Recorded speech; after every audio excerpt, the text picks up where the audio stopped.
ಶ್ರುತಿಸ್ಮೃತಿಪುರಾಣಾನಾಂ ಆಲಯಂ ಕರುಣಾಲಯಂ ನಮಾಮಿ ಭಗವತ್ಪಾದಂ ಶಂಕರಂ ಲೋಕಶಂಕರಂ ಶಂಕರಂ ಶಂಕರಾಚಾರ್ಯಂ ಕೇಶವಂ ಬಾದರಾಯಣಂ ಸೂತ್ರಭಾಷ್ಯಕೃತೌ ವಂದೇ ಭಗವಂತೌ ಪುನಃ ಪುನಃ. ಸರ್ವಾತ್ಮಾ ಸರ್ವದೃಗ್ಯೋऽಸೌ ಸರ್ವಾಧ್ಯಾಸ ನಿರಾಸಕೃತ್ ಸತತಂ ಸನ್ನಿಧತ್ತಾಂ ಮೇ ಹೃದಯೇ ಪರಮಶಿವಃ. ಸೂತ್ರಭಾಷ್ಯ ಪ್ರಣೇತಾರೌ ವೇದಾಂತಾಬ್ಜ ಪ್ರಭಾಕರೌ ವಂದೇ ಪರಸ್ಪರಾತ್ಮ ಬಾದರಾಯಣ ಶಂಕರೌ. ಶ್ರೀ ಓಂ ಸ್ಥಾಪಕಾಯ ಚ ಧರ್ಮಸ್ಯ ಸರ್ವಧರ್ಮಸ್ವರೂಪಿಣೇ ಅಮಾರ್ಯಮಿಷ್ಠಾಯ ರಾಮಕೃಷ್ಣಾಯ ತೇ ನಮಃ. ಓಂ ನಮೋ ಬ್ರಹ್ಮಾದಿಭ್ಯೋ ಬ್ರಹ್ಮವಿದ್ಯಾ ಸಂಪ್ರದಾಯಕರ್ತೃಭ್ಯೋ ವಂಶರ್ಷಿಭ್ಯೋ ನಮೋ ಮಹದ್ಭ್ಯೋ ನಮೋ ಗುರುಭ್ಯಃ. ಶ್ರೀ ಶ್ರೀ ಸಚ್ಚಿದಾನಂದೇಂದ್ರ ಸರಸ್ವತಿ ಸದ್ಗುರುಭ್ಯೋ ನಮಃ. ಶ್ರೀಮಚ್ಛಂಕರ ಭಗವತ್ ಪೂಜ್ಯಪಾದ ಸದ್ಗುರುಭ್ಯೋ ನಮಃ. ಏವಮಯಮನಾದಿರನಂತೋ ನೈಸರ್ಗಿಕೋಧ್ಯಾಸಃ ಮಿಥ್ಯಾಪ್ರತ್ಯಯರೂಪಃ ಕರ್ತೃತ್ವಭೋಕ್ತೃತ್ವ ಪ್ರವರ್ತಕಃ ಸರ್ವಲೋಕ ಪ್ರತ್ಯಕ್ಷಃ. ಅತ್ರ ಅಧ್ಯಾಸ ವಿಚಾರೋಪಸಂಹಾರ ಭಾಷ್ಯಮಿತ್ಯಸ್ತಿ. ಉಪಸಂಹಾರೆ ಆರಂಭೆ ಯದುಕ್ತಂ ತದೇವ ವಿಸ್ತರೇಣ ಉಕ್ತ್ವಾ ಕನ್ಕ್ಲೂಷನ್ ಏವ ಉಪಸಂಹಾರಃ. ಅತ್ರ ನ್ಯಾಯಶಾಸ್ತ್ರೆ ನಿಗಮನಂ ಇತ್ಯುಚ್ಯತೆ. ಪ್ರತಿಜ್ಞಾಂ ಕೃತ್ವಾ ಹೇತುಮುಕ್ತ್ವಾ ಪುನಃ ಪ್ರತಿಜ್ಞಾಯಾಃ ವಚನಂ ನಿಗಮನಂ. ಅತ್ರ ಏವಂ ಅಧ್ಯಾಸಃ ಅನಾದಿಃ ಅನಂತಃ ಇತಿ ಪ್ರಾತಃ ಕಾಲೇ ಕಾರಣತ್ರಯೇಣ ಕಾಲಾಂತರ್ಗತ ಅಭಾವಾತ್ ಕಾಲದೊಳಗೆ ಇಲ್ಲದೇ ಇರೋದ್ರಿಂದೋ ಮತ್ತು ಅಧ್ಯಾಸ ಅನ್ನೋದು ನಿಜವಾಗಿ ತಾನೇ ಇಲ್ಲದೆ ಇರೋದ್ರಿಂದೋ ಹಾಗೆ ಅಧ್ಯಾಸಕ್ಕೆ ನಮಗೆ ಯಾವುದು ಕಾಲ ಅಂತ ಗೊತ್ತಾಗದೇ ಇರೋದ್ರಿಂದೋ ಅನಾದಿಃ ಅನಂತಃ ಅಂದರು. ಅನಂತಃ ಅಂತ ಹೇಳಿದೆ ಎಂದೂ ಹೋಗೋದಿಲ್ಲ ಅಂತ ಅರ್ಥ ಅಲ್ಲ. ಜ್ಞಾನ ಬಂದಾಗ ತಪ್ಪು ತಿಳುವಳಿಕೆ ಹೋಗುತ್ತಲ್ಲ. ಮನುಷ್ಯನಿಗೆ ಉಳಿದ ವಿಷಯದ ತಪ್ಪು ತಿಳುವಳಿಕೆಗೂ ತನ್ನ ಬಗ್ಗೆ ಇರೋ ತಪ್ಪು ತಿಳುವಳಿಕೆಗೂ ಒಂದು ವ್ಯತ್ಯಾಸ ಇದೆ. ಪ್ರಪಂಚದ ಬೇರೆ ಯಾವುದೋ ವಸ್ತು ಬಗ್ಗೆ ತಪ್ಪು ತಿಳುವಳಿಕೆ ಇದ್ರೆ ನಮ್ಗೆ ಸಂಬಂಧ ಇಲ್ಲ. ನನಗೆ ಅಮೆರಿಕ ದೇಶದ ಬಗ್ಗೆ ತಪ್ಪು ತಿಳುವಳಿಕೆ ಇರ್ಬೋದು, ಲಾಭವೂ ಇಲ್ಲ ನಷ್ಟವೂ ಇಲ್ಲ. ಅಥವಾ ಇನ್ಯಾವುದೋ ಒಂದು ವಸ್ತುವಿನ ಬಗ್ಗೆ ಗೊತ್ತಿಲ್ಲದೆ ಇರಬಹುದು, ಅಂದರೆ ಅಜ್ಞಾನ ಇರ್ಬೋದು, ಅದರಲ್ಲೂ ಏನು ಹಾನಿ ಇಲ್ಲ. ಸಂಶಯವಾಗಿ ತಿಳಿದಿರಬಹುದು, ಅಲ್ಲೂ ಏನೂ ತೊಂದರೆ ಇಲ್ಲ.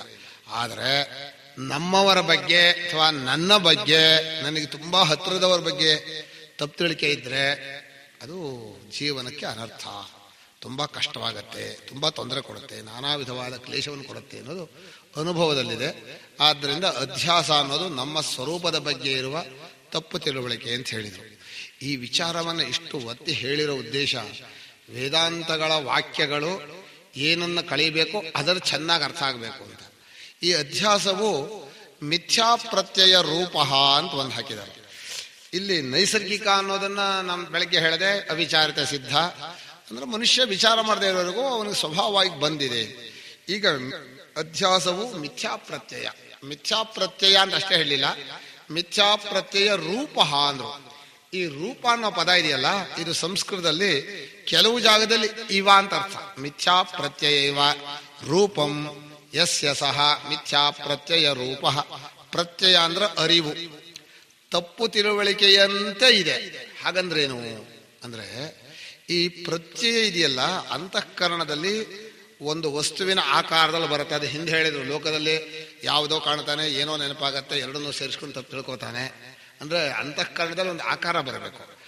ಆಕಾರ ಬರಬೇಕಾದ್ರೆ ಆ ವಸ್ತುವಿಗೆ ನಿಜವಾಗಿ ಆಕಾರ ಇರಬೇಕಲ್ಲ, ಅದಕ್ಕೆ ತಾನೇ ಪ್ರತ್ಯಯ. ಈಗ ನಾನೂನೋ ಪ್ರತ್ಯಯ, ತಪ್ಪು ತಿಳುವಳಿಕೆಯನ್ನು ನಾನೂನೋ ಪ್ರತ್ಯಯ ಬರೋ ಮೂಲ ಕಾರಣ ಸಾಕ್ಷಿ, ಅವನಲ್ಲಿ ಆಕಾರ ಇಲ್ಲ. ಇನ್ನು ಅಂತಃಕರಣ ಬರೋಷ್ಟೊತ್ತಿಗೆ ಮಿಥ್ಯಾಪ್ರತ್ಯಯ ಬಂದ್ಬಿಟ್ಟಿದೆ. ಆದ್ದರಿಂದ ಇದು ಮಿಥ್ಯಾಪ್ರತ್ಯಯದಂತೆ ಇದೆ. ಅಂದ್ರೆ ಪ್ರತ್ಯಯ ಅಲ್ಲ ಅಂತ. ಮಿಥ್ಯಾಪ್ರತ್ಯಯದಂತೆ ಅಂದ್ರೆ ಸಮ್ಯ ಪ್ರತ್ಯಯ ಅಂತ ಅರ್ಥ ಅಲ್ಲ. ಮಿಥ್ಯಾಪ್ರತ್ಯಯಗಳಂತೆ ಲೋಕದಲ್ಲಿ ಮಿಥ್ಯಾಪ್ರತ್ಯಯ ಅಂತ ಹೇಳ್ತಿರಲ್ಲ, ಅದೇ ತರ ಇದು ಕೂಡ ಇದೆ ಅಂತ ಹೇಳೋಕ್ಕೋಸ್ಕರ ಮಿಥ್ಯಾಪ್ರತ್ಯಯ ರೂಪ ಅಂತ ಹಾಕಿದ್ರು. ಇದರಿಂದಲೇ ಗೊತ್ತಾಗತ್ತೆ ಇದು ಬರೀ ಅಂತಃಕರಣಕ್ಕೆ ಸೇರಿದ್ದು ಅಂತ ಹೇಳೋಕ್ ಬರೋದಿಲ್ಲ. ನಮ್ಮ ತಪ್ಪು ತಿಳುವಳಿಕೆ ಯಾವಾಗಲೂ ಬುದ್ಧಿಗೆ ಸೇರಿ ಬರುತ್ತೆ. ಕೇಳ್ತಾರೆ, ಬುದ್ಧಿ ಇಲ್ಲದೆ ಇದ್ದಾಗ ಸಮ್ಯಕ್ ಜ್ಞಾನ ಆಗಬಹುದಾ? ಆಗಲ್ಲ. ಬುದ್ಧಿ ಇಲ್ಲ ಅಂದ್ರೆ ಎರಡರ್ಥ. ಬುದ್ಧಿ ಇಲ್ಲ ಅಂದ್ರೆ ಲೋಕದಲ್ಲಿ ಬುದ್ಧಿ ಇಲ್ಲ ಅಂದ್ರೆ ದಡ್ಡ ಅಂತ ಅರ್ಥ ಆಗುತ್ತೆ. ಬುದ್ಧಿ ಅನ್ನೋ ಕಾರಣವೇ ಇಲ್ಲ ಅಂತ ಇಟ್ಕೊಳ್ಳಿ. ಅಂದ್ರೆ ನಿದ್ದೆಯಲ್ಲಿ ನಮಗೆ ಬುದ್ಧಿ ಅನ್ನೋ ಕಾರಣ ಇಲ್ಲ. ಬುದ್ಧಿಯಲ್ಲಿ ತಪ್ಪು ತಿಳುವಳಿಕೆ ಇತ್ತು, ಆ ಬುದ್ಧಿ ಅನ್ನೋದು ಕರಗೋಗ್ಬಿಡ್ತು ಆತ್ಮನಲ್ಲಿ. ಪರಿಷತ್ತಿನ ಪ್ರಕಾರ ಕೇವಲ ಸ್ವರೂಪದಲ್ಲಿ ಬುದ್ಧಿ ಅನ್ನೋದು ಕರಗೋಗುತ್ತೆ. ಈಗ ಅದು ತಪ್ಪು ತಿಳುವಳಿಕೆ ಬುದ್ಧಿ ಹೋದ ಮೇಲೆ ಅಲ್ಲಿ ಸಮ್ಯಕ್ ಜ್ಞಾನ ಬರೋ ಕಾರಣ ಇಲ್ಲ. ಈ ಎಚ್ಚರದಲ್ಲಿ ಆ ಬುದ್ಧಿಗೆ ಸಮ್ಯಕ್ ಜ್ಞಾನ ಬಂದಿದ್ರೆ ಪುನಃ ಕರಗಿದ್ರೆ ಪುನಃ ಬರುವಾಗ ಸಮ್ಯಕ್ ಜ್ಞಾನ ಬರೋದು. ಅಂದ್ರೆ ಜ್ಞಾನಿಯಾದವನು ನಿದ್ದೆ ಮಾಡಿದ್ರೆ ಮತ್ತೆ ಸಮ್ಯಕ್ ಜ್ಞಾನವೇ ಇರುತ್ತೆ. ಇಲ್ಲಿ ತಪ್ಪು ತಿಳುವಳಿಕೆಯಿಂದ ಕರಗಿ ಹೋದ್ರೆ ಅದು ಹೇಗೆ ಹೋಗುತ್ತೆ? ಹೋಗೋದೇ ಇಲ್ಲ. ಮತ್ತೆ ಎದ್ದು ಕೂಡಲೇ ಮತ್ತೆ ಬಂದ್ಬಿಡತ್ತೆ. ಆದ್ದರಿಂದ ತಪ್ಪು ತಿಳುವಳಿಕೆ ನಿದ್ದೆಯಲ್ಲಿ ಹೋಗಲಿಲ್ಲ ಅನ್ನೋ ಶಬ್ದಕ್ಕೆ ಅರ್ಥ ಏನೋ, ಹೋಗುವ ಪ್ರಸಂಗ ಬರಲಿಲ್ಲ ಅಂತ. ಇದು ನಮ್ಮಲ್ಲಿ ಹೇಳ್ತೀವಿ ನಾವು, ನಿದ್ದೆ ಮಾಡೋದ್ರಿಂದ ಮೋಕ್ಷ ಆಗಲ್ಲ, ಪರಮಾತ್ಮಲ್ಲಿ ಒಂದಾಗೋದು ಮೋಕ್ಷ ಅಲ್ಲ, ಪರಮಾತ್ಮನನ್ನು ತಿಳ್ಕೊಳ್ಳೋದು ಮೋಕ್ಷ ಅಂತ ಹೇಳ್ತೀವಿ. ಈಗ ಏನ್ ಮಾಡ್ತೀವಿ? ಪರಮಾತ್ಮಲ್ಲಿ ಒಂದಾಗತ್ತೋ ಇಲ್ವೋ ಅಂದ್ರೆ ಒಂದೇ ಆಗಿಲ್ಲ ಅಂದ್ಬಿಡ್ತೀವಿ. ನಿದ್ದೆಯಲ್ಲಿ ಪರಮಾತ್ಮಲ್ಲಿ ಒಂದಾಗ್ತಾನೋ ಇಲ್ವೋ ಅಂತ ಪ್ರಶ್ನೆ. ಒಂದಾದಾಗ ಆಗ್ತಾನೆ, ಒಂದಾಗೋದಿಲ್ಲ. ಇಲ್ಲ, ಒಂದಾಗಿರ್ತಾನೆ, ಒಂದಾದಾಗ ಆಗಿರ್ತಾನೆ. ಇಲ್ಲಿ ಅಂತೆ ಅನ್ನೋ ಪದ ಇದೆಯಲ್ಲ, ಅಂದ್ರೆ ಒಂದಾದವನಂತೆ ಅಂತ, ಬೇರೆನೆ ಆಗಿರ್ಲಿಲ್ಲ. ಎಚ್ಚರದಲ್ಲಿ ಬೇರೆ ಆಗಿದ್ದರೆ ನಿದ್ದೆಯಲ್ಲಿ ಒಂದಾಗಬೇಕಾಗಿತ್ತು, ಬೇರೆನೆ ಆಗಿಲ್ಲ. ಆದ್ರಿಂದ ಏನ್ ಹೇಳ್ತೀವಿ? ನಿದ್ದೆಯಲ್ಲಿ ಒಂದಾದವನಂತಾದ. ಈಗ ಒಂದಾಗಿದಾನೋ ಇಲ್ವೋ ಅಂದ್ರೆ ಇದು ಕ್ರಿಯೆ ಇದೆಯಲ್ಲ, ಐಕ್ಯವಾಗೋದು. ಜೀವನು ಪರಮಾತ್ಮನಲ್ಲಿ ಸತಿ ಸಂಪದ್ಯನ ವಿದುಹು ಸತಿ ಸಂಪದ್ಯಾಮಹೆ ಇತಿ ಶೇಷ ಸಂಪ್ರಸಾದೋ ಅಸ್ಮಾತ್ ಶರೀರಾತ್ ಸಮುತ್ಥಾಯ ಪರಂಜ್ಯೋತಿರೂಪ ಸಂಪದ್ಯ ಸ್ವೇನ ರೂಪೇಣ ಅಭಿನಿಷ್ಪದ್ಯತೆ ಅಂತ ಹೇಳಿ ಇದರಲ್ಲಿ ಛಾಂದೋಗ್ಯದಲ್ಲೂ ಬೃಹದಾರಣ್ಯಕಲ್ಲೂ ಇದೆ. ಹೀಗೆ ಪರಮಾತ್ಮನಲ್ಲಿ ಸುಷುಪ್ತಿಯಲ್ಲಿ ಒಂದಾಗ್ತಾನೆ ಅಂದ್ರೆ ಪೂರ್ತಿ ಆಗಲ್ಲ ಅಂತ ವ್ಯಾಖ್ಯಾನಕಾರ. ನಾವು ಹೇಳಿದೆ ಪೂರ್ತಿ ಬೇರೆನೇ ಆಗಿಲ್ಲ ಅಂದ್ರೆ. ಈ ಎಚ್ಚರದಲ್ಲಿ ಬೇರೆ ಆದದ್ದು ತಪ್ಪು ತಿಳುವಳಿಕೆಯಿಂದ. ತಪ್ಪು ತಿಳುವಳಿಕೆಯಿಂದ ಬೇರೆ ಆದವನು ಒಂದ್ಯಾಗ ಹಾಕ್ಬೇಕೋ? ಒಂದಾದಾಗ ಆದ ಅಂತೀವಿ. ಇದು ಮನೆ ಒಳಗಿದ್ದವನು ಹೊರಗಡೆ ಹೋಗಿದ್ದಾರೆ ಮಾಡ್ಕೊಂಡು ಒಳಗ್ ಬಂದು ಯಾವಾಗ ಒಳಗ್ ಬಂದ್ರಿ ಅಂತ ಕೇಳಿದ್ರೆ ಒಳಗ್ ಬಂದಾಗ ಆಯ್ತು ಅಂದ. ಅಂದ್ರೆ ಬಂದಿಲ್ಲ ಅಂತ ಅರ್ಥ ಅಲ್ಲ, ಹೊರಗೆ ಹೋಗಿಲ್ಲ ಅವನು. ಹೀಗೆ ಸುಷುಪ್ತನಾದಾಗ ಭಗವಂತನಲ್ಲೇ ಇದ್ದವನು, ಅಲ್ಲಿ ಭಾಷ್ಯಕಾರ ಬರೀತಾರೆ ಸುಷುಪ್ತೆ ಏಕೀಭೂತ ಇವ ಅಂತಾರೆ. ಏಕೀಭೂತ ಅಂದ್ರೆ ಏಕೀಭೂತನ ಆಗ್ಲಿಲ್ಲ ಅಂತ ಅರ್ಥ. ಇದೆಲ್ಲ ನೋಡ್ಕೊಂಡು ಚರ್ಚೆ ಏನ್ ಗೊತ್ತಾ? ಪರಮಾತ್ಮನ ಒಂದಾಗ್ಬಿಟ್ರೆ ಮೋಕ್ಷ ಆಗ್ಬಿಡತ್ತಲ್ಲ, ನಿದ್ದೆ ಮಾಡಿದ್ಬಿಟ್ಲೆ ಮೋಕ್ಷ ಆಗ್ಬೇಕಲ್ಲ ಅಂದ್ರು. ಸ್ವಾಮಿ, ಪರಮಾತ್ಮಲ್ಲಿ ಯಾವಾಗ್ಲೂ ಒಂದಾಗಿರ್ತೀವಿ, ಒಂದಾಗೋದಲ್ಲ ಮೋಕ್ಷ. ಹೇಗ್ ನಮ್ಮ ಸ್ವರೂಪ ಇದೆ ಹಾಗೆ ತಿಳ್ಕೊಳ್ಳೋದು ಮೋಕ್ಷ. ತಿಳ್ಕೊಳ್ಳೋಕೆ ಅಡ್ಡಿಯಾಗಿರೋ ತಪ್ಪು ತಿಳುವಳಿಕೆ. ತಪ್ಪು ತಿಳುವಳಿಕೆ ಹೋಗ್ಬೇಕಾದ್ರೆ ತಪ್ಪು ತಿಳುವಳಿಕೆ ಬುದ್ಧಿಯಲ್ಲಿ ತಾನೇ ಇರೋದು ಅಂತ ವ್ಯವಹಾರ ದೃಷ್ಟಿ. ಈ ಬುದ್ಧಿಯಲ್ಲಿರೋದು ಕೂಡ ಈ ಪ್ರತ್ಯಯ ಬಂತು. ಅವರು ಒಂದು ಪ್ರಶ್ನೆ ಮಾಡ್ತಾರೆ, ಈಗ ತಪ್ಪು ತಿಳುವಳಿಕೆ ಕಲ್ತಾಯ್ತು, ಬುದ್ಧಿಯಲ್ಲಿ ತಪ್ಪು ತಿಳುವಳಿಕೆ ಹೇಳ್ರಿ. ಈಗ ಏನ್ ಹೇಳ್ಬೇಕು ನಾವು? ತಪ್ಪು ತಿಳುವಳಿಕೆ ಬಂದ ಮೇಲೆ ಬುದ್ಧಿ ಇದೆ ಅಂತೂ ನಾನಿದೆ ಅಂತೂ ಬಂತು, ಬುದ್ಧಿಯಲ್ಲಿ ತಪ್ಪು ತಿಳುವಳಿಕೆ ಇದೆ ಅಂತೂ ಆಯ್ತು, ಎರಡು ಒಟ್ಟಿಗೆ ಬಂತು ಅಂತ ಹೇಳ್ಬೇಕು. ಇದು ನಮಗೆ ಅಧ್ಯಾಸವನ್ನ ಯುಕ್ತಿಯಿಂದ ಹೊಂದಿಸೋಕೋಸ್ಕರ ಹೊರಟಿಲ್ಲ ನಾವು. ಅಧ್ಯಾಸ ಅನ್ನೋದು ಅಂತಃಕರಣದಲ್ಲಿ ಇದೆ, ನಮ್ಮ ಬುದ್ಧಿಯಲ್ಲಿ ಇದೆ ಅಂತ ನಾವು ಹೇಳ್ತೀವಿ. ನಮ್ಮ ಬುದ್ಧಿಯಲ್ಲಿ ಇದೆ ಅಂದ್ರೆ ನಾನೇ ಬುದ್ಧಿ. ಭಾಷೆಯಲ್ಲಿ ಹೇಳುವಾಗ ನಮ್ಮ ಬುದ್ಧಿಯಲ್ಲಿ ತಪ್ಪು ತಿಳುವಳಿಕೆ ಇದೆ, ಆ ಬುದ್ಧಿಗೆ ಸರಿಯಾದ ತಿಳುವಳಿಕೆ ಬರಬೇಕು. ಯಾರ ಬಗ್ಗೆ ಅಂದ್ರೆ ನಮ್ಮ ಬಗ್ಗೆನೆ. ನಮ್ಮ ಬಗ್ಗೆ ತಪ್ಪು ತಿಳುವಳಿಕೆ ನಮಗೊಂದು ಆಕಾರ ಇದ್ದು ಬಂದಿದ್ರೆ ಅದು ಮಿಥ್ಯಾ ಪ್ರತ್ಯಯ ಅಂತಲೇ ಬರೆಯೋದು. ನಮ್ಮ ನಿಜ ಸ್ವರೂಪಕ್ಕೆ ಆಕಾರ ಇಲ್ಲ. ಅದನ್ನ ಏನ್ ಮಾಡಿದ್ರು ಭಾಷ್ಯಕಾರರು? ಮಿಥ್ಯಾ ಪ್ರತ್ಯಯ ರೂಪ ಅಂತ ಬರೆದ್ರು. ಇದು ಅಂತಃಕರಣದಲ್ಲಿದೆ, ಉಳಿದ ಮಿಥ್ಯಾಜ್ಞಾನಗಳಂತೆ ಅಲ್ಲ. ನಿನ್ನ ಬಗ್ಗೆ ನಿನಗೆ ತಪ್ಪು ತಿಳುವಳಿಕೆ ಬಂದ್ಬಿಟ್ಟಿದೆ, ಅಂತಃಕರಣದಲ್ಲಿದೆ ಅಂತ ಹೇಳಿದ್ರ ದೃಷ್ಟಿಯಿಂದ ನಿಮ್ಮ ಸ್ವರೂಪ ಇದೆಯಲ್ಲ ಅದಕ್ಕೆ ನಿಜವಾದ ತಿಳುವಳಿಕೆ ಬರಲೂ ಬೇಕಾಗಿಲ್ಲ, ತಪ್ಪಾದ ತಿಳುವಳಿಕೆ ಬಂದೂ ಇಲ್ಲ. ಯಾವತ್ತೂ ನೀವು ಅಜ್ಞಾನಿಗಳೇ ಆಗಿಲ್ಲ, ಯಾವತ್ತೂ ಜ್ಞಾನಿಗಳು ಆಗೋದಿಲ್ಲ. ಆದ್ರಿಂದ ಜ್ಞಾನಿಗಳಿಗೆ ತಮ್ಮ ಸ್ವರೂಪದಲ್ಲಿ ನೆಲೆ ನಿಂತ ಮೇಲೆ ಇವತ್ತು ನಾನು ಜ್ಞಾನಿ ಅಂತ ಹೇಳ್ಕೊಳಕ್ ನಾನು ಅನ್ನೋದಿರಲ್ಲ. ಆ ಜ್ಞಾನ ಅನ್ನೋ ಪ್ರತ್ಯಯ ಅವ್ರಿಗೆ ಹೊರಗಿದ್ಬಿಡುತ್ತೆ, ಅಂದ್ರೆ ಅದ್ರಲ್ಲಿ ಆತ್ಮನೇ ಆಗ್ಬಿಡುತ್ತೆ. ಆದ್ರೆ ನಾನು ಜ್ಞಾನಿ ಅಂತ ಹೇಳ್ಕೊಳಕ್ಕೆ ಆಗಲ್ಲ. ನಿಮಗೆ ಜ್ಞಾನ ಆಗಿದೆಯೇನ್ರಿ ಅಂತ ಕೇಳಿದ್ರೆ, ಸ್ವಾಮಿ ನಾನು ಅಂತಿದ್ರೆ ನನಗೆ ಜ್ಞಾನ ಆಗ್ಬಹುದು, ನಾನು ಅನ್ನೋದಿಲ್ಲ. ಈಗ ಯಾರಿಗೆ ಜ್ಞಾನ ಅಂತ ಹೇಳಿ ನಾನು? ಎಲ್ಲರೂ ಯಾವಾಗಲೂ ಜ್ಞಾನಿಗಳೇ. ಎಲ್ಲರೂ ಯಾವಾಗ ಜ್ಞಾನಿಗಳೇ ಅಂದ್ರೆ ಇವ್ರು ಯಾಕೋ ತಮಾಷೆ ಮಾಡ್ತಾರೆ ಅಂತಾರೆ. ಎಲ್ಲರೂ ಯಾವಾಗಲೂ ಜ್ಞಾನ ಸ್ವರೂಪರು ಅಂತ ಅರ್ಥ. ಇಲ್ಲಿ ಈ ಜ್ಞಾನ ಅನ್ನೋ ಪದವನ್ನ ನಮ್ಮ ಸ್ವರೂಪಕ್ಕೂ ಬಳಸ್ತೀವಿ, ಬುದ್ಧಿಯಲ್ಲಿ ಉಂಟಾಗುವ ವೃತ್ತಿ ಜ್ಞಾನಕ್ಕೂ ಬಳಸ್ತೀವಿ. ಈಗ ಆತ್ಮಜ್ಞಾನ ಆಗ್ಬೇಕು ಅಂತ ನಾವು ಕೇಳ್ತೀವಲ್ಲ, ಆತ್ಮಜ್ಞಾನ ಅಂದ್ರೆ ಆತ್ಮನ ಸ್ವರೂಪವಾದ ಜ್ಞಾನ ಅಂತ ಒಂದರ್ಥ ಇದೆ. ನಾವು ಬಳಸೋದು ಆತ್ಮನ ಸ್ವರೂಪ ಹೇಗಿದೆಯೋ ಹಾಗೆ ನಮ್ಮ ಬುದ್ಧಿವೃತ್ತಿಯಲ್ಲಿ ತಿಳುವಳಿಕೆ ಬರಬೇಕು ಅಂತ. ಆದ್ರಿಂದ ಒಂದು ದೃಷ್ಟಿಯಿಂದ, ಅಧ್ಯಾರೋಪಾಪವಾದ ದೃಷ್ಟಿಯಿಂದ ಈ ಆತ್ಮಜ್ಞಾನ ಬುದ್ಧಿವೃತ್ತಿ ಜ್ಞಾನ ಅಂತ ಹೇಳೋದು ವಾಸಿ ಸುಲಭ. ಬುದ್ಧಿವೃತ್ತಿ ಜ್ಞಾನ ಅನ್ಕೊಳ್ಳಿ ನೀವು ಹೀಗೆ ಕೇಳಬಾರ್ದು. ಬುದ್ಧಿವೃತ್ತಿ ಜ್ಞಾನ ಅಂದ್ರೆ ಒಂದು ಆಕಾರ ಬರಬೇಕಲ್ಲ. ಆತ್ಮಾಕಾರ ಬರುತ್ತಾ? ಆತ್ಮನೇ ಆಕಾರ ಇದೆಯಾ? ಕೆಲವರು ಹಾಗೂ ಬರೀತಾರೆ, ಆತ್ಮನಿಗೆ ಒಂದು ಅಖಂಡಾಕಾರವಿದೆ, ಅಖಂಡಾಕಾರವಾದ ಒಂದು ಚೈತನ್ಯ ವೃತ್ತಿ ಬರುತ್ತೆ ಅಂತ. ಆತ್ಮನಿಗೆ ಚೈತನ್ಯ ವೃತ್ತಿ ಬಂದು ಅದನ್ನು ಹಾಗೂ ವೃತ್ತಿ ಜ್ಞಾನ ಮಾಡ್ಕೋಬೇಕಾದ್ರೆ ಅದು ವಿಷಯ ಆಗ್ಬಿಡುತ್ತೆ. ವಿಷಯ ಆಗಲ್ಲ. ಇದು ಹೇಗಾಗದೆ ಅಂದ್ರೆ ಅಂತಃಕರಣ ಆತ್ಮನಾಗಿ ನಿಂತ್ಕೊಳ್ಳುತ್ತೆ, ಪುನಃ ಮನಸ್ಸಾಗಿ ಆತ್ಮನೇ ನಿಶ್ಚಯ ಮಾಡ್ಕೊಳ್ತಾನೆ. ನಮ್ಮ ಮನಸ್ಸು ಆತ್ಮನ ನೋಡಕ್ ಹೋಗುತ್ತೆ, ನಾನು ತಿಳ್ಕೋಬೇಕು ಅಂತಾನೆ, ನಿಧಾನವಾಗಿ ಸಂಯಮ ಮಾಡಿ ಹೋಗ್ತಾನೆ, ಆತ್ಮನಾಗ್ಬಿಡುತ್ತೆ. ಪುನಃ ಆತ್ಮನಾಗತ್ತೆ ಅಂದ್ರೆ ಯಾವಾಗಲೂ ಆತ್ಮನಾಗಿದ್ದು ಆತ್ಮನ ನೆಲೆ ನಿಂತು ಪುನಃ ಅಂತಃಕರಣವಾಗಿ ನಾನು ಇಂಥವನು ಅಂತ ನಿಶ್ಚಯ ಮಾಡುತ್ತೆ. ಅಂತಃಕರಣವಾಗಿರೋದು ಆತ್ಮನೇ, ನಿಂತದ್ದು ಆತ್ಮನೇ. ಅಂತಃಕರಣವಾಗಿ ನಿಶ್ಚಯ ಮಾಡಿದಾಗ ಅದಕ್ಕೆ ಆತ್ಮಜ್ಞಾನ ಅಂತ ಹೆಸರು. ಆ ನಿಶ್ಚಯ ಮಾಡೋಕೆ ವೇದಾಂತ ವಾಕ್ಯ ಬೇಕು. ಇಲ್ಲದೆ ಹೋದ್ರೆ ಇವನು ಹೊರಗಡೆನೆ ಪ್ರಪಂಚದಲ್ಲೇ ಮುಳುಗಿರ್ತಾನೆ. ಯಾಕೆ ಗೊತ್ತಾಗ್ತಾ ಇಲ್ಲ? ಹೊರಗಡೆ ನೋಡ್ತಾ ಇದ್ದೀನಿ ಅಂತ. ಈಗ ಇಂಥ ಆತ್ಮನು ಸ್ವಯಂ ಪ್ರಕಾಶ, ಸ್ವಯಂ ಜ್ಯೋತಿ, ಸ್ವತಃ ಸಿದ್ಧ ಇತ್ಯಾದಿಗಳನ್ನು ಕೇಳ್ತೀವಿ ನಾವು. ಸ್ವಯಂ ಪ್ರಕಾಶನಾದ್ಮೇಲೆ ಅವನಿಗೆ ಮರೆ ಬರುತ್ತಾ, ಮುಚ್ಚು ಬರುತ್ತಾ ಅಂತ ಕೇಳಬಹುದು. ಕೆಲವರು ಹೇಳ್ತಾರೆ ಅವಿದ್ಯೆಯನ್ನು ಮುಸುಕಿದೆ ಅಂತ. ನಾವು ಹೇಳೋದು ಅವಿದ್ಯೆ ಅಂದ್ರೆ ಮುಸುಕು ಅಂದ್ರೆ ಹಾಗರ್ಥ ಅಲ್ಲ. ಒಂದು ದೃಷ್ಟಿಯಲ್ಲಿ ಹೇಳ್ಬೋದು, ನೀವು ಹೊರಗಡೆ ನೋಡ್ತಾ ಇದ್ದೀರಿ, ಹೊರಗಡೆ ನೋಡ್ತಾ ಇರೋದನ್ನ ನಿಮ್ಮೊಳಗೆ ಕಾಣಿಸಲ್ಲ. ಪರಾಂಚಿಖಾನ್ ಅಂತ ಇದೆಯಲ್ಲ, ಊರ ಮನೇಲಿ ತುಂಬಾ ಟಿವಿ ನೋಡ್ತಾ ಇರ್ತಾರೆ, ಮನೆಗೆ ಬಂದವ್ರು ಕಾಣಲ್ಲ. ಅವರಿಗೆ ಅವರ ಬಂದವರನ್ನ ಟಿವಿ ಮುಚ್ಚಿಬಿಡ್ತು ಅಂದ್ರೆ ಬಂದವರನ್ನ ಮುಚ್ಚಿರತ್ತ, ಬಂದವರಿಗೆ ಬರ್ತಾ ಇರ್ತಾರೆ. ಇವ್ರು ಇಲ್ಲಿ ನೋಡ್ತಾ ಇದ್ದಾರೆ, ಇವ್ರು ಟಿವಿಲ ಹೀಗೆ ಅಲ್ಲೇ ಮುಳುಗಿಬಿಟ್ಟಾರೆ. ಸರ್ವಾತ್ಮನ ಟಿವಿ ಪ್ರವಿಷ್ಟಾಹ, ಅಲ್ಲೇ ಮುಳುಗಿರ್ತಾರೆ. ಇದು ಯಾತಕ್ಕಪ್ಪ ಇವ್ರು ಮರೆ ಬಂದೆ ಅಂತ ಅನಿಸ್ಬೇಕು, ಅಂಥ ಗ್ರಹಚಾರ.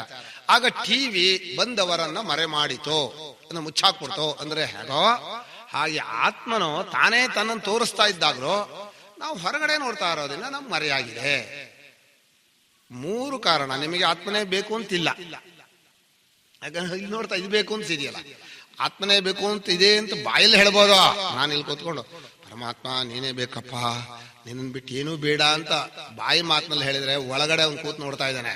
ಅವನಿಗೆ ಗೊತ್ತಾಗುತ್ತೆ ಇವನು ಪರಮಾತ್ಮನೇ ಬೇಕೋ ಆ ಪ್ರಪಂಚದಲ್ಲೇ ಕೀರ್ತಿನೋ ದುಡ್ಡೋ ಅಥವಾ ಜನವೋ ಅಥವಾ ಅವನದೇ ಆದಂತಹ ಬೇರೆ ಬೇಕು ಗೊತ್ತಾಗ್ಬಿಡತ್ತೆ.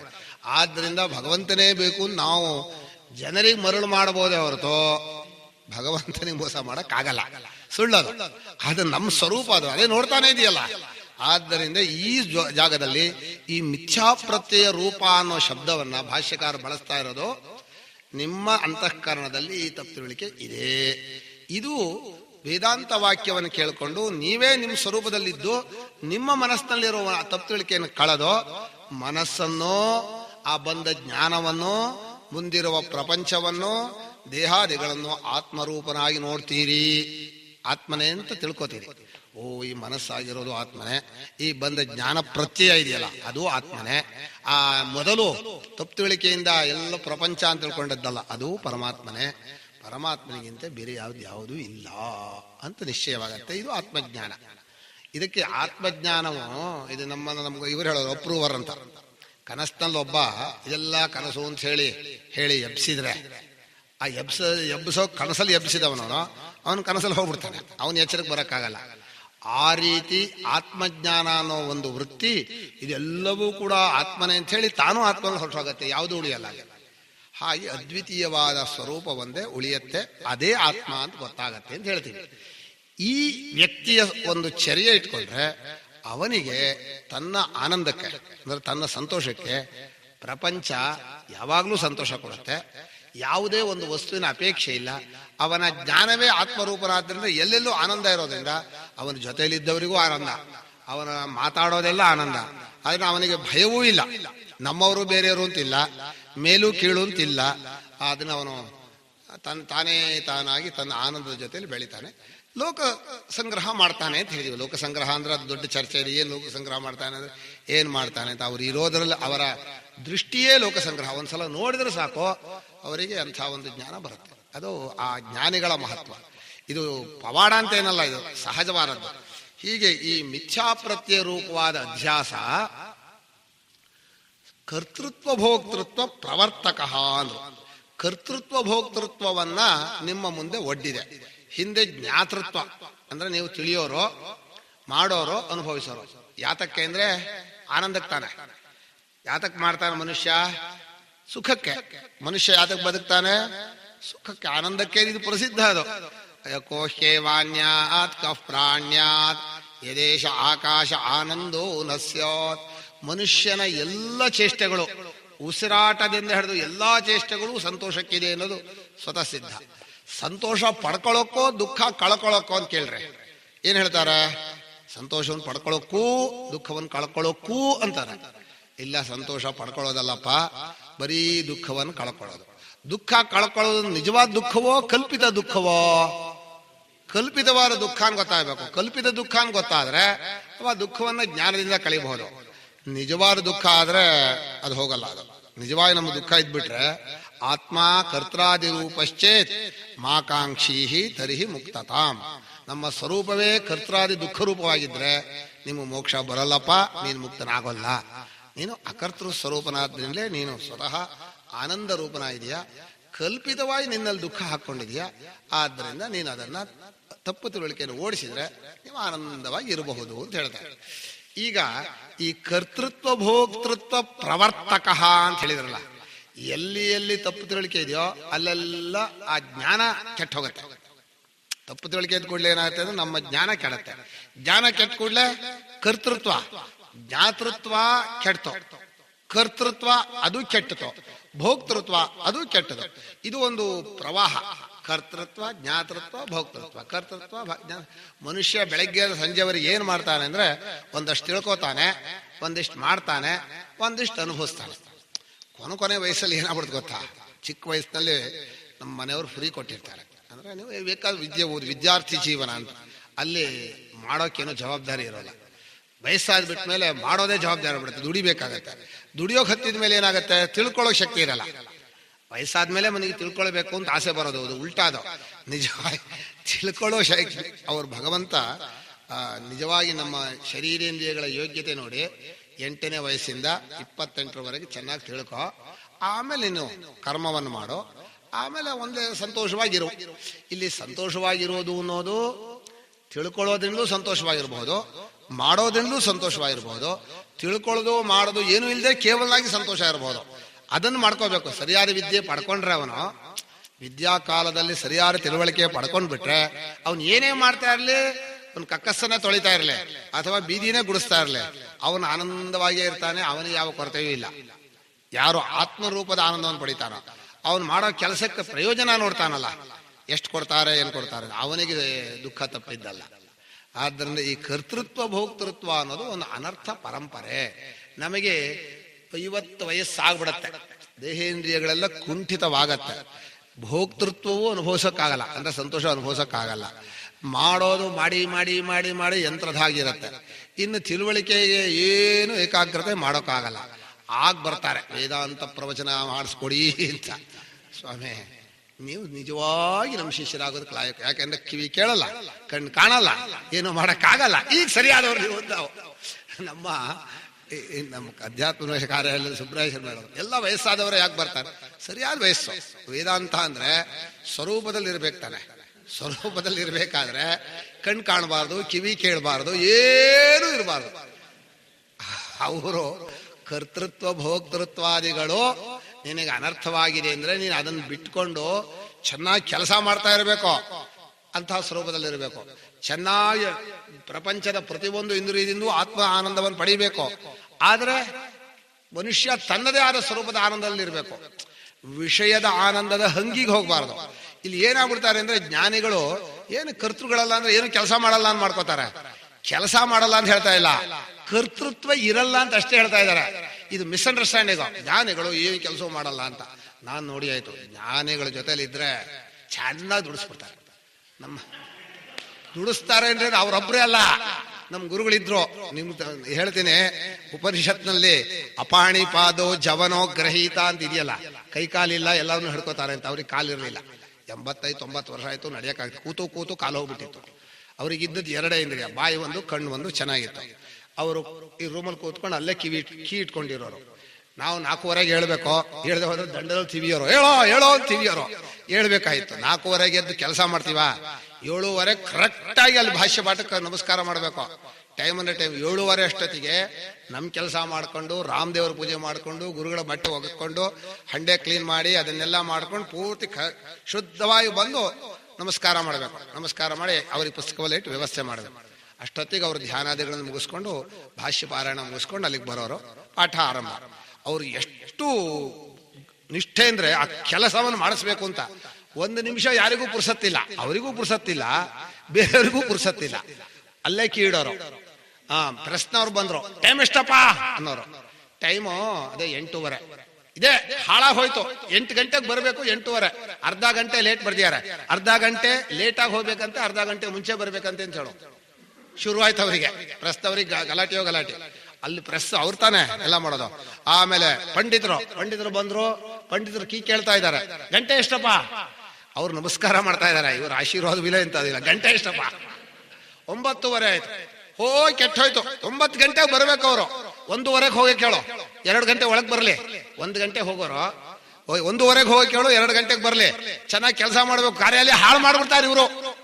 ನಾವು ಕೇಳ್ತೀವಿ, ಅಲ್ಲ ಕಾರ್ಯ ಇವರಿಗೆ ಏನೂ ಬೇಕಿಲ್ಲ. ಸನ್ಯಾಸಿಗಳು 90 ವರ್ಷ ಆಗ್ತಾ ಇದೆ, ಕಾರ್ಯಾಲಯ ಕಟ್ಕೊಂಡ. ಹಾಗಲ್ಲ, ಇಲ್ಲ. ಬೆಳಗ್ಗೆಯಿಂದ ರಾತ್ರಿ 10 ಗಂಟೆ ತನಕ ಅವರೂ ದುಡಿಯೋರು, ಜೊತೆಲಿದ್ದವರು ದುಡ್ಸೋರು. ಅಕಸ್ಮಾತ್ ಯಾರು ಏನು ಮಾಡ್ಲಿಲ್ಲ ಅನ್ಸ್ಕೊಳ್ಳಿ, ಇದ್ರ ಮುಂದೆ ಪ್ರೆಸ್ ಮುಂದೆ ಹೋಗಿ, ಇವತ್ತು ನಾನು ಭಿಕ್ಷೆ ತಗೊಳಲ್ಲ, ಇಲ್ಲೇ ಕೂತ್ ಬಿಡ್ತೀನಿ ಏನ್ ಬಿಡೋದು. ಅಲ್ಲ, ವಯಸ್ಸಾದವರು ಬೆಳಗ್ಗೆಯಿಂದ ಇರು ತಗೊಂಡಿಲ್ಲ, ಅಲ್ಲಿ ಭಿಕ್ಷೆ ತಗೊಳ್ಳದೆ ಕೂತ್ಕೊಂಡ್ಬಿಟ್ರೆ ಈ ಕಾರ್ಯಾಲಯ ಗಡಗಡ ನಡೆಯೋದು. ನಮಗೆ ಆವಾಗ ಅರ್ಥ, ಓ ಭೀಷಾಸ್ಮಾತ್ ವಾತಃ ಪವತಿ ಭೀಷೋದೇತಿ ಸೂರ್ಯ ಭೀಷಾಸ್ಮಾದ್ ಅಗ್ನಿಶ್ಚೇಂದ್ರ. ನಿಜವಾಗಿ ಅವರು ಬಾಯಿ ಮಾತಲ್ಲೇ ಹೇಳೋರು, ಕೆಲಸ ಚೆನ್ನಾಗಿ ಮಾಡೋದು. ನೀವು ಇಲ್ಲಿ ಬಂದು ತಿನ್ಕೊಂಡಿರೋದಲ್ಲ, ಹೋಗಿ ಕೆಲಸ ಮಾಡ್ರೆ. ಆ ಗಿಡಗಳಿಗೆ ನೀರು ಹಾಕಿ, ಪ್ರೆಸ್ನ ಹೋಗ್ತೇವೆ, ಇದನ್ನ ಕಲ್ತ್ಕೊಳ್ಳೆ. ಏನೇನು 1 ನಿಮಿಷ ಮಧ್ಯಾಹ್ನ ಒಂಚೂರು ಹೀಗೆ ತೂಕಡಿಸ್ತಾರೆ, ಟಕ್ಕಂತ ಬಾಗಿಲು ತಟ್ಟೋರು. ತೂಕಡಿಸ್ತಾ ಇದೆಯಾ ಹೇಳು, ನೀ ಮಾಡ್ಬೇಡ ಅಂತ. ಅದು ಓದೋಕ್ ಹೋದ್ರೆ ಅದು ವೇದಾಂತ ತಾನೆ. ನಮಗಿದ್ದದ್ದು ಪರಮಾರ್ಥ ಚಿಂತಾಮಣಿ. ಅದು ಓದ್ತಾ ಇದ್ರೆ ಅದು ಏನಾಗಿದೆ. ಹೀಗೆ ಒಂದೇ 1 ನಿಮಿಷವೂ ಸುಮ್ಮನಿರೋಗಿ ಬಿಡ್ತಿರ್ಲಿಲ್ಲ. ನನಗೇನಪ್ಪ ಭಾರತ ಆದ್ರೆ, ವೇದಾಂತ ಹೇಳಿಸ್ಕೊಂಡ ಆ ಗುರುಗಳು ಸಿಕ್ಕರಲ್ಲ, ಅವರು ಅವರ 90ನೇ ವಯಸ್ಸಿನಲ್ಲಿ ಅವ್ರು ಏನಪ್ಪ ಆಗ್ಬೇಕಾಗಿತ್ತು? ನಾನವಾಪ್ತಂ ಅವಾಪ್ತವ್ಯಂ ವರ್ತ ಏವಚ ಕರ್ಮಣಿ. ವರ್ತ ಏವಚ ಕರ್ಮಣಿ ಅಂತ ಹೇಳಿದಾನೆ. ನನ್ನ ಕೆಲಸ, ನನ್ನ ಕರ್ತವ್ಯ, ನಾನ್ ಮಾಡೋದಲ್ಲ, ಜೊತೆಲಿದ್ದವರು ಮಾಡಿಸ್ಬೇಕು. ಯಾರನ್ನು ಬಿಡ್ತಿರ್ಲಿಲ್ಲ. ಅಲ್ಲಿದ್ದ ಒಬ್ಬ ಇದ್ರಲ್ಲ ಕೆಲಸ ಮಾಡೋರು, ಅವ್ರನ್ನು ಬಿಡಲ್ಲ. ಅವ್ರ ಜೊತೆ ಸೇವೆ ಮಾಡೋಕ್ ಬಂದಿರಲ್ಲ, ಅವ್ರನ್ನೂ ಬೈಯೋರು. ಏನಪ್ಪಾ ಸೇವೆಗೆ ಬಂದವ್ರು, ಹೀಗೇನ ಮಾಡೋದು ಸೇವೆನಾ ಅಂತ. ಸೇವೆ ಮಾಡೋರು ಬಯಸ್ಕೊಳ್ಳೋರು, ನಾವು ವಿದ್ಯಾರ್ಥಿಗಳು ಬಯಸ್ಕೊಳ್ಳೋದೆ. ದಿನ ಉಂಟೆ. 1 ದಿವಸವೂ ಕೂಡ ಹಾಗೆ ಸುಮ್ಮನೆ ಆಯ್ತು ಅಂತ ಕಳೆದಿಲ್ವೇ ಇಲ್ಲ. ಎಷ್ಟೋ ಜನ ಯಾಕಪ್ಪ ಇಷ್ಟು ಉಗ್ರ ಇವ್ರಿಗೆ ಏನ್ ಬೇಕು ಅಂತ ಅನ್ಕೊಂಡಿದ್ದಾರೆ. ಅದಿಲ್ಲದೆ ಹೋದ್ರೆ ನಡೆಯಲ್ಲ. ಆದ್ರಿಂದ ಈ ಕರ್ತೃತ್ವ ಭೋಕ್ತೃತ್ವ ಅನ್ನೋದು ಇದೆಯಲ್ಲ, ಇದು ಸ್ವರೂಪದ ಆನಂದ ಇದ್ರೆ ಆಯಾಸ ಇಲ್ಲ, ಮಾಡ್ತಾನೆ ಚೆನ್ನಾಗಿರ್ಬೋದು. ಮನುಷ್ಯನಿಗೆ ಕ್ರಿಯೆಯಿಂದ ಫಲ ಬರಬೇಕಾದ್ರೆ ಬೇಜಾರಾಯ್ತು, ಇನ್ನೊಂದು ಮಾಡೋಣ, ಇದು ಬೇಜಾರಾಯ್ತು ಅನ್ಸುತ್ತೆ. ಅವನು ತಾನು ಸ್ವಯಂ ಆನಂದವನ್ನು ಪಡೆದಿರ್ಬೇಕು. ಆವಾಗ ಜಗತ್ತಲ್ಲಿ ಏನ್ ಮಾಡಿದ್ರು ತೊಂದರೆ ಇಲ್ಲ, ಯಾರ ಜೊತೆಲಿ ಇದ್ರು ಸಂತೋಷ. ಏನ್ರಿ ಬಸ್ ಸ್ಟ್ಯಾಂಡ್ ಅಲ್ಲಿ ಇರ್ತೀರೋ, ನೀವು ಇಲ್ಲಿರ್ತೀರೋ, ಆಯ್ತು ಪರವಾಗಿಲ್ಲ, ಬಸ್ ಸ್ಟ್ಯಾಂಡ್ ಅಲ್ಲಿ ಇದ್ರು ನಮ್ಮ ಸಂತೋಷ ನಮ್ಮ ಜೊತೆಲಿ ಇದೆಯಲ್ಲ. ಆದ್ದರಿಂದ ಈ ಜ್ಞಾನ ನಿಮಗೆ ನಿಜವಾಗಿ ಬೇಕು. ಮಿಥ್ಯಾಜ್ಞಾನದಿಂದ ಮಾಡಿ ಪಡೆಯುವ ಆನಂದ ಅಲ್ಲಪ್ಪ, ಸ್ವರೂಪದ ಆನಂದವನ್ನು ನೀನು ಅನುಭವಿಸ್ಬೇಕು. ಜಗತ್ತಿಗೆ ಆನಂದ ಕೊಡೋ ಶಕ್ತಿ ಬರುತ್ತೆ ನಿಮಗೆ. ಯಾರು ಬೇಕಾದ್ರೂ ಬರಲಿ, ಎಂಥವರಾದ್ರೂ ಬರಲಿ. ಈ ಆನಂದವನ್ನ ಪಡೆಯುವ ವಿಧಾನ ಜ್ಞಾನ. ಜ್ಞಾನದಿಂದ ಸ್ವಂತ ಆನಂದ ಪಡೆದ ಮೇಲೆ ಇನ್ನು ಕರ್ತೃತ್ವ ಹೋಗ್ತೃತ್ವ ಅಲ್ಲ, ಲೋಕ ಸಂಗ್ರಹವೇ. ಅವ್ರು ಹೇಳ್ಬೋದು, ನಾನು ಸ್ವಂತವಾಗಿ ನನಗೋಸ್ಕರ ಮಾಡ್ಕೊಂಡ್ರೆ ಅದು ಕರ್ತೃತ್ವ ಭೋಕ್ತೃತ್ವ ಆಗಲ್ಲ. ಹೀಗೆ ಕರ್ತೃತ್ವ ಭೋಕ್ತೃತ್ವ ಪ್ರವರ್ತಕ ಅಂದ್ರೆ ದಬ್ಬತ್ತೆ ಅಂತ ತಪ್ಪು ತಿಳುವಳಿಕೆ. ಆ ಸುಖಕ್ಕೋಸ್ಕರ ಕರ್ತೃತ್ವವನ್ನು ಭೋಕ್ತೃತ್ವವನ್ನು ಪ್ರವರ್ತಕ, ನಮ್ಮಲ್ಲಿ ಧರ್ಮ ಪ್ರವರ್ತಕ, ಅದರ ಪ್ರವರ್ತಕ ಅಂತ ಶುರು ಮಾಡಿಸತ್ತೆ ಅಂತ ಹೇಳ್ತೀವಲ್ಲ. ಹಾಗೆ ಈ ತಪ್ಪು ತಿಳುವಳಿಕೆ ಇದ್ದವರಿಗೂ ಕರ್ತೃತ್ವ ಭೋಕ್ತೃತ್ವ ಅನ್ನೋ ಅನರ್ಥ ಹೋಗೋದಿಲ್ಲ. ನೀವು ಕರ್ತೃತ್ವ ಭೋಕ್ತೃತ್ವ ಅನರ್ಥ ಅಂದ್ರೆ ಏನ್ ಮಾಡ್ಕೋಬೇಕು ಗೊತ್ತಾ? ಸುಖಕ್ಕೋಸ್ಕರ ಅಂತ ಒಂದು ಅಧ್ಯಾಹಾರ ಮಾಡ್ಕೋಬೇಕು. ಸ್ವಂತ ಸುಖಕ್ಕೋಸ್ಕರ ಮಾಡ್ತೇನೆ, ಪಡಿತೇನೆ, ಅನುಭವಿಸ್ತೇನೆ, ನಾನು ಮಾಡ್ತೇನೆ, ನನ್ನ ಮಕ್ಕಳಿಗೆ ಮಾಡ್ತೇನೆ, ನನ್ನ ಹೆಂಡತಿಗೆ ಮಾಡ್ತೇನೆ, ಇದು ಹೋಗೋದೇ ಇಲ್ಲ. ಈ ರೋಗ ಹೋಗಲ್ಲ. ಆದ್ರಿಂದ ನೀವು ಅಧ್ಯಾಸವನ್ನು ಮೊದಲು ಕಿತ್ತಾಕ್ಬೇಕು ಅಂತ ಹೇಳಿ ಸರ್ವಲೋಕ ಪ್ರತ್ಯಕ್ಷ, ಇದು ಸಕಲ ಜನರ ಪ್ರತ್ಯಕ್ಷ ಅನುಭವ ಅಂದ್ರು. ಪ್ರತ್ಯಕ್ಷ ಅನ್ನೋ ಶಬ್ದಕ್ಕೆ ಇಲ್ಲಿ ಅನುಭವ ಅಂತಲೇ ಅರ್ಥ. ನೈಸರ್ಗಿಕೋಯಂ ಲೋಕ ವ್ಯವಹಾರ ನೈಸರ್ಗಿಕೋ ಅಧ್ಯಾಸ ಸರ್ವಲೋಕ ಪ್ರತ್ಯಕ್ಷ 3 ಸಲ ಹೇಳಿದ್ದಾರೆ. ತ್ರಿಶತ್ಯಾಹಿ ದೇವಾ ಅಂತ 3 ಸಲ ಹೇಳ್ಬಿಟ್ರೆ ಸತ್ಯ. ಅಂದ್ರೆ 1 ಸಲ ಹೇಳಿದ್ರು ಸತ್ಯವೇ, ಶಂಕರರು ಹೇಳಿದ್ಮೇಲೆ 2 ಇಲ್ಲ. ಹೀಗೆ ಸರ್ವಲೋಕಕ್ಕೂ ಗೊತ್ತಿರುವಂಥ ಈ ತಪ್ಪು ತಿಳುವಳಿಕೆ ಎಲ್ಲರಿಗೂ ಕೂಡ ಬೆಳಗ್ಗೆ ಓದಿ ತಿಳ್ಕೊ, ಮಧ್ಯಾಹ್ನದವರೆಗೆ ಮಾಡೋ, ಸಾಯಂಕಾಲ ಅನುಭವಿಸು ಅಂತ. ಏನು ಮಾಡಲ್ಲ. ನಾನು ಈಗ ನಮ್ಮಲ್ಲಿ ಹೇಳ್ತೀನಿ, ಬೆಳಗ್ಗೆಯಿಂದ ರಾತ್ರಿ 10-10ವರೆಗೆ ಬರ್ತಾರೆ, ಯಾವುದು IT ಕೆಲಸ ಮಾಡ್ಕೊಂಡು. ರಾತ್ರಿ ಬರೋಷ್ಟೊತ್ತಿಗೆ ಕಣ್ಣೆಲ್ಲ ತೂಗಾಡ್ತಾ ಇರತ್ತೆ. ಏನೋ ಎಲ್ಲ ಒಂದು ನಾಯಿ ತಿಂದ ಹಾಗೆ ಅಲ್ಲೇ ಕೂತ್ಕೊಂಡು ಹಿಂಗೆ ತಿಂತಾರೆ, ಹಾಗೆ ಬಿದ್ಕೋತಾರೆ, ಮತ್ತೆ ಬೆಳಗ್ಗೆ ಎದ್ದು ಕೂಡಲೇ ಓಡ್ತಾರೆ. ಇದೆಂತ ಕರ್ತೃತ್ವ ಭೋಕ್ತೃತ್ವ ಅಂದೆ.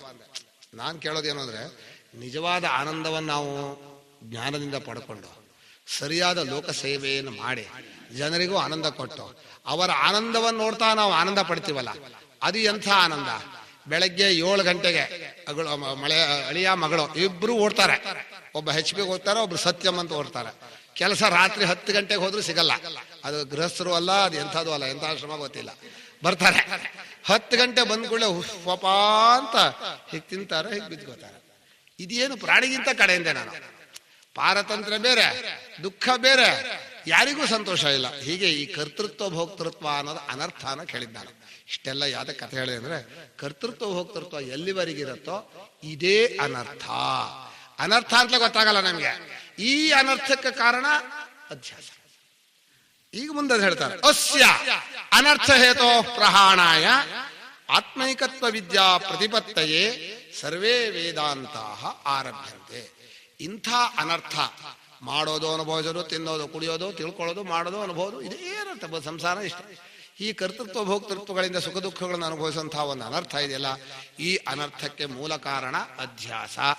ಅಸ್ಯ ಅನರ್ಥ ಹೇತೋ ಅಧ್ಯಾಸಸ್ಯ ಪ್ರಹಾಣಾಯ ಅಂತ ಬರೆದ್ರು. ಪ್ರಹಾಣ ಅಂದ್ರೆ ಭಗವಂತ ದಿವಸಕ್ಕೊಂದ್ಸಲ ಬಿಡಿಸಿರ್ತಾನೆ ನಿದ್ದೆಯಲ್ಲಿ. ಅದು ಪೂರ್ತಿ ಬರೀ ಹಾನ ಅಲ್ಲ, ಪ್ರಕರ್ಷೇಣ ಹಾನಾಯ, ಪೂರ್ತಿ ಹೋಗ್ಬಿಡ್ಬೇಕು. ಅದು ಒಂದು ದೃಷ್ಟಾಂತ ಹೇಳಿದ್ರೆ, ಈಗ ಕತ್ತಲೆ, ಮಬ್ಬುಗತ್ತಲೆ, ಪೂರ್ಣಗತ್ತಲೆ. ಮಬ್ಬುಗತ್ತಲೆಯಲ್ಲಿ ಹಾವು ಅಂತ ತಿಳ್ಕೊಂಡ, ಪೂರ್ಣ ಕತ್ತಲೆ ಆಯ್ತು, ಹಗ್ಗನೂ ಕಾಣಲಿಲ್ಲ, ಹಾವು ಕಾಣಲಿಲ್ಲ. ಆದ್ರೆ ಭಯ ಹೋಗುತ್ತೋ? ಹೋಗಲ್ಲ. ಮತ್ತೆ ಸ್ವಲ್ಪ ಇದಾದ್ಮೇಲೆ ಮತ್ತೆ ಬಂದ್ಬಿಡುತ್ತೆ ಹಾವಿದೆ ಅಂತ. ಅಥವಾ ಬೇರೆ ಕಡೆ ಹೋದ್ರೆ ಹೋಗುತ್ತೋ? ಹೋಗಲ್ಲ. ಹಾಗೆ ನಿದ್ದೆಗೆ ಹೋದ ಮಾತ್ರಕ್ಕೆ ನಿಮ್ಗೆ ಜ್ಞಾನ ಆಗಲ್ಲ. ಅದು ನಿಮ್ಗೆ ಏನನ್ಸುತ್ತೆ, ಅದ್ ನೋಡ್ದೆ ಅದು ಬಿಟ್ಬಿಟ್ರೆ ಆಯ್ತು ಅಂತ. ಇದು ನಮ್ಮ ಸ್ವರೂಪವೇ ಇದು. ಆದ್ರಿಂದ ಈ ಅಧ್ಯಾಸವನ್ನ ಎಚ್ಚರದಲ್ಲೇ ಸರಿಯಾದಂತಹ ಗುರುಗಳ ಹತ್ರ ಅರ್ಥ ಮಾಡ್ಕೊಂಡು ಕಳ್ಕೋಬೇಕು. ಅದಕ್ಕೆ ಪ್ರಹಾಣಾಯ ಅಂದ್ರು. ಇಲ್ಲಿ ಅಧ್ಯಾಸ ಪ್ರಹಾಣಾಯ ಆತ್ಮೈಕತ್ವ ವಿದ್ಯಾ ಪ್ರತಿಪತ್ತಯೇ ಸರ್ವೇ ವೇದಾಂತ ಆರಭ್ಯಂತೆ. ಇದು ಯಾತಕ್ಕೆ ಈ ವಾಕ್ಯ ಬರೋದು ಅಂದ್ರೆ, ಇಲ್ಲಿ 2 ಅಂಶ ಇದೆ. ಅಧ್ಯಾಸ ಪ್ರಹಾಣ ಪೂರ್ವಕವಾಗಿ ಆತ್ಮೈಕತ್ವ ಜ್ಞಾನವನ್ನುಂಟು ಮಾಡುತ್ತವೆ ವೇದಾಂತಗಳು ಅಂತ ಹೇಳಿದ್ರೆ, ನೀವು ವೇದಾಂತಗಳನ್ನು ಅರ್ಥ ಮಾಡುವಾಗ ಇದನ್ನು ನೀವು ಗಮನದಲ್ಲಿಟ್ಕೊಳ್ಳಿ. ಇದನ್ನು ಗಮನದಲ್ಲಿ ಇಟ್ಕೊಳ್ಳದೆ ಹೋದ್ರೆ ವೇದಾಂತ ವಾಕ್ಯ ನಿಮ್ಮನ್ನ ತಪ್ಪು ದಾರಿಗೆ ಎಳ್ಕೊಂಡು ಹೋಗುತ್ತೆ. ಇಷ್ಟೇ ಇಷ್ಟು ಈ 2 ಪದಗಳ ಸಂಬಂಧ ಇದೆಯಲ್ಲ, ಇದು ಬಹಳ ಜನಕ್ಕೆ ಸಿಗಲ್ಲ. ನನಗೆ ತುಂಬಾ ಆಶ್ಚರ್ಯ ಅಂದ್ರೆ, ನಮ್ಮ ಗುರುಗಳ ಆ ಪುಸ್ತಕದಲ್ಲಿ ವಿಮರ್ಶೆ ಮಾಡಿದ್ದಾರೆ ಕೊನೆಯಲ್ಲಿ. ರಾಮಾನುಜರು ಮಾಧ್ವರು ಶಂಕರರ ಈ ಅಧ್ಯಾಸ ಭಾಷ್ಯವನ್ನ ಖಂಡನೆ ಮಾಡಿದರಾ ಅಂತ ಪ್ರಶ್ನೆ ತಗೊಂಡು ಅದರಲ್ಲಿ ಒಂದಷ್ಟು ಉತ್ತರವನ್ನು ಬರೆದಿದ್ದಾರೆ.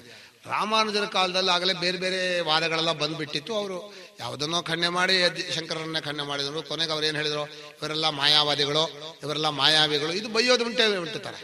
ಮಾಯಾವಾದಿಗಳು ಅನ್ನೋ ಪದ, ಮಾಯಾ ಅಂದ್ರೆ ಹುಸಿ ತೋರಿಕೆ, ತೋರಿಕೆ ಒಂದು, ಇರುವಿಕೆ ಒಂದು. ಎಲ್ಲ ಕಡೆ ಈಗ ಸೈನ್ಸು ಮಾಯಾವಾದಿನೇ. ಯಾಕೆಂದ್ರೆ ನೀರು ಇರೋದೇನೋ ಜಲಜನಕ, ಆಮ್ಲಜನಕ, ತೋರೋದೇನೋ ನೀರು. ಏನ್ರಿ ನೀವು ಮಾಯಾವಾದಿಗಳು ಕೊಂಡ್ರಿ. ಯಾಕಂದ್ರೆ ಇರೋ ನೀರನ್ನ ಜಲಜನಕ, ಆಮ್ಲಜನಕ ಅಂತ ಹೇಳ್ತೀರಿ, ಮಾಯೆ ಹೇಳ್ತೀರಿ. ಅಥವಾ ಸೂರ್ಯೋದಯ ಸಮಯ ಇದೆಯಲ್ಲ, ಅದು ನಿಜ ಅಲ್ಲ, ಅದು ಮಾಯೆ. ನಿಜವಾಗಿ ಭೂಮಿನೇ ತಿರುಗತ್ತೆ ಅಂತ ಹೇಳಿದ್ರೆ ನೀವು ಮಾಯಾವಾದಿಗಳು. ಮಾಯೆ ಅಂದ್ರೆ ಯಾರ್ಯಾರು ತೋರಿಕೆಯನ್ನು ಹೇಳಿ ಇರುವಿಕೆ ಬೇರ್ತರ ಅಂತ ಹೇಳಿದಾರೋ ಅಷ್ಟು ಜನ ಮಾಯಾವಾದಿಗಳು. ಮಾಯಾವಾದಿಗಳು ಅನ್ನೋ ಶಬ್ದಕ್ಕೆ ಸುಳ್ಳು ಹೇಳೋರು ಅಂತ ಅರ್ಥ ಅಲ್ಲ, ಕಪಟ ಮಾಡೋರು ಅಂತ ಅರ್ಥ ಅಲ್ಲ. ಅದನ್ನು ಈ ಭಾಷೆಯಲ್ಲಿ ಬಳಸ್ಕೊಳ್ಳೋದು. ಮಾಯಾವಾದಿಗಳು ಅಂದ್ರೆ ಮಾಯಾವಿಗಳು. ಮಾಯಾವಿಗಳು ಅಂದ್ರೇನು? ಮೋಸಗಾರರು. ನಿಮ್ಮನ್ನು ಮೋಸ ಮಾಡ್ಬಿಡ್ತಾರೆ ಕಣ್ರಿ. ಜಗತ್ ಸುಳ್ಳು ಅಂತ ಹೇಳ್ತಾರೆ ಇವರು. ನಾವು ಜಗತ್ ಸುಳ್ಳು ಅಂತ ಹೇಳಕೊಟ್ಟಿಲ್ಲ ಸ್ವಾಮಿ, ಜಗತ್ತೆಲ್ಲ ಪರಮಾತ್ಮ ಅಂತ ಹೇಳಕ್ ಹೊರಟವರು ಅಂದ್ರೆ ಕೇಳೋದೇ ಇಲ್ಲ. ಜಗನ್ ಮಿಥ್ಯಾ ಅಂತ ಹೇಳಿದಿರೋ ಇಲ್ವಾ ಅಂತ. ಮಿಥ್ಯಾ ಅಂತ ಹೇಳಿರೋದು ನಿಜ. ಯಾತಕ್ಕೆ ಅಂದ್ರೆ ಅಲ್ಲಿ ಆಸಕ್ತಿ ಇಡಬೇಡಿ ಅಂತ. ತೋರಿಕೆಯನ್ನೇ ನೀವು ಇಟ್ಕೊಂಡು ಅದನ್ನೇ ಗಂಟು ಹಾಕೊಂಡ್ರೆ ಸತ್ಯ ಗೊತ್ತಾಗಲ್ಲ. ಅದು ವೈರಾಗ್ಯ ಮಾಡ್ಕೊಳ್ಳಿ ಅಂತ ಹೇಳಿ ಬ್ರಹ್ಮ ಸತ್ಯಂ ಜಗನ್ ಮಿಥ್ಯಾ ಅಂತ ಹೇಳಿದ್ರು. ಬ್ರಹ್ಮ ಸತ್ಯಂ ಬಿಟ್ಬಿಟ್ರು, ಇದನ್ನ ಹಿಡ್ಕೊಂಡ್ಬಿಟ್ರು. ಈ ವಾಕ್ಯ ಇದೆಯಲ್ಲ, ಅಸ್ಯಾನರ್ಥ ಹೇತೋ ಪ್ರಹಾಣಾಯ ಆತ್ಮೈಕತ್ವ ವಿದ್ಯಾ ಪ್ರತಿಪತ್ತಯೇ ಸರ್ವೇ ವೇದಾಂತಾಹ ಆರಭ್ಯಂತೆ. ಈ ಆತ್ಮೈಕತ್ವ ವಿದ್ಯೆಯನ್ನು ತಿಳಿಸೋಕೋಸ್ಕರವೇ ಸಕಲ ವೇದಾಂತಗಳು ಹೊರಟಿವೆ.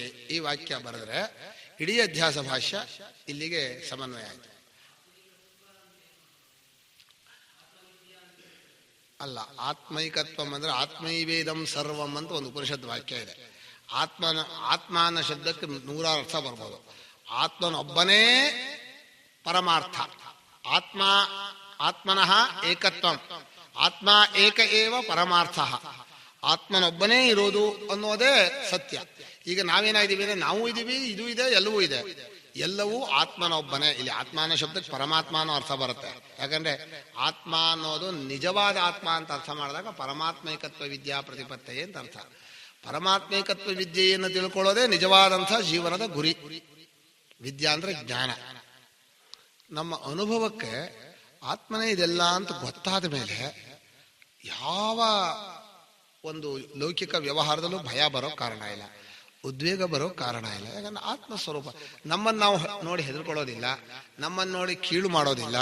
ನಾವೇ ನಮ್ಮ ರೂಪವೇ ಆದರೆ ಅಲ್ಲ ಆಗಿದೆ ಅಂತ ಗೊತ್ತಾದ್ರೆ, ಅದು ಗೊತ್ತಾದ ಕೂಡಲೇ ಮನುಷ್ಯನಿಗಿರುವ ಒಳಗಿನ ಅಷ್ಟೂ ರಾಗದ್ವೇಷಗಳು ಭಯಾದಿಗಳು ಎಲ್ಲ ಹೊರಟೋಗುತ್ತೆ, ತಾನೇ ಹೋಗುತ್ತೆ. ಅಲ್ಲಿಂದ ಮುಂದೆ ಅವನಿಗೆ ನೀನು ಹೀಗಿರಬೇಕು ಅಂತ ಹೇಳುವಂತಹ ಒಂದು ಅವಶ್ಯಕತೆಯೇ ಬರೋದಿಲ್ಲ. ಅದಕ್ಕೆ ಗೀತೆಯಲ್ಲಿ ಭಗವಂತ ಆ ಸ್ಥಿತಪ್ರಜ್ಞೆ ಲಕ್ಷಣವಾಗಲಿ ಲಕ್ಷಣವನ್ನೆಲ್ಲ ಹೇಳ್ತಾನಲ್ಲ, ಆ ಜ್ಞಾನವನ್ನು ಹೊಗಳೋಕೆ ಹೇಳಿರೋದು. ಈ ಜ್ಞಾನ ಬಂದ್ಬಿಟ್ರೆ ಈ ಲಕ್ಷಣ ತಾನಾಗಿ ಬರುತ್ತೆ. ಆದ್ರೆ ಆ ಲಕ್ಷಣವನ್ನ ಅನುಸರಣೆ ಮಾಡೋರಿಗೆ ಜ್ಞಾನ ಬರುತ್ತೆ.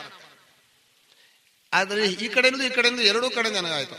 ಈ ಆತ್ಮೀಕತ್ವ ವಿದ್ಯಾ ಪ್ರತಿಪತ್ತಿ ಅಂತಿದೆಯಲ್ಲ, ಪ್ರತಿಪತ್ತಿ ಅನ್ನೋ ಪದಕ್ಕೆ ಜ್ಞಾನ ಅಂತ ಅರ್ಥ, ವಿದ್ಯೆಯನ್ನ ಪಡೆಯೋದು ಅಂತ ಅರ್ಥ.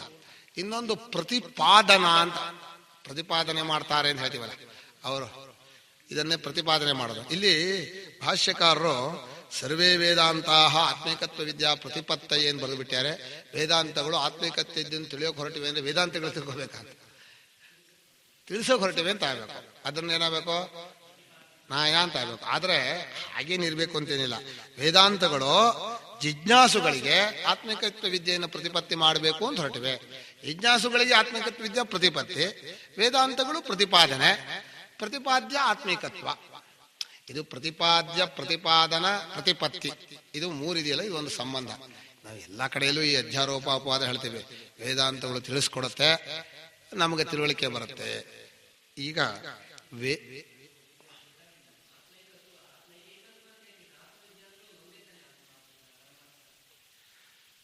ಆತ್ಮ ಒಂದೇ ಅನ್ನೋದು ಎಲ್ಲ ವಾದಗಳು ಒಪ್ಕೊಂಡಿಲ್ಲ, ನಮ್ಮ ಅನುಭವ ತಂದಿಲ್ಲ. ಏಕತ್ವವು ಆತ್ಮ ಅಂತ ಗೊತ್ತಿದೆ ನಮಗೆ, ಏಕತ್ವವೇ ಗೊತ್ತಾಗದೆ ಇರೋದು.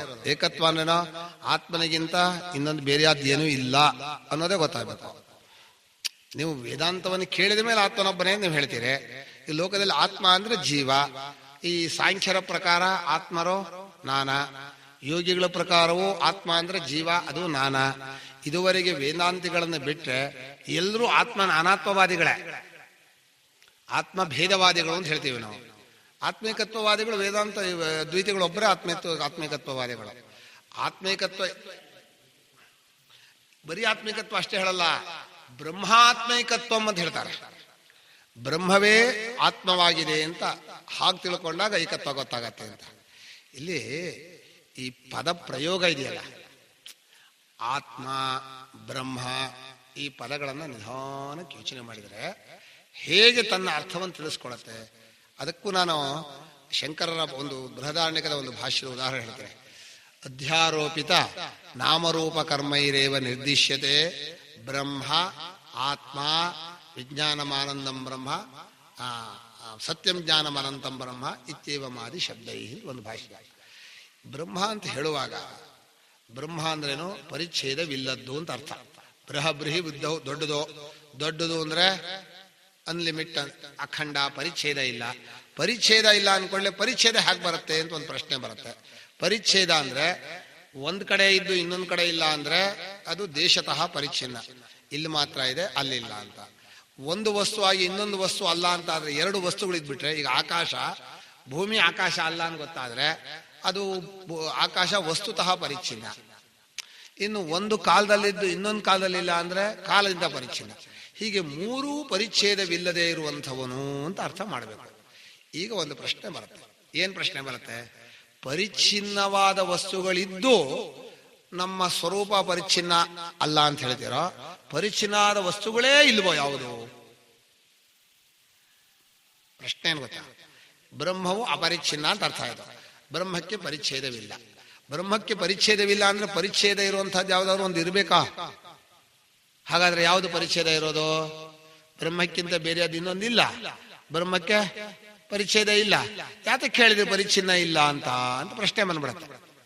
ಈ ಪದ ಪ್ರಯೋಗದಲ್ಲೇ ಪರಿಚ್ಛಿನ್ನವಾದ ಇದೆಲ್ಲ ಇದೆ ಅಂತ ಇಟ್ಕೊಂಡಿರ್ಬೇಕಲ್ವಾ? ಇದೆಲ್ಲ ಇದು ಪರಿಚ್ಛಿನ್ನ, ನಮ್ಮ ಅನಾತ್ಮವು ಪರಿಚ್ಛಿನ್ನ, ದೇಹಾದಿಗಳು ಪರಿಚ್ಛಿನ್ನ, ಇದೆಲ್ಲ ಪರಿಚ್ಛಿನ್ನವಾದದ್ದು ಇದೆ ಅಂತ ಇಟ್ಕೊಂಡು ಅದು ಅಪರಿಚ್ಛಿನ್ನ ಅಂತ ಹೇಳಬೇಕು. ಅಲ್ಲ, ಅದು ಇದು ಇದೆ ಅಂತ ಇಟ್ಕೊಳ್ಳೋದು ಅಧ್ಯಾರೋಪ ದೃಷ್ಟಿಯೇ. ನಮ್ಮ ಅಜ್ಞಾನ ದೃಷ್ಟಿಯಿಂದ ಏನ್ ಕಾಣ್ತಾ ಇದೆಯೋ ಈ ಪರಿಚ್ಛಿನ್ನವಾದದ್ದು ಅದು ಅಲ್ಲ. ಬ್ರಹ್ಮ ಅಂದ್ರೆ ನಮ್ಮ ಸ್ವರೂಪವು ಹೀಗೆ ಪರಿಚ್ಛಿನ್ನವಲ್ಲ. ಈ ಪರಿಚ್ಛಿನ್ನ ಇರೋದು ಇದೆ ಅಂತ ಮೊದಲು ನೀವು ಪ್ರೂವ್ ಮಾಡ್ಬೇಕಲ್ಲ, ಅದೇನ್ ಮಾಡಲ್ಲ ಅವರು. ಆದ್ರೆ ಇದು ಒಂದು ರೀತಿ ಅಧ್ಯಾರೋಪ ದೃಷ್ಟಿ. ಹೀಗೆ ಎಲ್ಲ ಪದಗಳು ಅಷ್ಟೇ. ಆತ್ಮ ಅಂದ್ರೆ ಒಳಗಿದೆ ಅಂದ್ರು. ಅಲ್ಲ ಸ್ವಾಮಿ, ನೀವು ಪರಿಚ್ಛಿನ್ನ ಅಲ್ಲ ಅಂತಂದ್ರೆ ಒಳಗೂ ಇರುತ್ತೆ ಹೊರಗೂ ಇರುತ್ತೆ, ಎಲ್ಲೆಲ್ಲೂ ಇರುತ್ತೆ. ಇದು ವ್ಯಾಪಕ ಅನ್ನೋ ಶಬ್ದ ಹೇಗೆ ಅಂದ್ರೆ ಎಲ್ಲದರೊಳಗೂ ಪೂರ್ತಿ ಅದೇ ಆಗಿ ಹಾಗಿರ್ಬೇಕು. ಅದು ವ್ಯಾಪಕ ಶಬ್ದ ಎರಡು ಥರ. ಸಕ್ಕರೆ ತಗೊಂಡು ನೀರಲ್ಲಿ ಹಾಕಿದ್ರೆ ನೀರಲ್ಲಿ ಸಕ್ಕರೆ ಸೇರತ್ತಲ್ಲ, ಆ ವ್ಯಾಪಕ ಅಲ್ಲ.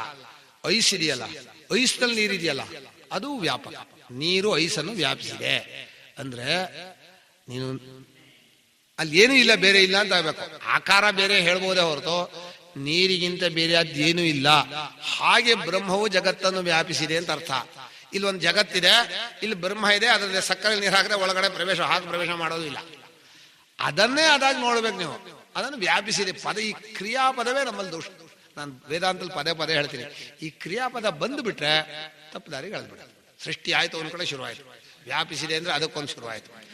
ಏನಾದ್ರೂ ಹೇಳ್ರಿ, ಅವನು ಹೀಗೆ ಮಾಡ್ದ, ಓ ಏನ್ ಮಾಡ್ದಪ್ಪ ಅವನು, ಆ ಕಡೆಗೆ ನಮ್ಮ ಮನಸ್ಸು ಹೋಗತ್ತೆ. ಪರಮಾತ್ಮನು ತನ್ನ ಮನಸ್ಸಿನಿಂದ ಹಿರಣ್ಯಗರ್ಭನ ಸೃಷ್ಟಿ ಮಾಡ್ದ. ಹಿರಣ್ಯಗರ್ಭ ಬಂದ, ಸರಿ ಏನಾಯ್ತು ಮುಂದಕ್ಕೆ ಅಂತೀವಿ, ಏನೂ ಸೃಷ್ಟಿಯಾಗಿರಲ್ಲ. ಆ ಹೊಸ ಪ್ರಾಣಮ ಸೃಜತ ಪ್ರಾಣಾತ್ ಶ್ರದ್ಧಾ. ಈ ಎಲ್ಲಾ ಕ್ರಿಯಾಪದಗಳು, ಗೀತೆಯನ್ನಾದ್ರೂ ತಗೊಳ್ಳಿ, ಯಾವ್ದಾದ್ರು ತಗೊಳ್ಳಿ, ಕ್ರಿಯಾಪದಕ್ಕೆ ಒತ್ತು ಕೊಟ್ರ ಹೋಯ್ತು ವೇದಾಂತದ ಕಥೆ. ಅದು ಇದ್ರಲ್ಲಿ ಹೇಳ್ಬೋದು, ಕರ್ಮಕಾಂಡದಲ್ಲೋ ವ್ಯವಹಾರದಲ್ಲೋ ಕ್ರಿಯಾಪದ ಕ್ರಿಯೆಗೆ ಪ್ರಾಧಾನ್ಯ. ಇಲ್ಲಿ ವಸ್ತು ಪ್ರಾಧಾನ್ಯ ಆಗಬೇಕು. ಮಿಥ್ಯಾಜ್ಞಾನದಿಂದ ಎಲ್ಲವೂ ಹುಟ್ಟಿದೆ ಅಂತ ಬಂತು. ಇದೇನ್ ಮಾಡಿದ್ರು, ಮಿಥ್ಯಾಜ್ಞಾನ ಅಂತ ಒಂದು ವಸ್ತು, ಅದರಿಂದ ಹುಟ್ಟಬೇಕು. ಹುಟ್ಟಿರೋದು ನಿಜ ತಾನೆ, ಆದ್ರೆ ಏನ ಮಾಡಬೇಕು, ಮಿಥ್ಯಾಜ್ಞಾನ ಅನ್ನೋದೇ ಒಂದು ವಸ್ತು ಮಾಡ್ಬಿಟ್ರು. ಅವರು ಹುಟ್ಟಿದೆ ಅಂತ ಹೇಳ್ತಾ ಇದ್ದೀರಲ್ಲ, ಅದು ನಿಮ್ಮ ಮಿಥ್ಯಾಜ್ಞಾನವೇ, ನಿಜವಾಗಿ ಹುಟ್ಟಿಲ್ಲ ಅಂತ ಹೇಳ ಭಾಷೆಯನ್ನ ಹೇಗೆ ತಿರ್ಚಕ್ ಬರುತ್ತೆ ಅಂತ ನಾನು ಹೇಳೋದು. ಇದು ಇಡೀ ವೇದಾಂತದಲ್ಲಿ ಇರೋದು. ಈಗ ಹೇಳಿದ್ರು ಆತ್ಮೈಕತ್ವ ವಿದ್ಯೆಯನ್ನ ತಿಳಿಸೋಕೋಸ್ಕರ ಅಂತ ಹೇಳಿದ್ರು. ಇಲ್ಲೂ ಕೂಡ ತಿಳಿಸೋದನ್ನು ಹೊಸದಲ್ಲ ಅಂದ್ರು ಶಂಕರಾಚಾರ್ಯ. ಯಾಕೆ ಅಂದ್ರೆ ನೀವು ನಿಮ್ಮನ್ನು ತಿಳ್ಕೊಂಡೇ ಇದ್ದೀರಾ, ತಪ್ಪು ತಿಳಿಕೆ ತೆಗೆದ್ರೆ ಸಾಕು. ಅಲ್ಲೊಂದು ಚರ್ಚೆ, ಅಧ್ಯಾಸವನ್ನು ಕಳೆಯೋದು ಪ್ರಧಾನವೋ ಆತ್ಮಜ್ಞಾನ ಉಂಟು ಮಾಡೋದು ಪ್ರಧಾನವೋ, ದೊಡ್ಡ ಚರ್ಚೆ. ಅದ್ ನೀವು ಆ ಚರ್ಚೆ ನೋಡಿದ್ರೆ ಗೊತ್ತಾಗುತ್ತೆ. ಹೀಗೂ ಹೇಳ್ಬೋದು, ಹೀಗೂ ಹೇಳ್ಬೋದು. ಇಲ್ಲ, ಜ್ಞಾನ ಬಂದ್ಮೇಲೆ ಅಜ್ಞಾನ ಹೋಗುತ್ತೆ, ಇಲ್ಲ ಅಜ್ಞಾನ ಹೋದ್ಮೇಲೆ ಜ್ಞಾನ ಬರುತ್ತೆ. ಯಾವ್ದು ಮೊದಲು ಯಾವ್ದು ಆಮೇಲೆ? ಅವ್ರು ಹೇಳಿದ್ರು ಅಜ್ಞಾನ ಹೋಗೋದ್ರಲ್ಲೇ ಜ್ಞಾನ ಬರುತ್ತೆ, ಇಲ್ಲದ್ರೆ ಅಜ್ಞಾನ ಹೋಗಲ್ಲ. ಅಜ್ಞಾನ, ನಮ್ಮ ಬಗ್ಗೆ ನಮಗೆ ಒಂದು ಜ್ಞಾನ ಇದೆ, ಅಜ್ಞಾನವನ್ನು ತೆಗಿತಾ ಹೋಗುತ್ತೆ ನಿಧಾನವಾಗಿ. ನ ಜಾಯತೆ ಏನ್ರೆ ನೀವು ಹುಟ್ಟಿರೋರಲ್ಲ. ಯಾಕ್ರೆ ನಾವು ಹುಟ್ಟಿರೋರಲ್ಲ? ಡೇಟ್ ಆಫ್ ಬರ್ತ್ ಇದೆ. ನಮ್ಮ ಅಪ್ಪ ಅಮ್ಮನ್ ಕೇಳ್ರಿ, ನಮ್ಮನ್ನ ನಾವೊಬ್ಬರೇ ಅಲ್ಲ, ಎಲ್ಲರೂ ಹುಟ್ಟಿದ್ದಾರೆ. ಅಲ್ಲಪ್ಪ, ಹುಟ್ಟಿದೆ ಅನ್ನೋದು ನಿನ್ನ ಅನುಭವಕ್ಕೆ ಬರಬೇಕು ಅಲ್ವಾ? ನೀನು ಹುಟ್ಟಿರೋ ನಿನ್ನ ಅನುಭವಕ್ಕೆ ಬರಬೇಕು, ಬೇರೊಬ್ಬರು ನೋಡಿದ್ ಲೆಕ್ಕ ಅಲ್ಲ. ಬೇರೊಬ್ಬರು ಹುಟ್ಟಿದ್ದು ನಾವೇನೋ ಲೆಕ್ಕ ಅಲ್ಲ. ನನ್ನ ಹುಟ್ಟನ್ನು ನಾನು ನೋಡ್ಬೇಕಾದ್ರೆ ನಾನು ಇಲ್ಲದೆ ಇರೋದು ಒಂದೊಂದ್ಸಲ ನೋಡ್ಬೇಕು, ನಾನು ಬಂದಿರೋದು ನೋಡ್ಬೇಕು. ಆ ಎರಡೂ ನೋಡೋದು ನಾನು ಇನ್ನೊಬ್ಬ ಇರಬೇಕು. ನಾನು ಇಲ್ಲದೆ ಇರೋದು ನಾನು ನೋಡೋದು ಹಾಗೆ. ಮೊದಲು ಹುಟ್ಟೋಕ್ ಮುಂಚೆ ಇರ್ಲಿಲ್ಲ ಅನ್ನೋದು ನೋಡ್ಬೇಕು, ಆಮೇಲೆ ಬಂದದ್ದು ನೋಡ್ಬೇಕು.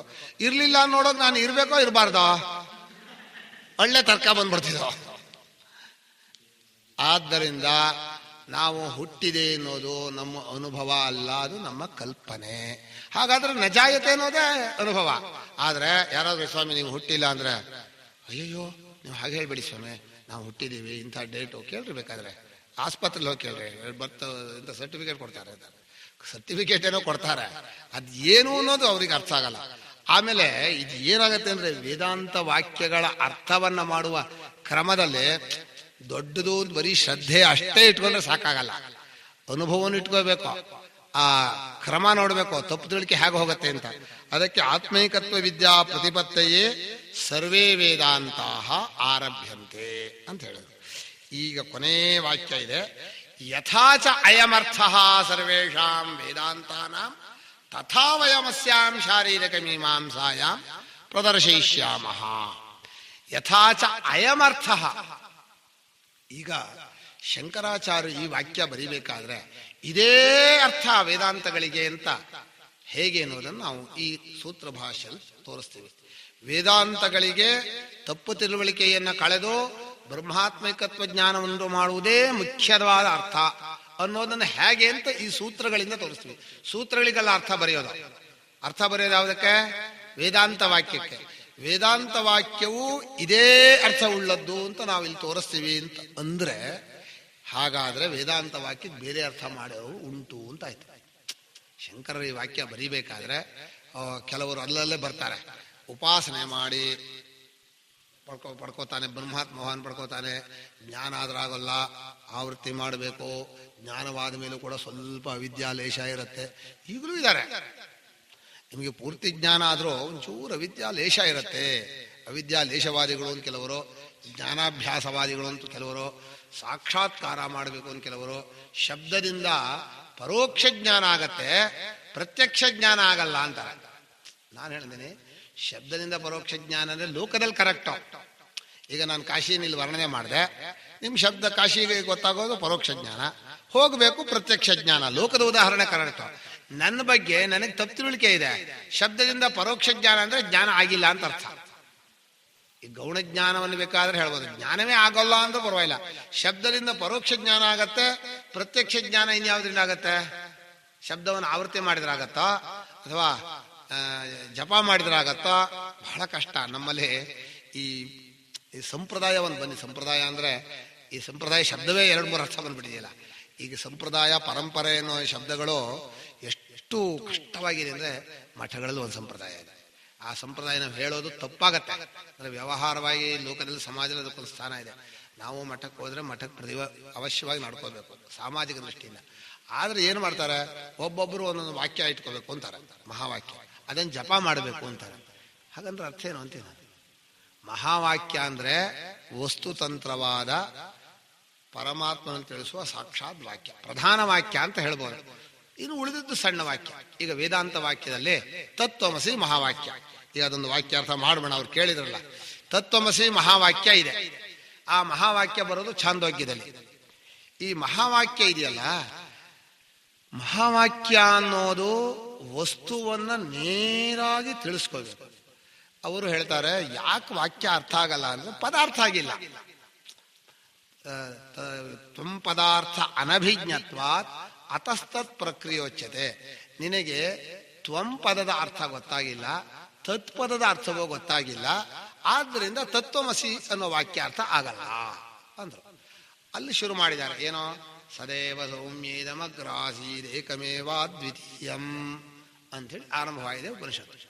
ಈಗ ಅಲ್ಲೇ ವಾಕ್ಯಾರ್ಥ ಮಾಡಿದ್ರು, ಇದೆಲ್ಲವೂ ಸತ್ತೊಂದೇ ಆಗಿತ್ತು ಅಂತ ಒಂದು ವಾಕ್ಯಾರ್ಥ ಕಾಣುತ್ತೆ.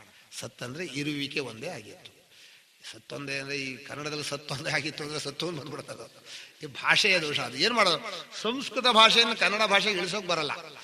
ಇದೆಲ್ಲವೂ ಇರುವಿಕೆಯೊಂದೇ ಆಗಿತ್ತು ಅಂದ್ರೆ ಏನೋ ಹೇಳ್ತಾರ ಕಣ್ರಿ. ಇದು ಇರುವಿಕೆಯೊಂದೇ ಆಗಿತ್ತು ಎಲ್ಲೂ ಕೇಳಲ್ಲಪ್ಪ.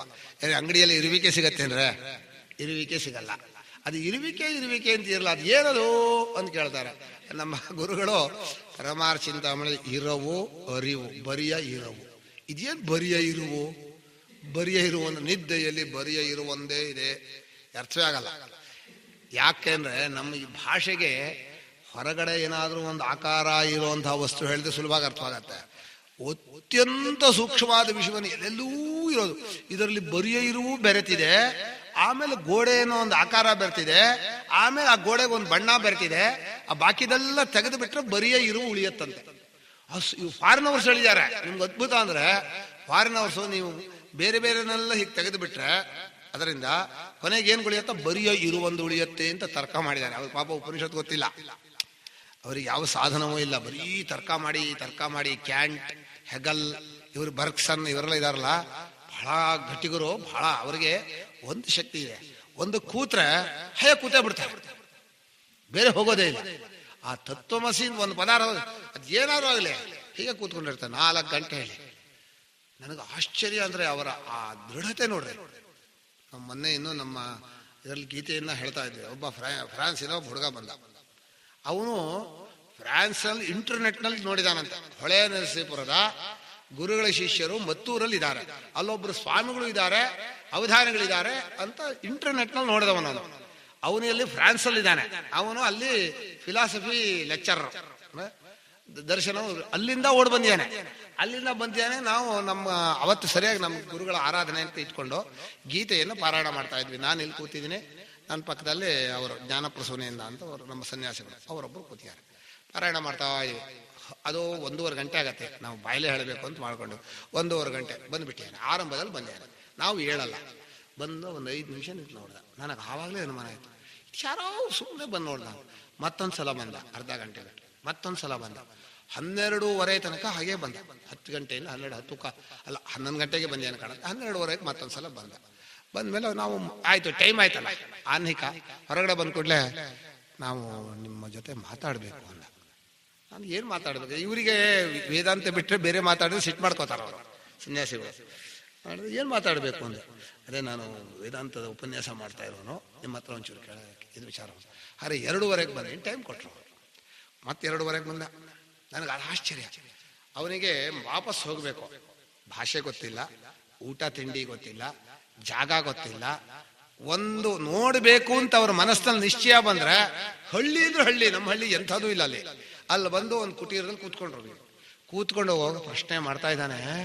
ನನಗೆ ಆಶ್ಚರ್ಯ ಆಯಿತು. ಫ್ರಾನ್ಸ್ನವನು ಆ ತಪ್ಪು ತಿಳುವಳಿಕೆಗೆ ಇದು 2 ವಿಷಯ ಗೊತ್ತಿರಬೇಕೋ ಇಲ್ವೋ ಅಂತ ಕೇಳ್ತಾ ಇದ್ದಾನೆ.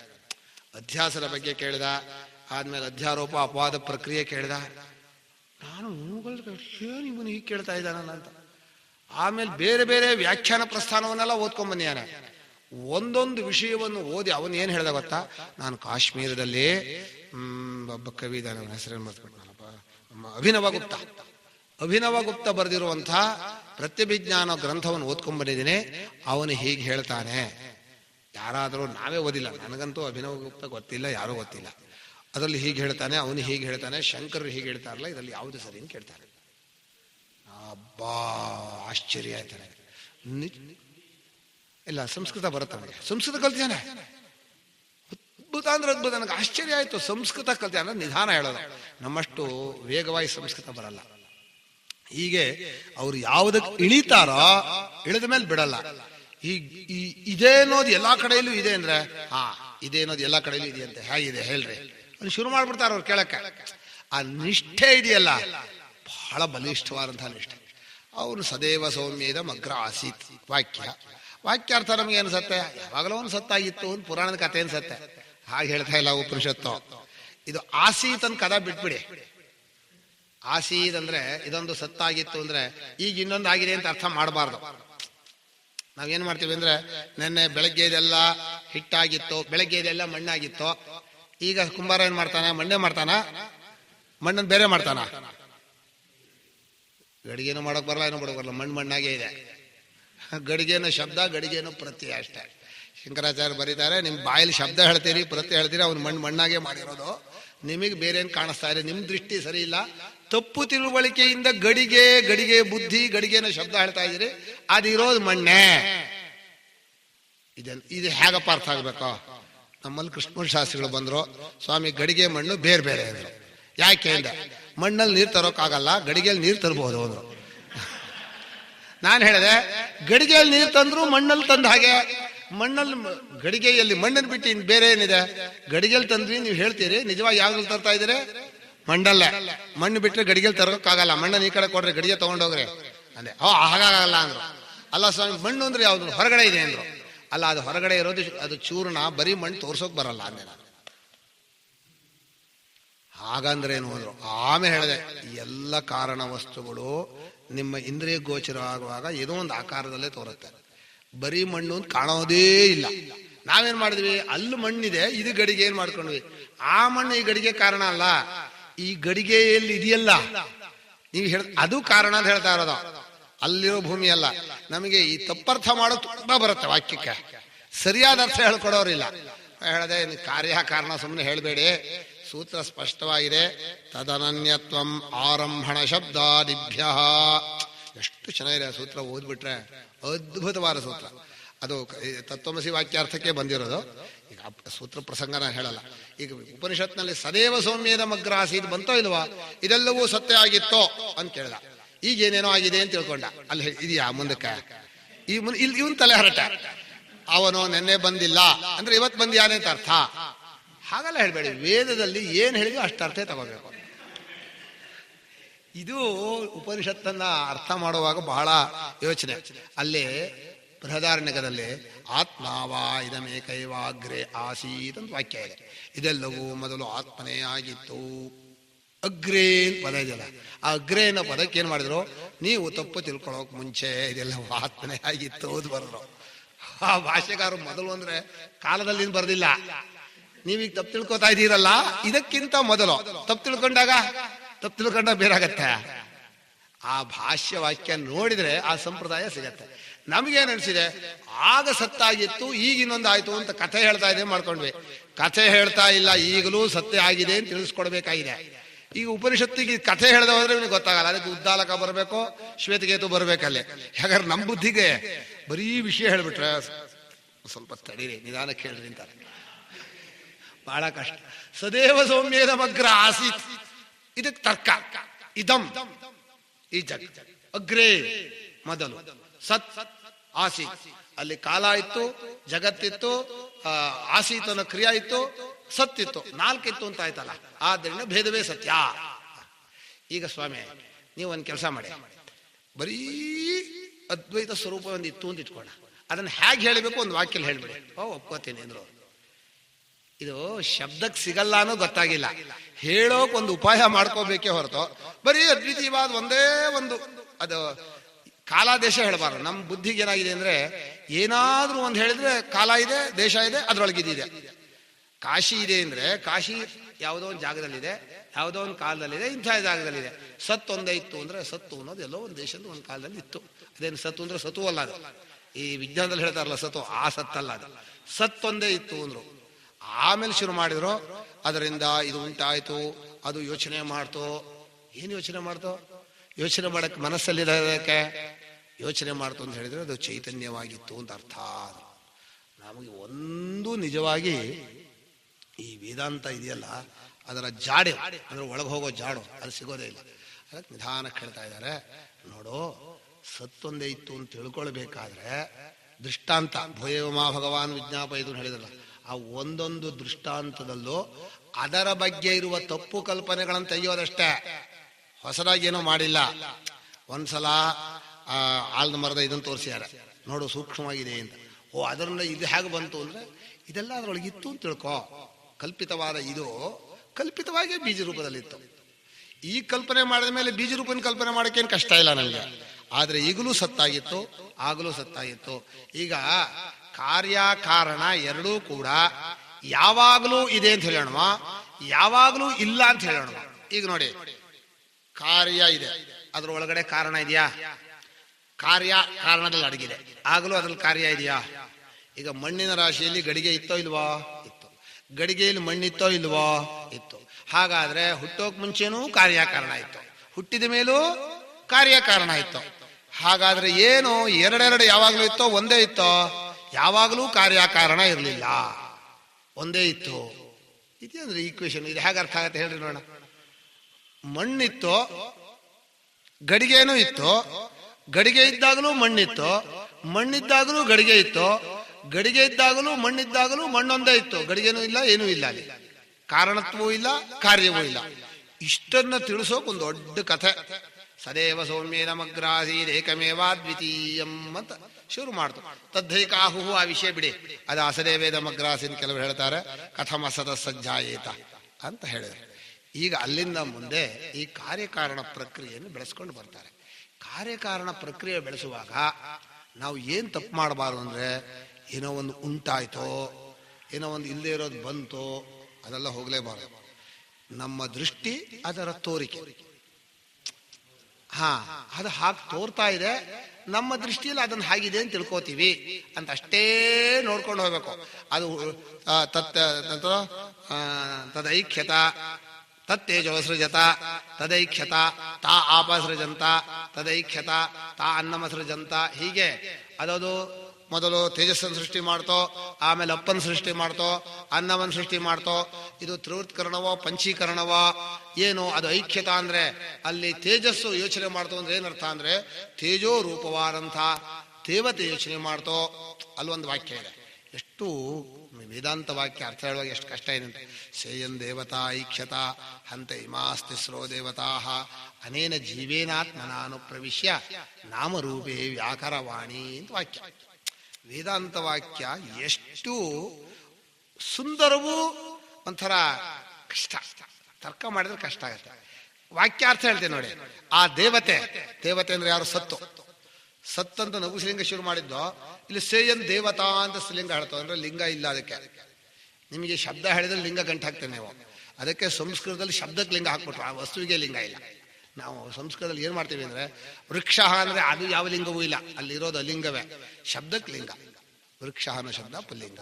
ಇದೇನು ಈ ಸಂಸ್ಕೃತ ಭಾಷೆಯಲ್ಲಿ ಶಬ್ದಕ್ಕೆ ಲಿಂಗ ಅಂತೀರಿ, ವಸ್ತು ಲಿಂಗವೇ ಇಲ್ಲ ಅಂದ್ರೆ ಯಾವಾಗಲೂ ವಸ್ತು ಲಿಂಗ ಬೇಕಂದ್ರೆ ಅಂದ್ರೆ ಲಿಂಗ ಇಲ್ಲದೆ ಇರೋದೇ ವಸ್ತು ಹೊಂದಿರೋದು, ಬಾಕಿದೆಲ್ಲ ಕಲ್ಪಿತವಾದ. ಲಿಂಗ ಇರೋದಷ್ಟು ಕಲ್ಪಿತ ವಸ್ತುವಾದ್ದರಿಂದ ಅಲಿಂಗವಾದರೆ ಇದಕ್ಕೆ ಹೇಳಿದ್ವಿ. ಸೇಯಂ ದೇವತಾ ಐಕ್ಷತ, ಈ ದೇವತೆ ಯೋಚನೆ ಮಾಡ್ತೋ. ಏನು ಯೋಚನೆ ಮಾಡ್ತೋ?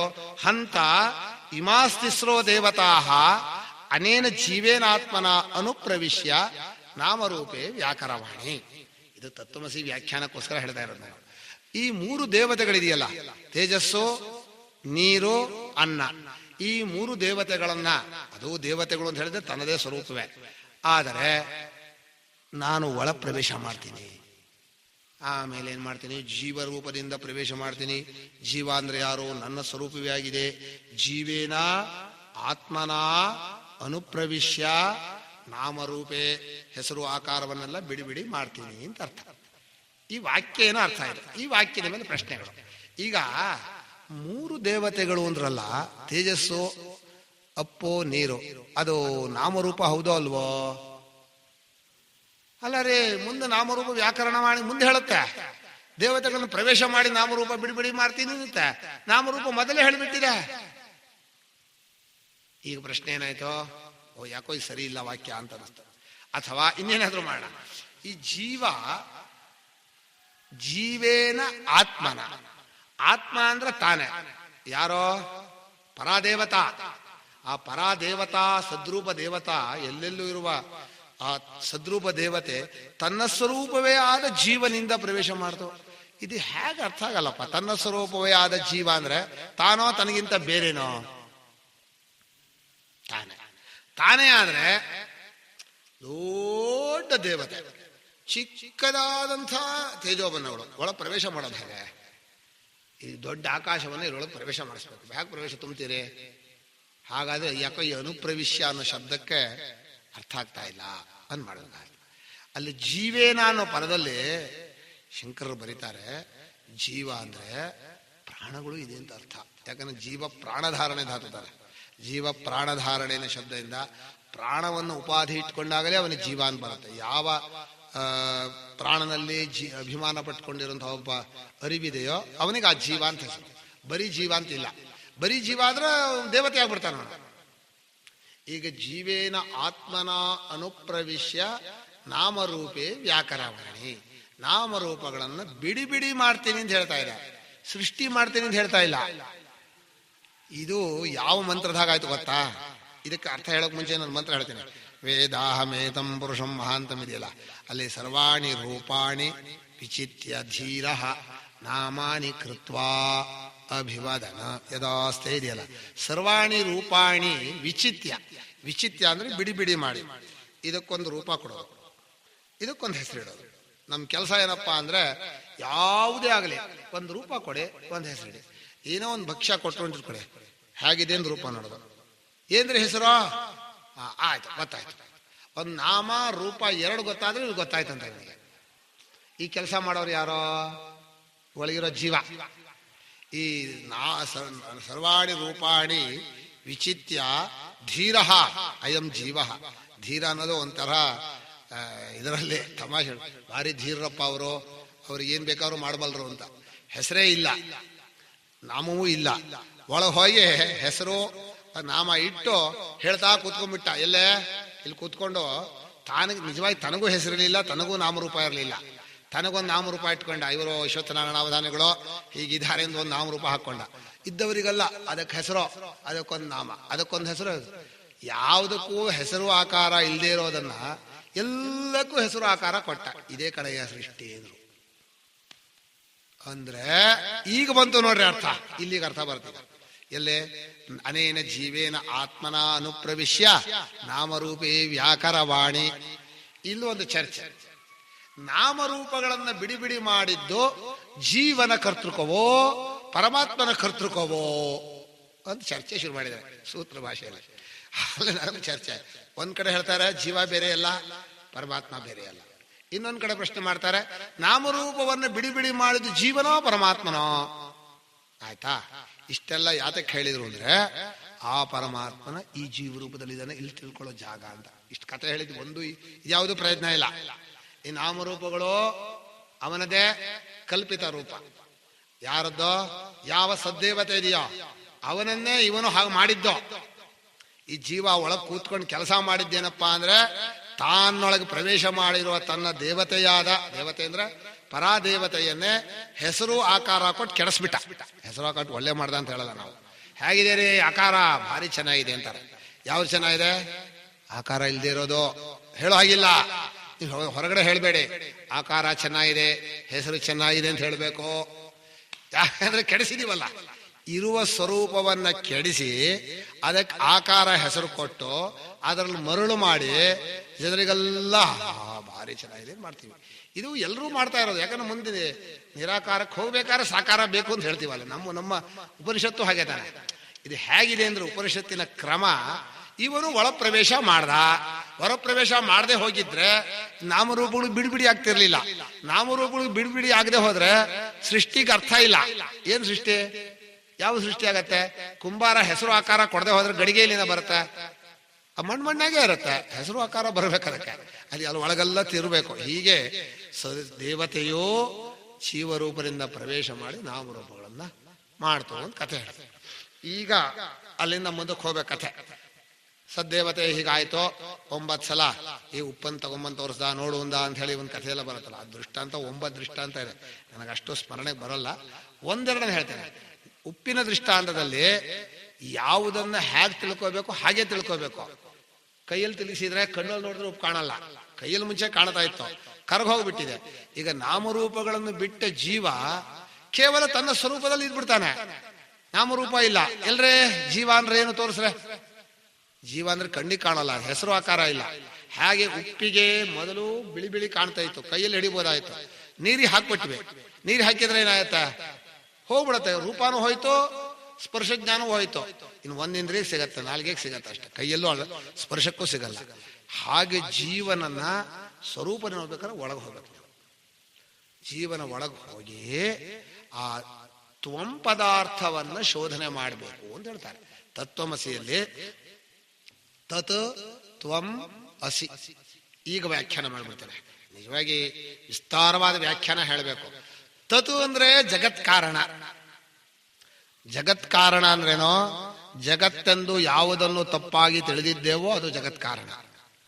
ಜಗತ್ತನ್ನು ಹುಟ್ಟಿಸಿರೋದಲ್ಲ, ಅಥವಾ ಜಗತ್ತಾಗಿ ಪರಿಣಾಮ ಆಗಿರೋದಲ್ಲ.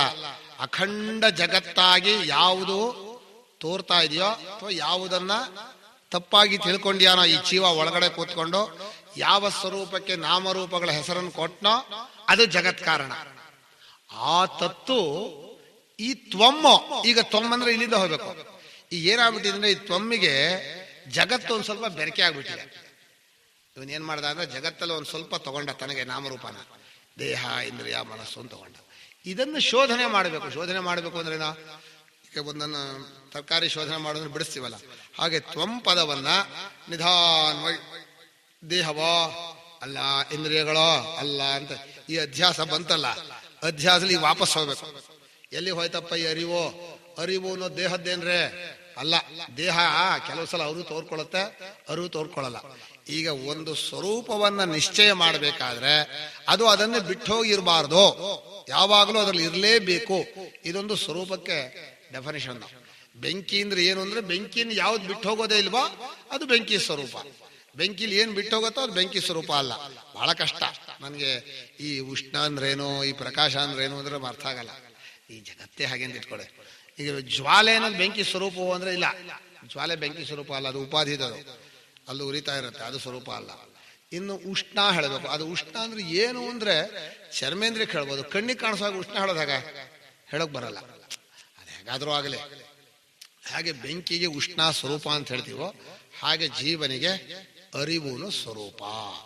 ಈಗ ಅದನ್ನು ಶೋಧನೆ ಮಾಡಬೇಕು. ನಿಧಾನವಾಗಿ ಶೋಧನೆ ಮಾಡಿಕೊಂಡು ನೀವು ಒಳಗಡೆ ಹೋದ್ರೆ ಆ ತ್ವಂ ಪದಾರ್ಥಕ್ಕೆ ಮೊದಲು ಸ್ಥೂಲ ದೇಹವನ್ನು ಬಿಡಿಸ್ಬೇಕು.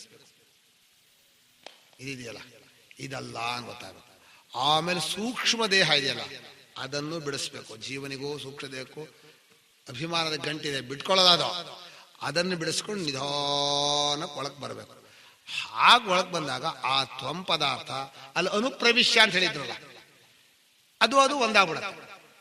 ಓ ಹೌದು, ಆ ಸದ್ರೂಪವೇ ನಾನು, ಸದ್ಬ್ರಹ್ಮಾತ್ಮಾಹಮಿತ್ಯೇವಂ ಬೋಧೆ, ಅದು ಅರಿವು ಬರುತ್ತೆ.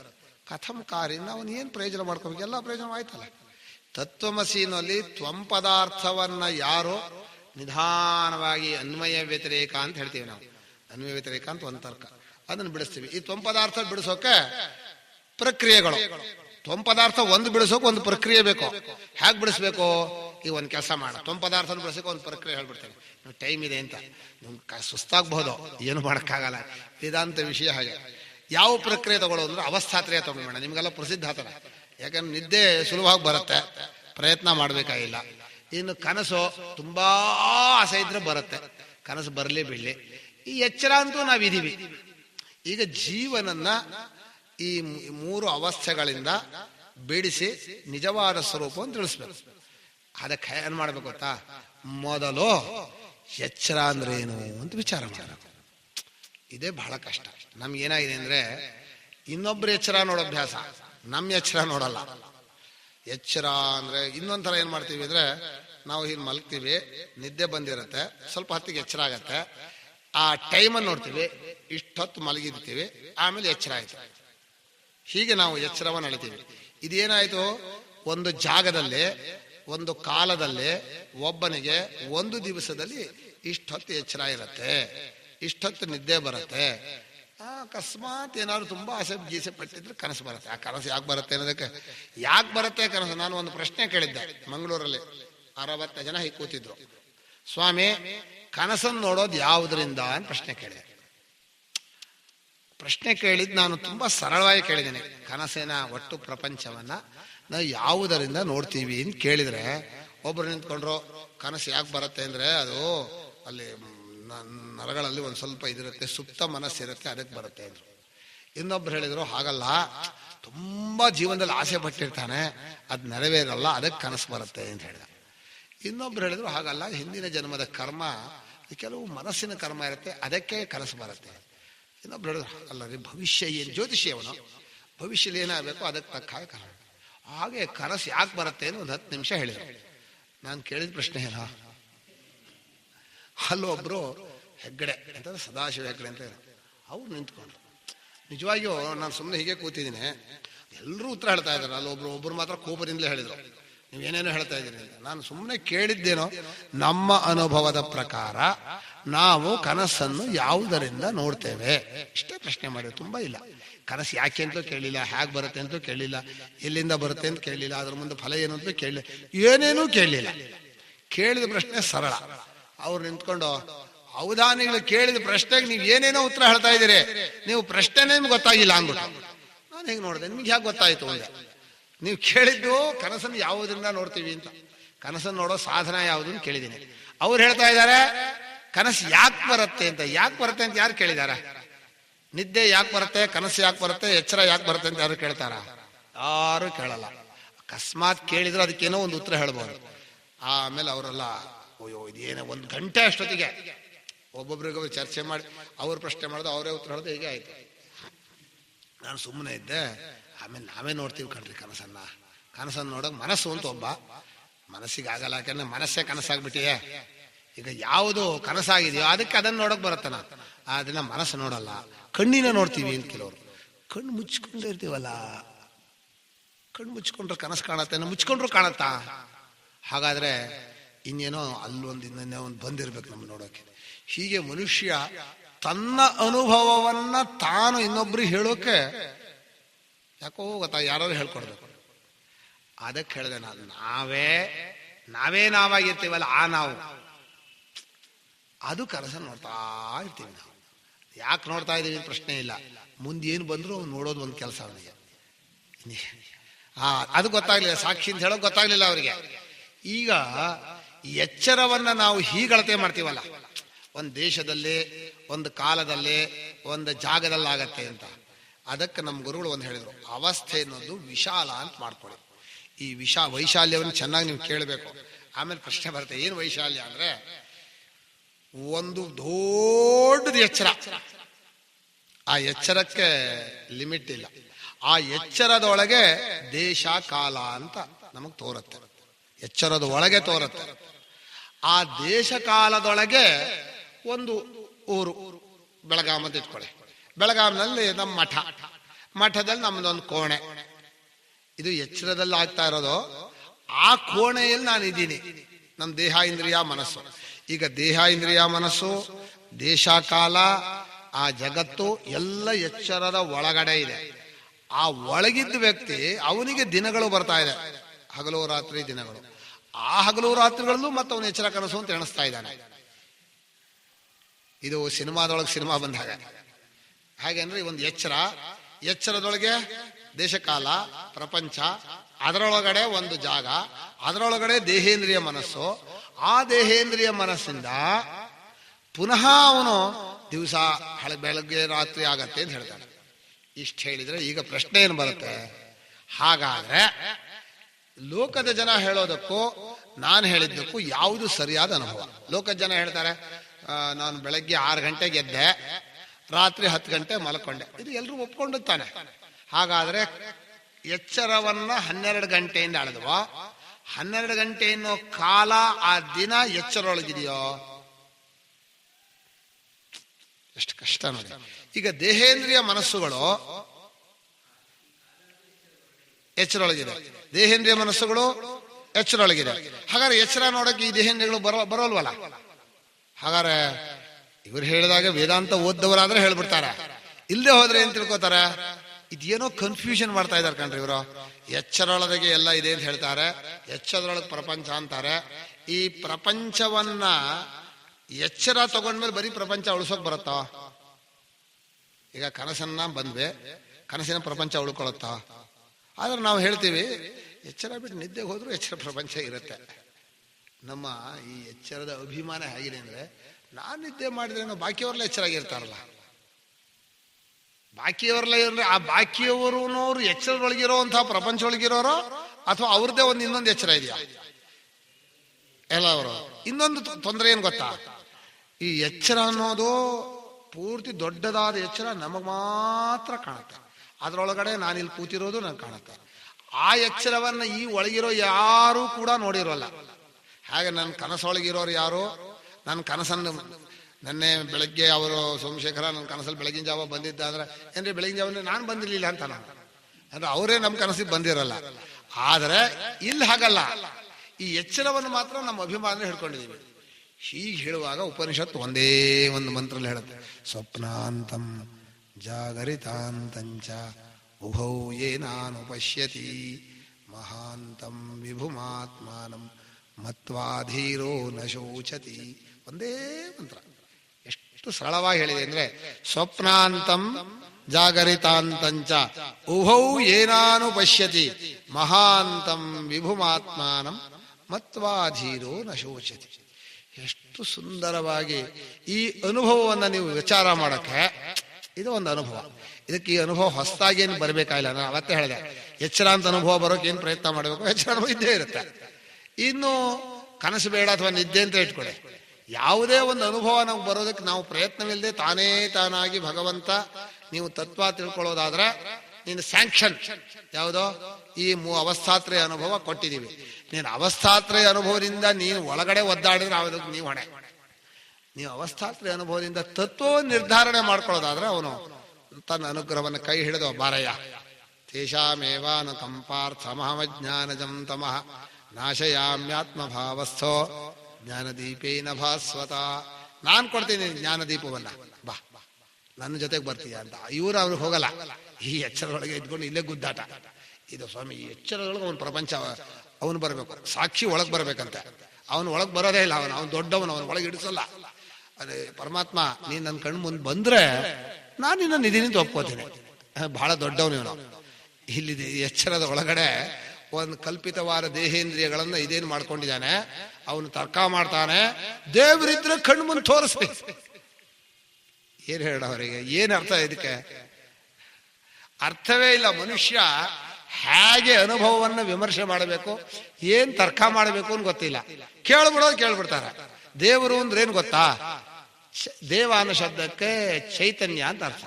ಎಲ್ಲವನ್ನು ಬೆಳಗುವ ಸಾಕ್ಷಿ, ಸ್ವಯಂ ಜ್ಯೋತಿ, ಸ್ವಯಂ ಪ್ರಕಾಶ ಆಗ್ಬಹುದು. ದೇವ ದಿವ್ಯತೀತಿ ದೇವ ದೇವ ಕ್ರೀಡಾ ವಿಜಿಗೀಷ ವ್ಯವಹಾರ ದ್ಯುತಿಸ್ತುತಿ ಮೋದ ಮದ ಸ್ವಪ್ನ ಕಾಂತಿ ಗತಿಶು ಅಂತ ಧಾತು ವ್ಯಾಕರಣ ಬೇಡ. ಒಟ್ಟು ಬೆಳಗುವವನು, ನೋಡುವವನು, ಅರಿಯುವವನು ಕಂಡ್ರೆ ನಾನು ಅವನಿದ್ದೀನಿ ಅಂತ ಒಪ್ಕೋತೀನಿ ಅಂತ ಒಬ್ಬ ಚಾಲೆಂಜ್ ಮಾಡ್ಬಿಟ್ಟ. ನಾನು ಹೇಳಿದೆ, ಅರಿಯುವವನು ಕಾಣ್ತಾ ಇಲ್ಲ, ಆದ್ರಿಂದ ಅರಿಯುವವನಿಲ್ಲ. ಅರಿಸ್ಕೊಳ್ತಾ ಇರೋದಿದೆಯೇನಾ? ಅರಿಯುವವನು ಅಂದ್ರೆ ನೋಡುವವನಿಲ್ಲ, ಅರಿಸ್ಕೊಳ್ತಾ ಇರೋ ಈ ಎಚ್ಚರ ಪ್ರಪಂಚದೊಳಗಿರೋ ನೀವಿದೆಯಾ? ಅದಕ್ಕೆ ಉಪನಿಷತ್ತು ಏನ್ ಹೇಳ್ತು ಗೊತ್ತಾ? ಅವನನ್ನ ಇಲ್ಲ ಅಂತ ಹೇಳ್ಕೊಂಡ್ರೆ ನೀನೇ ಇಲ್ಲ ಆಗ್ತೀಯಾ. ತೈತ್ರೀಯ ಏನ್ ಹೇಳುತ್ತೆ? ಅಸನ್ನೇವ ಸ ಭವತಿ ಅಸದ್ಬ್ರಹ್ಮೇತಿ ವೇದ ಚೇತ್ ಅಸ್ತಿ ಬ್ರಹ್ಮೇತಿ ಚೇತ್ ವೇದ ಸಂತಮೇನಂತತೋ ವಿದುರಿತಿ. ಬರೀ ಇದೇನೋ ನಂಬಿಕೆಯನ್ನಿಟ್ಕೊಂಡ್ರೇನೆ ಭಾರಿ ದೊಡ್ಡವರು, ಪರಮಾತ್ಮನ ಶ್ರದ್ಧೆ ಇದೆ ಅವರಿಗೆ ಅಂತಂತಾರೆ. ಅನುಭವಿಸಿದವರಲ್ಲ, ನಂಬಿಕೆಯ ವಿಷಯವೇ ಅಲ್ಲ, ಅನುಭವ. ಅವನ ಎಚ್ಚರ ಕನಸುಗಳೆಲ್ಲವನ್ನು ಬೆಳಗುವ ಕೇವಲನಾದ ಅನುಭವರೂಪನಾದ ಆತ್ಮನನ್ನ ಎಚ್ಚರೊಳಗಡೆ ಒಬ್ಬ ಸ್ವಾಮಿ ಅಂತವನ್ ನೋಡೋನೊಬ್ಬ ಇದಾನ್ ಕಣ್ರಿ ಅಂತ ನಂಬಿಕೆ ಇಟ್ಕೊಂಡ್ರೆ ಅವನು ಮಹಾತ್ಮ ಅನ್ನೋದಾದ್ರೆ, ಇನ್ನು ಅವನ ಅನುಭವಕ್ಕೆ ತಂದವರು ಅವ್ರು ಎಂಥವರು? ಅವರು ಪರಮಾತ್ಮ ಸ್ವರೂಪರೇ ಅವರು, ಅದಕ್ಕಿಂತ ಬೇರೆ ಏನಲ್ಲ. ಹಾಗೆ ಆ ಪರಮಾತ್ಮ ಈ ಎಚ್ಚರ ಕನಸು ನಿದ್ದೆ ಅನ್ನೋದನ್ನ ನಿಮ್ಗೊಂದು ಅನುಗ್ರಹವಾಗಿ ಕೊಟ್ಟನಂತೆ. ಅನುಗ್ರಹ ಅಂದ್ರೇನೋ, ಹೇಗಾದ್ರೂ ಮಾಡಿ ಒಂದು ತತ್ವವನ್ನು ತಿಳ್ಕೊಳ್ಳಿ, ಜೀವನದಲ್ಲಿ ಒದ್ದಾಡ್ತಾ ಇರ್ತಾರೆ. ದಿವಸ ಒಂದ್ಸಲ ಬಾರೋ ಅಂತ ಕರ್ಕೋತಾನೆ. ನಿದ್ದೆಗೆ ಬಂದ್ಮೇಲೆ ನಿದ್ದೆಲಿ ಅವನ ಆ ಜೀವನ ತನ್ನ ಅಪ್ಕೊಂಡು ಆ ಗಾಡಿ ಇತ್ತಲ್ಲ, ಎಚ್ಚರ ದೃಷ್ಟಿಯ ಗಾಡಿ, ನಿಜವಾಗಿ ನಿದ್ದೆಯಲ್ಲಿ ಗಾಡಿ ಇರಲ್ಲ. ಗಾಡಿ ಅಂದ್ರೆ ದೇಹ ಎಲ್ಲ ಕ್ಲೀನಾಗಿ ಶುದ್ಧ ಮಾಡಿರ್ತಾರೆ. ಮನಸ್ಸು ಶುದ್ಧಿ, ದೇಹವೂ ಶುದ್ಧಿ, ಇಂದ್ರಿಯಗಳು ಎಲ್ಲ ಫ್ರೆಶ್. ಏನ್ ಮಾಡಿದ್ರೆ? ನಿದ್ದೆ ಮಾಡಿದೆ. ನಿದ್ದೆಲಿ ಏನ್ ಮಾಡ್ಕೊಂಡ್ರಿ ಅಂದ್ರೆ ಇಂದ್ರಿಯಗಳೆಲ್ಲ ಫ್ರೆಶ್ ಆಯ್ತು. ಯಾರು ಮಾಡಿದ್ರು ಫ್ರೆಶ್ ಅನ್ನ? ನಿದ್ದೆಲಿ ಕೆಲಸನೇ ಮಾಡಕ್ ಅಷ್ಟು ಫ್ರೆಶ್. ಮತ್ತೆ ಎಚ್ಚರ ಪ್ರಪಂಚಕ್ಕೆ ಬಿಡ್ತಾನೆ, ಮತ್ತೆ ಇವನ್ ಕೆಡಿಸ್ಕೋತಾನೆ, ಮತ್ತೆ ನಿದ್ದೆಗೆ ಹೋಗ್ತಾನೆ. ಎಷ್ಟು ವರ್ಷ ಇರೋ ತನಕ ಇದೇ ಕೆಲಸ. ಎಚ್ಚರದಲ್ಲಿ ಹಾಳು ಮಾಡ್ಕೊಳ್ಳೋದು, ನಿದ್ದೆಯಲ್ಲಿ ರಿಪೇರಿ ಮಾಡೋದು. ಅದೇ ಎಚ್ಚರದ ಗಾಡಿ. ಆ ಗಾಡಿ ಕಲ್ಪಿತ ಬೇರೆ. ಕಲ್ಪಿತ ಅಂದ್ರೆ ವಿದ್ಯಾಭ್ಯಾಸ ಕಲ್ಪಿತ ಗಾಡಿ, ಅದು ಆ ವಿಷಯ ಬೇರೆ. ಈಗ ಈ ತ್ವಂಪದಾರ್ಥವನ್ನ ಶೋಧನೆ ಮಾಡೋಕ್ಕೋಸ್ಕರ ಭಗವಂತ ಈ ಎಚ್ಚರವನ್ನ ಕನಸನ್ನ ಇದ್ದೇನು ಕೊಟ್ಟನಲ್ಲ, ನೀವು ಸುಲಭವಾಗಿ ಬಿಡಿಸ್ಕೋಬಹುದು. ಒಂದೊಂದು ಅವಸ್ಥೆಯನ್ನು ವಿಚಾರ ಮಾಡಿದ್ರೂ ಬಿಟ್ಕೊಳತ್ತೆ, ಮೂರು ಅವಸ್ಥೆಗಳನ್ನು ವಿಚಾರ ಮಾಡಿದ್ರೂ ಬಿಟ್ಕೊಳತ್ತೆ, ಕೇವಲ ನಿದ್ದೆಯನ್ನು ಅನುಭವ ಯೋಚನೆ ಮಾಡಿದ್ರೂ ಬಿಟ್ಕೊಳತ್ತೆ. ನಮಗೆ ಟೈಮ್ ಇಲ್ಲ. ಯಾವುದಕ್ಕೆ ಟೈಮ್ ಇಲ್ಲ? ಅವಸ್ಥಾತ್ರಯ ವಿಚಾರ ಮಾಡೋಕೆ ಪುರುಸತ್ತಿಲ್ಲ. ಯಾವುದಕ್ಕೆ ಪುರುಸತ್ತಿದೆ? ಪ್ರಪಂಚದೊಳಗೆ ಬೇಡವಾದ ಕಲ್ಪಿತವಾದ್ರ ಜೊತೆ ಓಡ್ ಹೋಗೋಕೆ ಪುರುಸತ್ತಿದೆ. ಅದೇನೋ ತೋರಿಸುತ್ತೆ, ಅವ್ರು ತೋರಿಸ್ತಾರೆ ಅಲ್ಲಿ ಹೋಗೋಣ, ಇದು ಹೇಳ್ತಾರೆ ಅಲ್ಲಿ ಹೋಗೋಣ. ನಿಜವಾಗಿಯೂ ಅವಸ್ಥಾತ್ರಯ ವಿಚಾರ ಕಷ್ಟ ಅಂತ ನಾನು ಒಪ್ಕೋತೀನಿ. ಯಾಕೆಂದ್ರೆ ಬುದ್ಧಿಗೆ ಅಭ್ಯಾಸ ಇಲ್ಲ. ನಾವು ಈ ಕನಸನ್ನು ನೋಡ್ತೀವಿ, ಯಾವುದನ್ನ ಅಂದ್ರೆ ಅರ್ಥ ಆಗಲ್ಲ. ಕನಸನ್ನು ಹೆಚ್ಚಿನ ಹೋಲಿಕೆ ಮಾಡೋಕ್ಕಾಗಲ್ಲ. ಅಲ್ಲಿ ಏನೇನು ಪ್ರಶ್ನೆ ಬರ್ತ ಗೊತ್ತಾ? ಕನಸು ಎಚ್ಚರಕ್ಕೆ ಬಂದ ಸುಳ್ಳು ಗೊತ್ತಾಗತ್ತೆ, ಎಚ್ಚರ ಯಾವಾಗ ಸುಳ್ಳು ಗೊತ್ತಾಗತ್ತೆ ಅಂತ ಪ್ರಶ್ನೆ ಮಾಡ್ತಾನೆ. ನಾನು ಅದು ಜ್ಞಾನ ಬಂದಾಗ ಅನ್ನೋ ಸರಿ. ನಾನು ಹೇಳಿದೆ, ಸ್ವಾಮಿ ಎಚ್ಚರ ಅಂತ ಹೆಸರು ಕೊಡ್ತಾ ಇರೋದು ಮುಂದಿರೋದಕ್ಕೆ, ಕನಸು ಅಂತ ಹೆಸರು ಕೊಡ್ತಾ ಇರೋದು ಕಳೆದು ಹೋಗಿರೋದಕ್ಕೆ. ಕನಸನ್ನ ಅನುಭವ ಏನಂತ ಹೆಸರು ಕೊಟ್ಟಿದ್ರೆ, ಕನಸು ಅನುಭವಿಸುವಾಗ ಕನಸಿನ ಕಾಲ ಅಂತ ಹೇಳಬೇಡ, ಕನಸಿನ ಅನುಭವದ ಸಂದರ್ಭದಲ್ಲಿ ನೀವೇನು ಹೇಳ್ತಾ ಇದ್ರೆ ಎಚ್ಚರ ಅಂತಾನೆ ಅನುಭವಿಸಿದ್ರೆ. ಕನಸನ್ನು ಕನಸು ಅಂತ ಅನುಭವಿಸಿದ್ರೋ ಎಚ್ಚರ ಅಂತ ಅನುಭವಿಸಿದ್ರೋ? ಎಚ್ಚರ ಅಂತ ಅನುಭವಿಸಿದ್ದನ್ನ ಸುಳ್ಳು ಅಂತ ಹೇಳಿದ್ರೋ ಇಲ್ವಾ? ಈಗ ಎಚ್ಚರ ಸುಳ್ಳಾಯ್ತೋ ಕನಸು ಸುಳ್ಳಾಯ್ತೋ? ನೀವು ಕರೆಕ್ಟಾಗಿ ಲಾಜಿಕ್ ಮಾಡ್ರಿ. ನೀವು ಕನಸು ಅಂತ ಹೆಸರು ಕೊಡೋ ಕಾರಣ ಏನೋ? ಇದು ಎಚ್ಚರ ಅಂತ ಇದಕ್ಕೆ ಹೆಸರು ಕೊಟ್ಟಿದ್ರಿಂದ. ಇದು ಪಾರ್ಶಿಯಾಲಿಟಿ ಅಂತೀವಿ ನಾವು. ಕಣ್ಣು ಮುಂದಿರೋದಕ್ಕೆ ಈಗ ನಿದ್ದೆ ಇದೆ, ಒಂದು ಎಚ್ಚರ ಅಂತ ಬರುತ್ತೆ. ಅದು ಎಚ್ಚರ ಅವ್ರವ್ರು ನಮ್ಮನ್ನ ಪ್ರಶ್ನೆ ಮಾಡ್ಬಿಟ್ರು, ಏನಯ್ಯ ನೀವ್ ಹೇಳಿಗ ಇದು ನಾವೆಲ್ಲ ಕೂತಿದ್ದೀವಿ ಇಲ್ಲಿ, ಇದು ಎಚ್ಚರವೋ ಕನಸೋ ಹ್ಯಾಕ್ ಪ್ರೂವ್ ಮಾಡೋದು ಅಂತ ಕೇಳಿದ್ರು. ನಾನು ಹೇಳಿದೆ ಇದು ಕಷ್ಟ ಹೇಳಕ್ಕೆ ಅಂದೆ ನಾನು. ಅದಾಗೆ ಅಂದ್ರೆ ಆಗಲ್ಲ. ಏನೋ ನಾವು ತರ್ಕ ಹೇಳ್ಬೋದು ಯುಕ್ತಿಯಿಂದ, ಇದು ಯಾಕೆ ಎಚ್ಚರ ಅಂತ. ಎಲ್ಲಾ ತರ್ಕವೂ ಕೂಡ ಎಚ್ಚರದ ಬುದ್ಧಿ ಇದಾನಲ್ಲ ಅವನು ಮಹಾಪಾರ್ಶಿಯಾಲಿಟಿ. ಅವನು ತನಗೆ ತಕ್ಕಾಗಿ ಅನುಕೂಲ ತರ್ಕ ಮಾಡ್ತಾನೆ. ಹೇಳ್ರಿ ತರ್ಕನ. ಇದು ಕನಸಲ್ಲ ಎಚ್ಚರ. ಯಾಕೆ ಅಲ್ಲ? ಈಗ ನಮ್ಮ ಮುಂದೆ ಕಾಣ್ತಾ ಇದೆ, ಇದು ಕನಸಲ್ಲ ಇದು ಎಚ್ಚರವೇ ಹೌದು ಅನ್ನೋದಕ್ಕೆ ಏನ್ ಪ್ರೂಫ್ ಕೊಡ್ತೀರಾ? ಎಲ್ಲ ಕೂತಿದ್ರೆ ಎಲ್ಲ ಕನಸಲ್ಲೂ ಕೂತಿರ್ಬೋದಲ್ಲ, ಎಲ್ಲ ಕಾಣ್ತಾ ಇದ್ದಾನೆ ಎಲ್ಲ ಕನಸಲ್ಲೂ ಕಾಣ್ತಾ ಇರ್ಬೋದಲ್ಲ. ಇದು ಕನಸಲ್ಲ ಎಚ್ಚರ ಏನಾದ್ರೂ ಒಂದು ಕರೆಕ್ಟ್ ಪ್ರೂಫ್ ಕೊಡ್ಬೇಕಲ್ಲ. ಕನಸಾದ್ರೆ ಕಳೆದು ಹೋಗತ್ತೆ, ಇದು ಹೋಗತ್ತೆ, ಎಚ್ಚರನೂ ಹೋಗತ್ತೆ. ಆಗೋದೇ ಇಲ್ಲ, ಸಾಧ್ಯನೇ ಆಗಲ್ಲ. ಆದ್ರೆ ಇದಕ್ಕೇನ್ ತರ್ಕ ಅಂದ್ರೆ, ಪ್ರತಿ ಎಚ್ಚರವೋ ತನಗೊಂದು ಕನಸಿದೆ ಅಂತ ತಾನು ಊಹೆ ಮಾಡ್ಕೊಳತ್ತಂತೆ. ಎಚ್ಚರಕ್ಕೆ ಏನಪ್ಪಾ ಅಂದ್ರೆ ಒಂದು ಕನಸು ಬೇಕು, ಇಲ್ಲವ್ರು ಇದು ಎಚ್ಚರ ಅನ್ಸ್ಕೊಳ್ಳಲ್ಲ. ಅಷ್ಟೇ ಅದಕ್ಕೆ ಲಾಜಿಕ್. ಎಚ್ಚರ ಬರುವಾಗ ತನ್ನ ಹಿಂದೆ ಒಂದು ಕನಸಿದೆ ಅಂತ ಇಲ್ಲಿಂದ ನಾವು ಊಹೆ ಮಾಡ್ತೀವಿ ಹೊರತು ಯಾವುದೂ ಕನಸಲ್ಲ, ಯಾವುದೂ ಎಚ್ಚರ ಅಲ್ಲ. ಒಂದೇ ಅವಸ್ಥೆ ಇಟ್ಕೊಂಡ್ರೆ, ಈಗ 3 ಅವಸ್ಥೆ ಹೇಳಿದಿವೆ. ಈಗ ಕೇಳ್ತೀನಿ ನಾನು, ನಿದ್ದೆ ಅನ್ನೋದು ಒಂದು, ಎಚ್ಚರ ಬಂದಿದೆ, ಪುನಃ ನಿದ್ದೆ ಬರುತ್ತೆ, ಪುನಃ ಎಚ್ಚರ ಬಂದಿದೆ.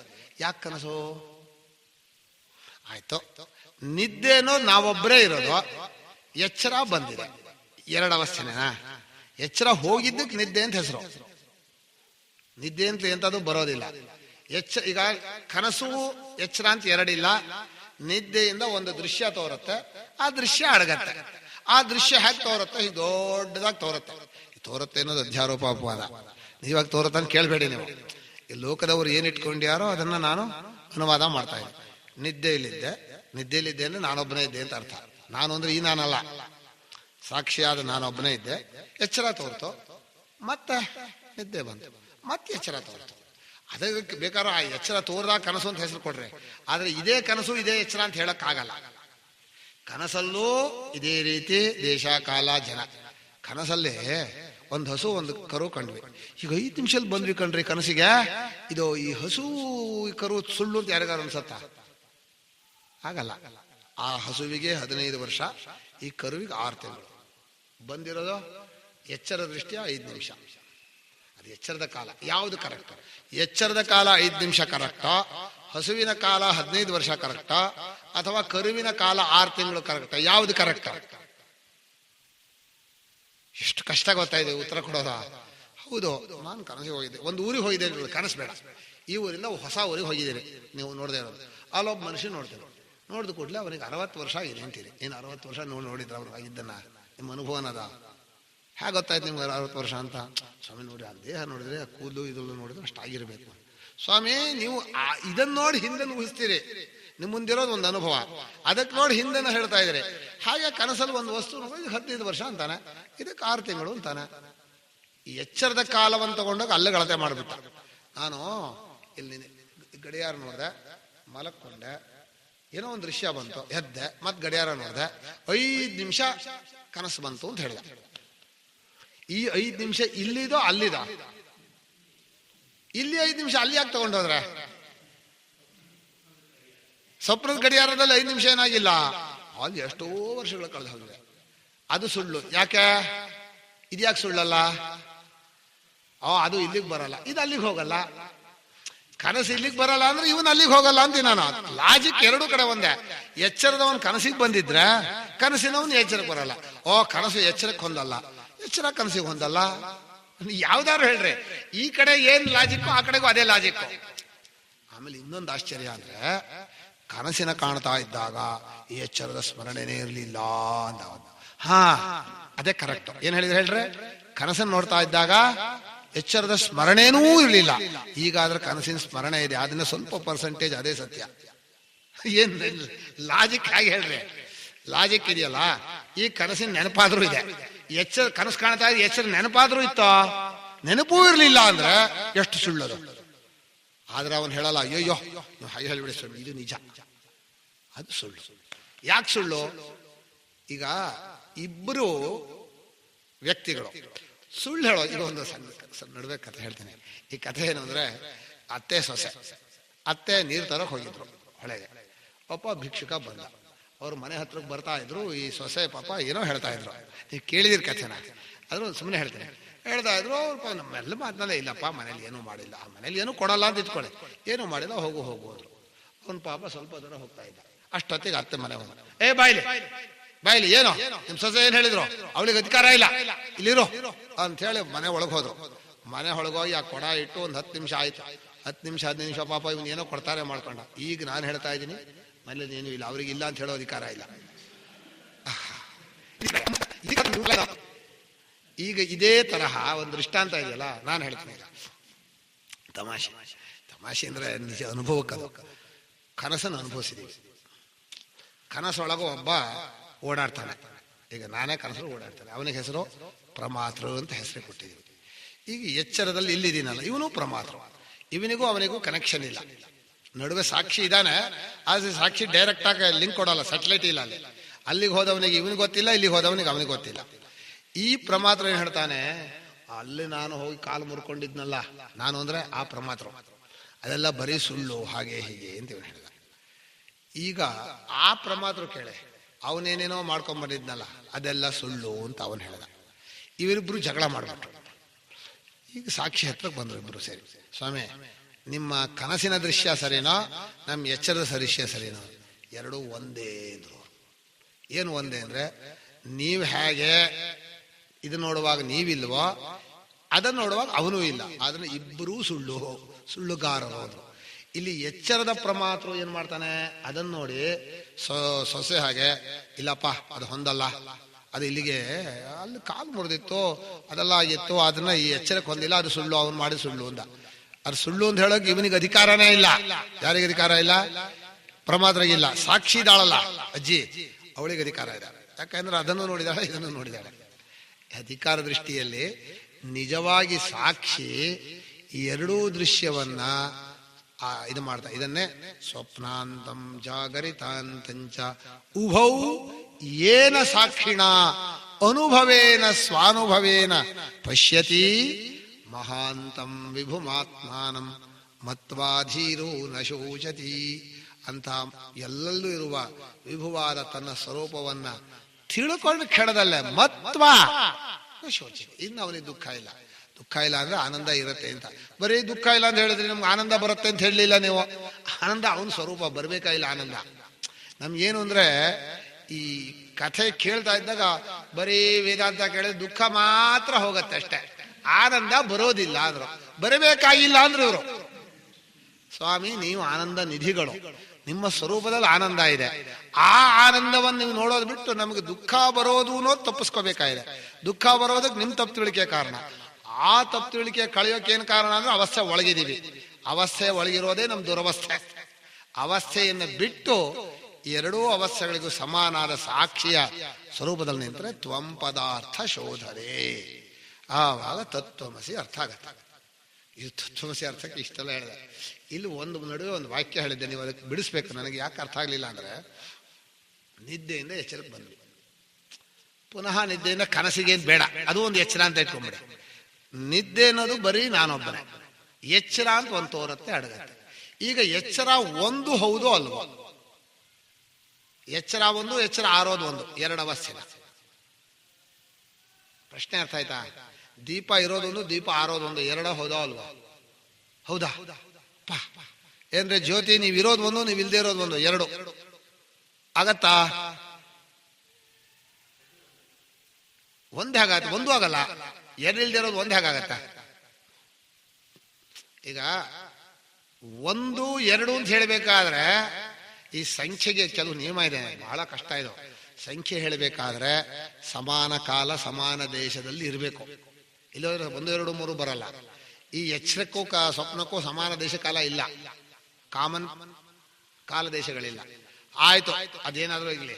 ಈಗ ನಮಗೆ ತೋರ್ತಾ ಇರೋ ಒಂದು ದೃಶ್ಯ ತೋರುತ್ತೆ, ಆ ದೃಶ್ಯ ಅಡಗತ್ತೆ. ಈಗ ನಮಗೆ 3 ಅವಸ್ಥೆ ಇದೆ ಅಂದ್ವಿ. 3 ಅವಸ್ಥೆ ಅಲ್ಲ ಸ್ವಾಮಿ, 2 ಅವಸ್ಥೆ ಮಾಡಬೇಡ. ಯಾಕೆಂದ್ರೆ ಕನಸು ಎಚ್ಚರ ಒಂದೇ ತರ ಇದೆ. ಈಗ ಇದು ಎಚ್ಚರವೋ ಕನಸೋ ಗೊತ್ತಾಗ್ಲಿಲ್ಲ. ಆದ್ರಿಂದ ಒಂದು ತೋರೋ ದೃಶ್ಯ, ಒಂದು ಅಡಗೋ ದೃಶ್ಯ. ಒಂದು ತೋರುತ್ತೆ, ಒಂದು ಅಡಗತ್ತೆ. ಎಷ್ಟು ಅವಸ್ಥೆ? 2 ಒಂದು. ಸ್ವಾಮಿ, ಅಡಗತ್ತೆ ಅಂದ್ರೆ ಏನು ಅಂದ್ರೆ ತೋರದೇ ಇರೋದು ಅಂತ ಅರ್ಥ. ತೋರೋದು ಒಂದು, ತೋರದೇ ಇರೋದು ಒಂದು. ತೋರೋದು ಒಂದು, ತೋರದೇ ಇರೋದು ಒಂದು, 2 ಆಗತ್ತಾ? ಆಗೋದಿಲ್ಲ. ಹಾಗಾದ್ರೆ ತೋರೋದು ಒಂದಾಗತ್ತ 2 ಇಲ್ದೆ ಹೋದ್ರೆ? ಏನು ಅರ್ಥವೇ ಆಗಲ್ಲ ನನಗೆ. ನಾನು ಇದು ಲಾಜಿಕ್ ಅಲ್ಲ, ಅನುಭವವನ್ನು ನಿಧಾನವಾಗಿ ಯೋಚನೆ ಮಾಡಿದರೆ ಅರ್ಥ ಆಯ್ತಾ? ಎಚ್ಚರ ಒಂದು ಹೌದೋ ಅಲ್ವಾ? ಎಷ್ಟೇ ಅವಸ್ಥೆ? 3 ಅವಸ್ಥೆ ಅಂತ ಹೇಳಿ 3ಅನ್ನು 2 ಮಾಡಿ, ಈ 2ರಲ್ಲಿ ಒಂದು ತೋರೋದು ಒಂದು, ಒಂದು ತೋರದೇ ಇರೋದು ಒಂದು, ಅದು 2 ಮಾಡಿ. ತೋರೋದು ಅನ್ನೋದು ಒಂದಲ್ಲ ಅಂತ ಮಾಡಿ ಕೊನೆಗೆ ಅವಸ್ಥೆನೇ ಇಲ್ಲ. ನಿಮ್ಗೆ ಯಾವಾಗಲೂ ಅವಸ್ಥೆ ಅನ್ನೋದು ಇಲ್ಲ. ನೀವಿದ್ದಾಗಿದ್ದೀರಿ, ಆಗಲೂ ಹಾಗೆ, ನಿದ್ದೆಯಲ್ಲಿದ್ದಾಗಲೂ ಹಾಗೆ ಇದ್ದೀರಿ, ಈಗಲೂ ಇದ್ದಾಗಿದ್ದೀರಿ. ಈಗ ಸದೇವ ಸೌಮ್ಯದ ಮಗ್ರಾಸಿ ಇದು ನಿದ್ದೆ. ಎಚ್ಚರ ಅನ್ನೋದು ಬಾಕಿ ಇದೆಲ್ಲ ತೇಜೋಬನ್ನಗಳ ಸೃಷ್ಟಿ, ನಾಮರೂಪೇ ವ್ಯಾಕರವಾಣಿ. ಅನುಭವ ಬಂತ ಇಲ್ಲ ವಾಕ್ಯ ನೋಡಿ. ಶ್ರುತಿ ಬರೀ ಕತೆ ಹೇಳ್ತಾ ಇಲ್ಲ. ಸದೇವ ಸೌಮ್ಯದ ಮಗ್ರಾಸೀದೇಕಮೇವಾದ್ವಿತೀಯಂ. ಯಾವುದೋ ನಮ್ಮ ನಿದ್ರಾನುಭವ, ಅದನ್ನೇ ವರ್ಣನೆ ಮಾಡ್ತಾರೆ.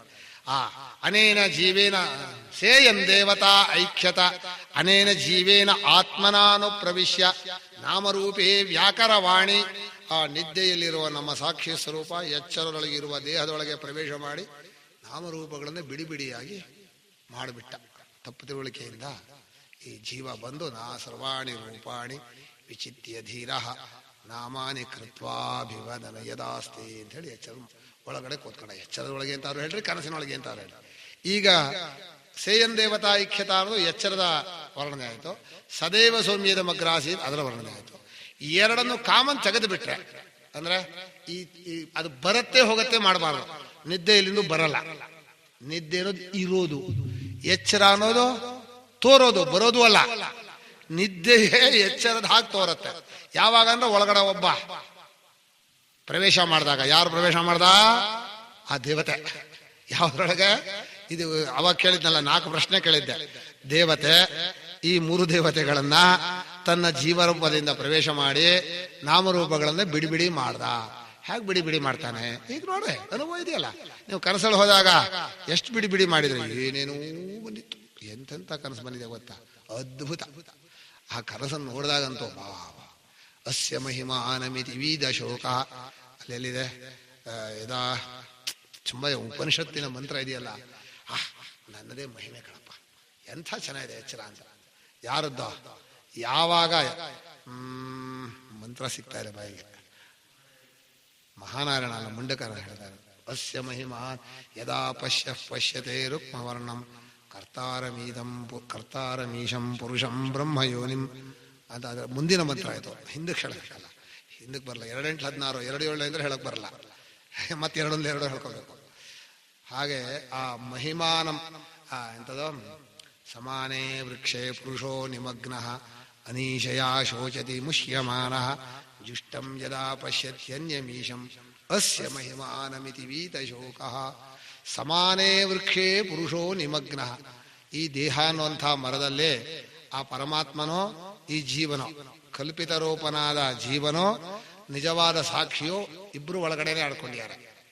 ಇಬ್ಬರಲ್ಲ, ಒಬ್ಬರೇ ಅಂದ್ರೆ ಅಭಿಮಾನ ಬಿಟ್ಟಾಗ ಒಬ್ರೆ, ಅಭಿಮಾನ ಪಟ್ಕೊಂಡಾಗ ಜೀವ ಒಬ್ಬ, ಈಶ್ವರ ಒಬ್ಬ. ಏನ್ರಿ ಜೀವ ಈಶ್ವರ ಬೇರೆ ಬೇರೆನೋ ಒಂದೇ ಬೇರೆನೋ ಅಂದ್ರೆ ಶಂಕರ ಏನ್ ಹೇಳ್ತಾರೆ ಗೊತ್ತಾ? ಪರಮಾತ್ಮ ಜೀವನಿಗಿಂತ ಬೇರೆ, ಜೀವ ಪರಮಾತ್ಮನಿಗಿಂತ ಬೇರೆ ಅಲ್ಲ. ನಿಮ್ ಈಕ್ವೇಶನ್ ತಪ್ಪೋ. ನೀವು ಲೋಕದಲ್ಲಿ ಹೇಳ್ತಿರಲ್ಲ ಇಲ್ಲಿಂದ ಇಲ್ಲಿಗಾದ್ರೆ ಅಲ್ಲಿಂದ, ಹಾಗಲ್ಲ. ಏನ್ ಹೇಳ್ರೆ? ಪರಮಾತ್ಮ ಜೀವನಿಗಿಂತ ಬೇರೆ, ಜೀವ ಪರಮಾತ್ಮನಿಗಿಂತ ಬೇರೆ ಅಲ್ಲ. ಹೌದು, ಹಾಗೆ ಹೌದು. ಅನುಭವ ಇದು ಬಹಳ ಕಷ್ಟ ಇದೆ. ಒಳಗಿರುವ ಅವಸ್ಥೆಯೊಳಗಿರೋ ಯಾವ ಜೀವರು ಸಾಕ್ಷಿಗಿಂತ ಬೇರೆಯಲ್ಲ, ಸಾಕ್ಷಿಯೋ ಇವರೆಲ್ಲರಿಗಿಂತ ಬೇರೆ. ಹಾಗೆ ಹೇಳ್ಬೇಕು. ಇದು ಅನುಭವ. ಇದು ತುಂಬಾ ಚೆನ್ನಾಗಿ ನನಗೆ ಬಹಳ ಇಷ್ಟವಾದ್ದು ಅಂದ್ರೆ ಸಮಾನೇ ವೃಕ್ಷೇ ಪುರುಷ ನಿಮಗ್ನಃ. ಪಾಪ ಇವನು ಅನೀಶಯ ಶೋಚತಿ ಮುಹ್ಯಮಾನ. ಕೈಲಾಗಲ್ಲ, ಅಸ್ವಾತಂತ್ರ್ಯ, ನಮ್ಮ ಕೈಲಿ ಏನು ಮಾಡಕ್ಕಾಗಲ್ಲ ಸ್ವಾಮಿ ಅಂತ ಹೇಳಿ ಮೋಹ. ಮೋಹದಿಂದ ಅನೀಶೆಯಿಂದ ಮೋಹ, ತಪ್ಪು ತಿಳುವಳಿಕೆಯಿಂದ. ಮೋಹ ಅಂದ್ರೇನೋ ಅವಿವೇಕವಾದ ರೂಪವಾದ ಪ್ರೇಮಕ್ಕೆ ಮೋಹ ಅಂತ ಹೆಸರು.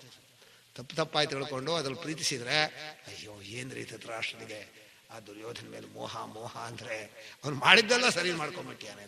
ಅವಿವೇಕ ರೂಪವಾದ ಪ್ರೇಮ ಇದೆಯಲ್ಲ, ತೋರಿಕೆಯ ಮೇಲಿನ ಪ್ರೇಮ, ವಿವೇಕವಿಲ್ಲದ ಪ್ರೇಮ, ಅದ್ರಲ್ಲಿ ಹೋಗಿ ಸಿಹಾಕೋತಾನಲ್ಲ, ಅದು ಮೋಹ.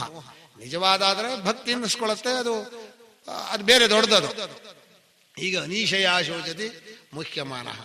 ಜುಷ್ಟಂ ಯದಾ ಪಶ್ಯತ್ ಯನ್ಯಮೀಶಂ. ತನ್ನನ್ನೇ ಕೈ ಹಿಡ್ಕೊಂಡಿರುವ ಅಂದ್ರೆ ಬಿಡಲ್ವಲ್ಲ. ಈ ಹಕ್ಕಿ ದೃಷ್ಟಾಂತ ಕೊಟ್ಟಿದ್ದಾರೆ.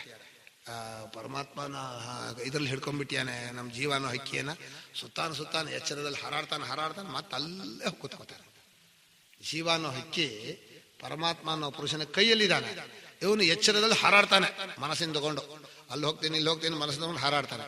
ರಾತ್ರಿ ಹೊತ್ತಿ ಸುಸ್ತಾಗತ್ತೆ, ಮತ್ತೆ ಮಲ್ಲ ಅಲ್ಲೇ ಬರ್ತಾನೆ. ಮತ್ತೆ ಎಚ್ಚರ ಆದ್ಕೊಂಡು ಮತ್ತೆ ಹಾರಾಡ್ತಾನೆ. ಈ ಗೂಡಿಂದ ಹಕ್ಕಿ ಹಾರಾಡ್ದಾಗೆ ಅಂತ ಉಪನಿಷತ್ ಕೊಟ್ಟಿರೋ ದೃಷ್ಟಾಂತ ಅದು. ಯಥಾ ಸುಪರ್ಣ ವಿಪರಿಪತ್ಯ ಸ್ವಂ ನೀಡಾಯೈವ ಶ್ರಯೇತ ಏವಮೇವ ಅಂತ ಹೇಳಿ ಆ ಬೃಹದಾರಣ್ಯಕೋಪನಿಷತ್ತು ಜೀವ ಪರಮಾತ್ಮನ ಸಂಬಂಧವನ್ನು ಹೇಳಿದೆ. ಇಲ್ಲೂ ಕೂಡ ಜುಷ್ಟಂ ಯದಾ ಪಶ್ಯತಿ ಅನ್ಯಮೀಶಂ, ತನ್ನ ಕೈ ಹಿಡ್ಕೊಂಡಿರುವ ತನ್ನ ಸ್ವಾಮಿಯನ್ನ ಪಶ್ಯತಿ, ನೋಡ್ತಾನೆ ಅಂದ್ರೆ ತಾನೇನ್ ತಿಳ್ಕೊತಾನೆ ಅಂತ. ನೋಡ್ತಾನೆ ಅಂದ್ರೆ ಹಿಂಗ್ ನೋಡಕ್ ಬರಲ್ಲ. ಸ್ವಾಮಿ ಒಳಗಿರೋನವನು ತಾನವನು ಸಾಕ್ಷಿಯನ್ನು ಎಂತ ನೋಡಕ್ ಬರ್ತೀರಿ? ಅವಸ್ಥೆಯನ್ನು ಕಾಣುವ ಸಾಕ್ಷಿಯನ್ನು ತಾನಾಗಿ ಯಾಕೆ ತಿಳ್ಕೊತಾನೋ, ಹೋ ಅಸ್ಯ ಮಹಿಮಾನಂ, ಈ ಎಚ್ಚರವಲ್ಲ ಇವಂದೇ ಮಹಿಮೆ, ಇವನೇ ಹೀಗಿರೋದು. ಓ ಕನಸಲ್ಲ ನಾನೇ ಆಗಿದ್ದೆ ಅಂತ ಹೇಳಲ್ವಾ? ಕನಸಲ್ಲ ನಾನಾಗಿದ್ದೆ ಅಂತ ಹೇಳ್ತೀವಿ, ಎಚ್ಚರವಲ್ಲ ನಾನಾಗಿದ್ದೆ ಅಂತ ಯಾಕೆ ಹೇಳಲ್ಲ ನೀವು? ಹೇಳ್ರಪ್ಪ.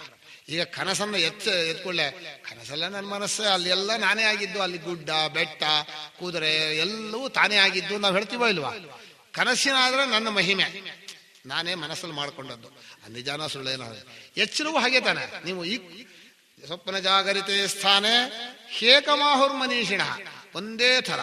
ಹೇಗೆ ಸಪ್ತಾಂಗ ಏಕೋನವಿಂಶತಿ ಮುಖ, ಸ್ಥೂಲ ಹುಕ್ಕವು ಪ್ರಯುಕ್ತ ಹುಕ್ಕ, ಅದು ಬಿಡಿ, ಅದು ಸ್ಥೂಲ ಅವರು ಇವನ್ ಮಾಡ್ಕೊಂಡಿರೋದು. ಎರಡೂ ಕೂಡ ಒಂದೇ ಥರ ಇದೆ, ಏನೇನೂ ವ್ಯತ್ಯಾಸ ಇಲ್ಲ.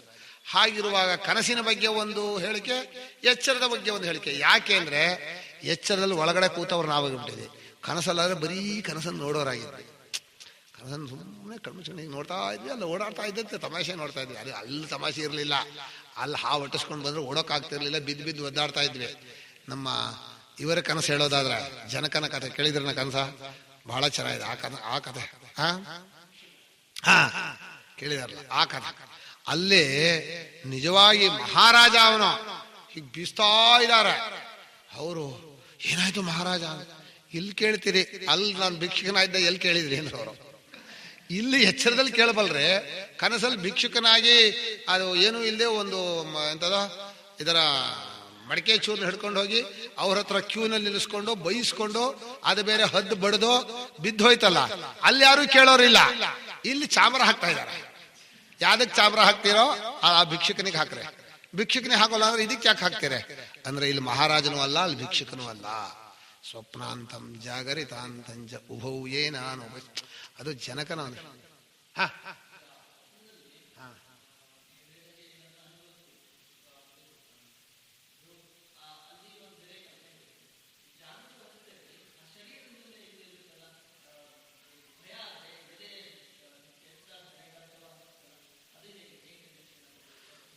ನೀವು ಸಂಬಂಧ ಕೇಳ್ತಾ ಇದ್ದೀರಿ, ಕರೆಕ್ಟ್. ಸ್ವಪ್ನದಲ್ಲಿ ಹುಲಿಯನ್ನು ನೋಡಿದ್ರೆ ಎಚ್ಚರವಾದ ಮೇಲೆ ಭಯ ಆಗತ್ತಲ್ಲ ಶರೀರದಲ್ಲಿ, ಯಾಕೆ ಏನು ಪ್ರಶ್ನೆ ಅಲ್ವಾ?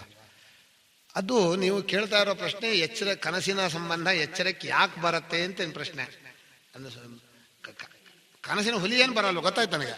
ಕನಸಲ್ಲಿ ಹುಲಿಯನ್ನೋ ಏನೋ ನೋಡ್ತೀವಿ, ತುಂಬಾ ಭಯ ಆಗ್ಬಿಡುತ್ತೆ.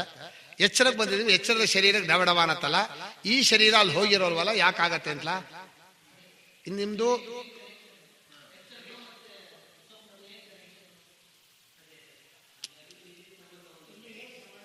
ಅಲ್ಲ, ಇಲ್ಲಿ ಎರಡು ಪ್ರಶ್ನೆ ಇದೆ, ನಿಧಾನಕ್ಕೆ ಯೋಚನೆ ಮಾಡಿ. ಕನಸಿನ ಹುಲಿಯೇನು ಎಚ್ಚರಕ್ಕೆ ಬರೋಲ್ಲ, ಅಥವಾ ಕನಸಲ್ಲಿ ಹಾವು ಕಡಿದ್ರೆ ವಿಷ ಏರಿರೋ ಶರೀರ ಏನು ಬರಲ್ಲ, ಬರಲ್ಲ. ಅಲ್ಲಿ ಭಯದಿಂದ ಈ ಶರೀರ ನಡುಕ್ತಾ ಇರುತ್ತಲ್ಲ, ಯಾಕೆ ಏನು ಕೇಳ್ತೀರಿ. ಇದು ನಿಮ್ಮ ದೃಷ್ಟಿ ಕನಸಿನಲ್ಲಾದ ಘಟನೆ ಎಚ್ಚರದ ಶರೀರಕ್ಕೆ ಪರಿಣಾಮ ಆಗಬಹುದು, ಏನೋ ಒಂದು ಸಂಬಂಧ ಇರಬಹುದು ಅನ್ನೋ ಯುಕ್ತಿ ಕೊಡ್ತಾ ಇದ್ದೀನಿ. ನಾನು ಇನ್ನೊಂದು ಯುಕ್ತಿ ಕೇಳ್ತೀನಿ. ಇಲ್ಲಿಂದ ಅಲ್ಲಿಗೆ ಒಂದು ಸಂಬಂಧ ಇರೋದನ್ನು ಯುಕ್ತಿ ಕೊಟ್ಟರೆ ಆಗ್ಬೋದಲ್ಲ. ಎಚ್ಚರಲ್ಲಿ ತುಂಬಾ ಎಚ್ಚರ ಮಾಡಿದ ಕನಸಲ್ಲಿ ಕೆಲವು ಸಲ ಬಿದ್ದು ಬಿಡುತ್ತೆ ಅಂತ ಇಟ್ಕೊಳ್ಳಿ.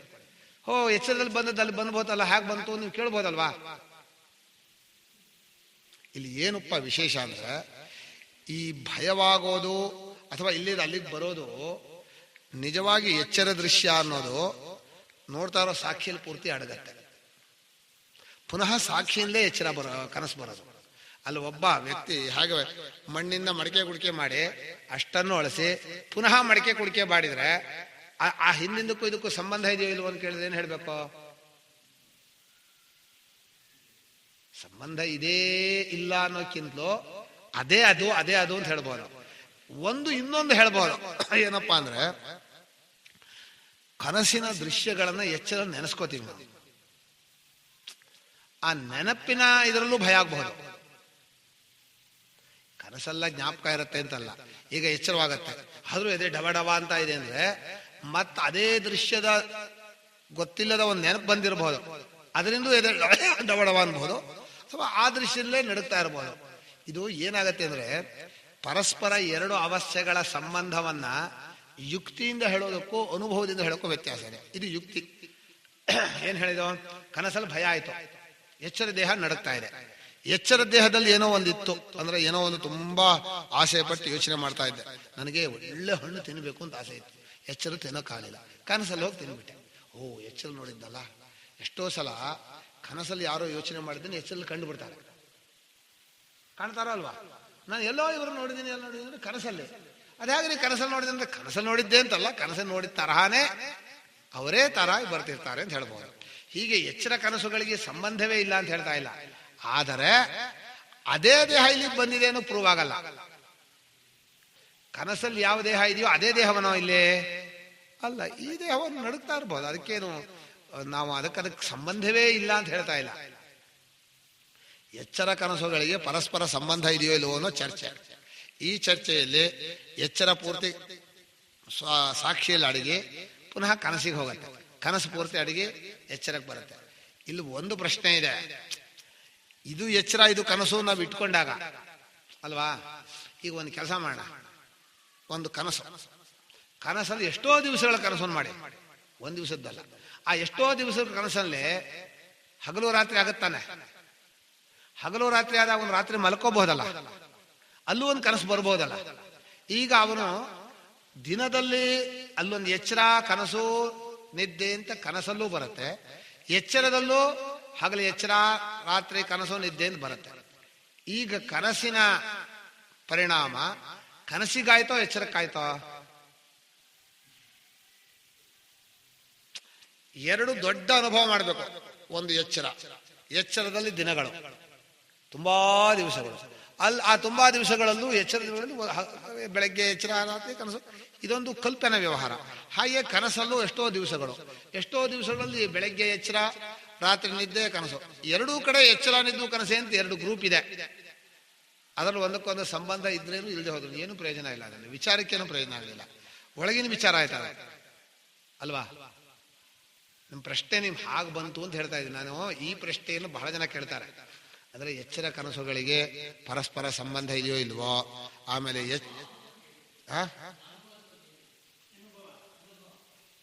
ಯಾವ ಅನುಭವ ಹೌದು, ಅನುಭವದಲ್ಲಿ ಕನಸಿನ ದೃಶ್ಯ ಎಚ್ಚರಕ್ಕೆ ಬರೋಲ್ಲ ಅಂತ ಅನುಭವ ಇದೆ. ಈಗ ಎಚ್ಚರ ಡಗಡಗ ಅಂತ ನಡೀತಾ ಇಟ್ಕೊಳ್ರೆ, ಕನಸಲ್ಲಿ ಹುಲಿ ನೋಡ್ಬಿಟ್ಟಿದ್ದ, ಭಾರಿ ಭಯ ಆಗ್ಬಿಡ್ತು, ಕಿಟಾರ್ನ ಕಿರ್ಚಿಬಿಟ್ಟ, ಹುಲಿ ಮೈ ಮೇಲೆ ಹಾರ್ಬಿಡ್ತು, ಕತ್ತು ಹಿಡ್ಕೊಂಡ್ಬಿಟ್ಟಿದ್ದ, ಅಂದ ಎಚ್ಚರ ಆಯ್ತು, ಹೆದೆ ಹಿಡ್ಕೊಂಡ ಡವ ಡವ ಅಂತ ಇದೆ. ಆದ್ರೆ ಹುಲಿ ಇದೆಯೋ, ಹುಲಿ ಹಾರಿದ್ದಿದೆಯೋ, ಕತ್ತು ಹಿಡ್ಕೊಂಡಿದ್ಯೋ, ಏನೂ ಇಲ್ಲ. ಅಲ್ಲ, ಕನಸಿನ ಯಾವುದು ಎಲ್ಲಾ ದೃಶ್ಯಗಳು ಎಲ್ಲ ಅಡಗಿದೆಯೋ ಅದೇ ದೃಶ್ಯನ ಮತ್ತೆ ಬರೋದು. ಇಲ್ಲೊಂದು ಬಿಟ್ಟು ಹೋಗಿಲ್ಲ ನಾವು. ನೀವೇನ್ ಮಾಡ್ಕೊಂಡಿದೀವಿ ಅಂದ್ರೆ, ಕನಸಲ್ಲಿ ಒಂದು ಶರೀರ ಮತ್ತೆ ಇಲ್ಲೊಂದು ಶರೀರ, ಎರಡು ಶರೀರ ಒಟ್ಟಿಗೆ ಇರುತ್ತೆ ಅಂತ ಮಾಡ್ಕೊಂಡ್ರಿ. ಎರಡು ಶರೀರ ಒಟ್ಟಿಗೆ ಇರಲ್ಲ. ನಮ್ ಕನ್ಫ್ಯೂಷನ್ ಅದು. ಕನಸನ್ನು ಕಾಣ್ತಾ ಇರುವಾಗ ಅಲ್ಲೊಂದು ಎಚ್ಚರ ಇರುತ್ತೆ ಅಂದ್ರೆ, ಹಾಗಾದ್ರೆ ಇಲ್ಲಿ ಎಚ್ಚರ ಕಾಣುವ ಎಲ್ಲ ಒಂದ್ ಕಡೆ ಕನಸು ಇರುತ್ತನ? ಕನಸು ಕಾಣುವಾಗ ಇನ್ನೊಂದು ಎಚ್ಚರ ಅನ್ನೋದು ಇರೋದೇ ಇಲ್ಲ. ಕನಸು ಪೂರ್ತಿ ಮರ್ಜಾಗತ್ತೆ ಸಾಕ್ಷಿಯಲ್ಲಿ, ಪುನಃ ಎಚ್ಚರ ಪ್ರಪಂಚ ಬರುತ್ತೆ. ಅದೇ ಎಚ್ಚರ ಪ್ರಪಂಚ ತೋರ್ತಾನೆ ಬರುತ್ತೆ ಅಂತ ಹೇಳ್ರಿ, ತೋರ್ತಾನೆ ಅಂತ ಹೇಳ್ರಿ. ನೀವು ಯಾಕೇನ್ ಕೇಳೋಕೆ ಅಧಿಕಾರ ಇಲ್ಲ, ಇದ್ದ ಅನುಭವವನ್ನು ತಿಳ್ಕೊಳ್ಳೋಕೆ ಅಷ್ಟೇ ಅಧಿಕಾರ ಕೊಟ್ಟಿರೋದು ಭಗವಂತ. ಯಾಕೆ ಕನಸು ಬರುತ್ತೆ ಅಂತ ಕೇಳೋ ಅಧಿಕಾರ ಇದೆಯಾ? ನನ್ನ ಕಣ್ಣಿಗೆ ರೂಪ ಯಾಕೆ ಕಾಣುತ್ತೆ, ಅದು ಯಾಕೆ ಕಾಣುತ್ತೆ ಇಲ್ಲ, ರೂಪ ಕಾಣ್ತಾ ಇರೋ ತಿಳ್ಕೊಳ್ಳೋಕೆ ಅಷ್ಟೇ ಅಧಿಕಾರ ಇರೋದು. ಈ ಅನುಭವವನ್ನು ಅರ್ಥ ಮಾಡ್ಕೊಳ್ಳೋಕೆ ನಿಮಗೆ ಅಧಿಕಾರ ಇದೆಯಾ ಹೊರತು, ಅನುಭವದ ಮೇಲೆ ಯಾಕೇನ್ ಪ್ರಶ್ನೆ ಹಾಕಿದ್ರೆ ಯಾಕೇನೇ ಪ್ರಶ್ನೆ ಹೊಡೆದು ಹೋಗತ್ತೆ, ಸುಳ್ಳದು. ಅದನ್ನ ಅನುಭವದ ಮೇಲೆ ನೀವು ಆದ್ದರಿಂದ ಇಲ್ಲಿ ನಡುಗ್ತಾ ಇರೋದ್ರಿಂದ ಕನಸಿನ ದೇಹಕ್ಕೂ ಇದಕ್ಕೂ ಏನೋ ಒಂದು ಲಿಂಕ್ ಇದೆ ಅಂತ ಹೇಳಿದ್ರಲ್ಲ, ಹಾಗೆ ಯಾವ ಲಿಂಕು ಕಾಣ್ತಾ ಇಲ್ಲ ಅನುಭವದಲ್ಲಿ ಅಂತ ನಾನು ಹೇಳಿದೆ ಅಷ್ಟೇ. ಇದು ನಮ್ಗೆ ಏನಾಗುತ್ತೆ ಅಂದ್ರೆ, ನಮ್ಮ ಬುದ್ಧಿ, ಎಚ್ಚರದ ಬುದ್ಧಿ ಹಿಡ್ಕೊಂಡು ಕನಸಲ್ಲಿ ಹೀಗಾಗ್ಬೇಕಾದ್ರೆ ಎಚ್ಚರಲ್ಲಿ ಹೀಗಾಗ್ಬೇಕು, ಎಚ್ಚರಲ್ಲಿ ಹೀಗಾಗ್ಬೇಕಾದ್ರೆ ಬರೀ ಈ ಕಾರಣ ಹುಡ್ಕೋದೇ ನಮ್ ಕೆಲಸ. ಯಾಕೆ ಹೀಗಾಯ್ತು, ನನಗೆ ಯಾಕೆ ಈ ತರ ಕನಸು ಬಂತು, ಅಯ್ಯೋ ನನಗೆ ಎಲ್ಲ ಬಂದು ಹೊಡೆದು ಬಿಟ್ರಲ್ಲ. ಒಳ್ಳೆ ಉಪಾಸಕರು ಇರ್ಬೋದು, ಒಳ್ಳೆ ಉಪಾಸಕರು ಕನಸಿಗೆ ಹೋಗಿದ್ದಾರೆ, ದುಷ್ಟನಾಗಿ ಕಳ್ಳನಾಗ್ಬಿಟ್ಟ. ಅಲ್ಲ, ಉಪಾಸಕರಾದವರು ಅಲ್ಲಿ ಕಳ್ಳನಾಗ್ಬೋದೇ ಅಂದ್ರೆ ಅವನ ಕೈಲಿದೆಯಾ? ಕನಸಲ್ಲಿ ಹೋಗಿ ಏನಾಗಬೇಕು ನಮ್ಮ ಕೈಲಿರುತ್ತಾ? ಎಚ್ಚರಗಳು ಏನಾಗೋದು ನಿಮ್ಮ ಕೈಲಿ ಇರಲ್ಲ. ಏನಪ್ಪಾ ಅಂದ್ರೆ ನಮ್ಮ ದೇಹೇಂದ್ರಿಯಗಳ ಬಗ್ಗೆ ನಮ್ಗೆ ಏನೋ ಒಂದು ಸ್ವಾತಂತ್ರ್ಯ ಇದೆ, ನಾವು ಮಾಡ್ಕೊಂಡಿದೀವಿ ಅಷ್ಟೇ.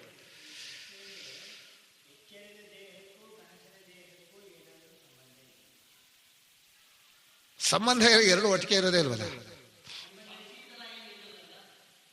ಯಾವ ತರ?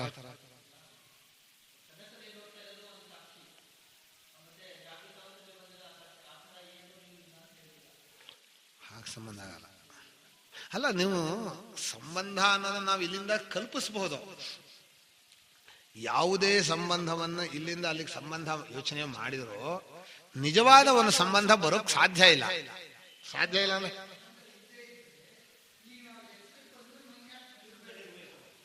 ಅಲ್ಲಪ್ಪ, ಎಚ್ಚರದಲ್ಲಿ ಏನು ದೃಶ್ಯಗಳಾಗತ್ತೋ ಅದಕ್ಕೆ ನಿಮ್ಗೆ ಈಗ ಎಚ್ಚರ ಬೇಡಪ್ಪ, ಒಂದು ನಿಮಿಷ ಮಾಡ, ಯಾವಾಗಲೋ ಒಂದು ಆಯ್ತು ನಿಂತ್ಕೋಣ, ಅವನು ಕನಸನ್ನು ನೆನೆಸ್ಕೊಂಡೇ ಈಗ ನಡ್ಕೊಂಡ ಅಂತ ಹೇಳ. ಯಾಕೆ ನಡಗಬೇಕು ಅಂದ್ರೆ, ಯಾಕೆ ನಡಗತ್ತಪ್ಪ, ಕೆಲವ್ರಿಗೆ ಏನು ನಡುತ್ತೆ, ಕೆಲವ್ರಿಗೆ ಏನೂ ಆಗಲ್ಲ. ಕನಸನ್ನು ನೆನೆಸ್ಕೊಂಡು ನಡುಗ್ತಾ ಇರ್ಬೋದು ಅವನು.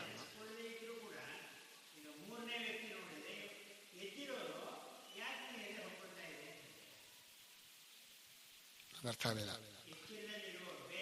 ಹ್ಮ್ ಹ್ಮ್ ಹ್ಮ್ ಹ್ಮ್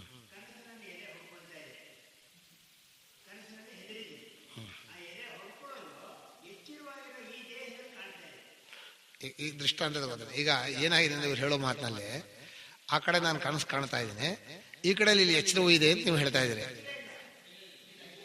ಅವರಿಗಲ್ಲ, ಇನ್ನೊಬ್ರಿಗೆ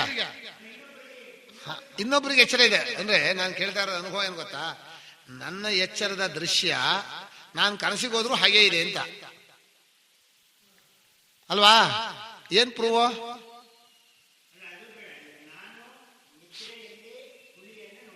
ಹ್ಮ್ ಹ್ಮ್ ಹ್ಮ್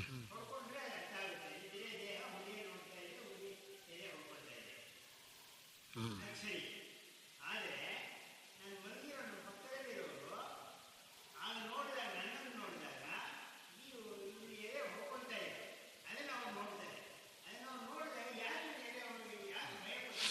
ಅಲ್ಲ, ನಾವು ಏನ್ ಮಾಡ್ತಾ ಇದೀವಿ ಗೊತ್ತಾ, ಇಲ್ಲಿ ವಿಚಾರ ಕಾಲದಲ್ಲಿ ಒಂದು ನೆನಪಿಟ್ಕೋಬೇಕು, ಸ್ವಾನುಭವ ಅಂತ ಒಂದು ಪದ ಇದೆ.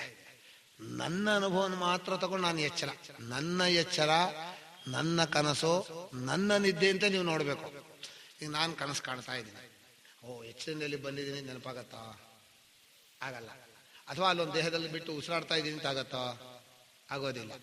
ಈಗ ಯಾವಾಗ ನಾನು ಕನಸೊಳಗೆ ಹೋದೆ, ಕನಸಲ್ಲಿ ಯಾವುದೋ ಒಂದು ಹುಲಿಯನ್ನು ಕಂಡೆ, ಆ ಹುಲಿಯನ್ನು ಕಂಡಾಗ ಅಲ್ಲಿದ್ದ ದೇಹ ನಡುಗ್ತಾ ಇದೆ.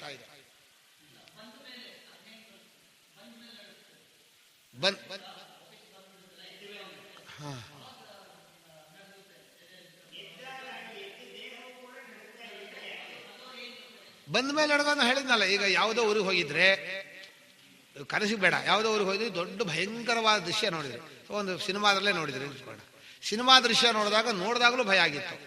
ಆಮೇಲೆ ಹೊರಗಡೆ ಬಂದು ಯಾರೋ ಹೇಳಕ್ ಹೋದ್ರು, ಅಯ್ಯೋ ಹೇಳಕ್ ಹೋದ್ರೆ ಈಗಲೂ ಎದೆ ನಡೀತಾ ಇದೆ ಅಂತ ಎಲ್ಲ ಹೊಡ್ಕೊಳ್ಬೋದು, ಹೊಡ್ಕೋಬಾರ್ದು ಅಂತೇನಿಲ್ಲ.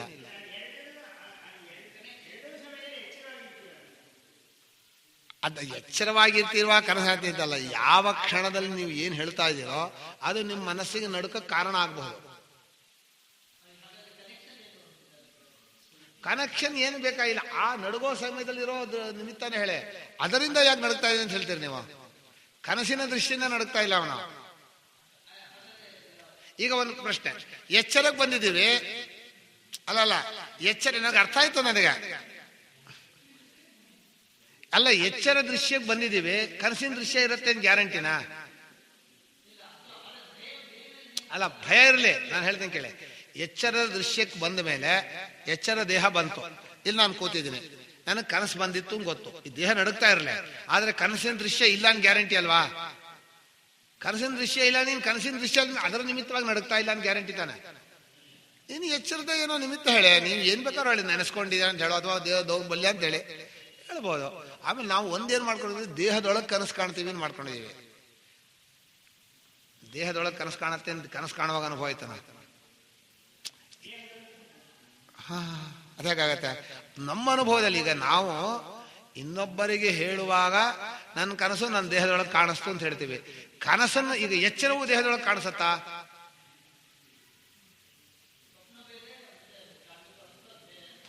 ಬೇರೆ, ಕರೆಕ್ಟ್, ಸ್ವತಂತ್ರವಾದ್ದು. ಸ್ವಪ್ನದ ಅವಸ್ಥೆಯನ್ನ ಸಾಕ್ಷಿ ಅರಿತಾನೆ. ಆ ಸ್ವಪ್ನಾವಸ್ಥೆಯೊಳಗೆ ಒಂದು ಶರೀರ ಇಂದ್ರಿಯ ಬರುತ್ತೆ. ನಾವು ಅಲ್ಲೂ 3 ಇದೆ, ಪ್ರಮಾತೃ, ಪ್ರಮಾಣ, ಪ್ರಮೇಯ. ಪ್ರಮಾತೃ ಅಂದ್ರೆ ಅವನ ದೇಹೇಂದ್ರಿಯ ಸಂಘಾತ, ಅವನ ಇಂದ್ರಿಯಗಳು, ಅವನಿಗೊಂದು ಪ್ರಪಂಚ. ಅಲ್ಲೂ ಒಳಗೆ ದೇಶ ಕಾಲ ಎಲ್ಲ ಇದೆ, ಇದೇ ತರ ಇದೇ ಮಾಡಲು. ಇಲ್ಲೂ ಒಳಗೆ ಬಂದ, ಇಲ್ಲೂ ಒಳಗಿದ್ದಾಗಲೂ ಇಲ್ಲೂ ಒಂದು ದೇಹೇಂದ್ರಿಯ ಸಂಘಾತ ಇದೆ, ಇಲ್ಲೂ ಪ್ರಮಾತೃ, ಪ್ರಮಾಣ, ಪ್ರಮೇಯ, ಪ್ರಪಂಚ ಇದೆ. ಇಲ್ಲೂ ದೃಶ್ಯರಾಶಿ ನೋಡ್ತಾ ಇದ್ದಾನೆ.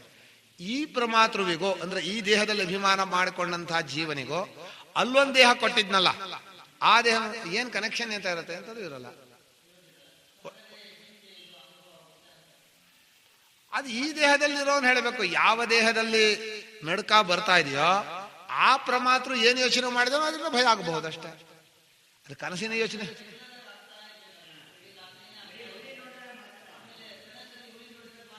ಅಲ್ಲ, ನಾನು ಒಂದು ವಿಷಯ ಹೇಳ್ತೇನೆ. ನೀವು ಏನ್ ಮಾಡ್ತಾ ಇದ್ದೀರಿ, ರಾತ್ರಿ ಕನಸು ಕಾಣ್ತೀವಿ ಅಂತ ಹೇಳ್ತೀರಿ, ಹೌದಾ? ಯಾವ ರಾತ್ರಿ ಅದು? ಎಚ್ಚರದ ರಾತ್ರಿನೋ ಕನಸಿನ ರಾತ್ರಿನೋ?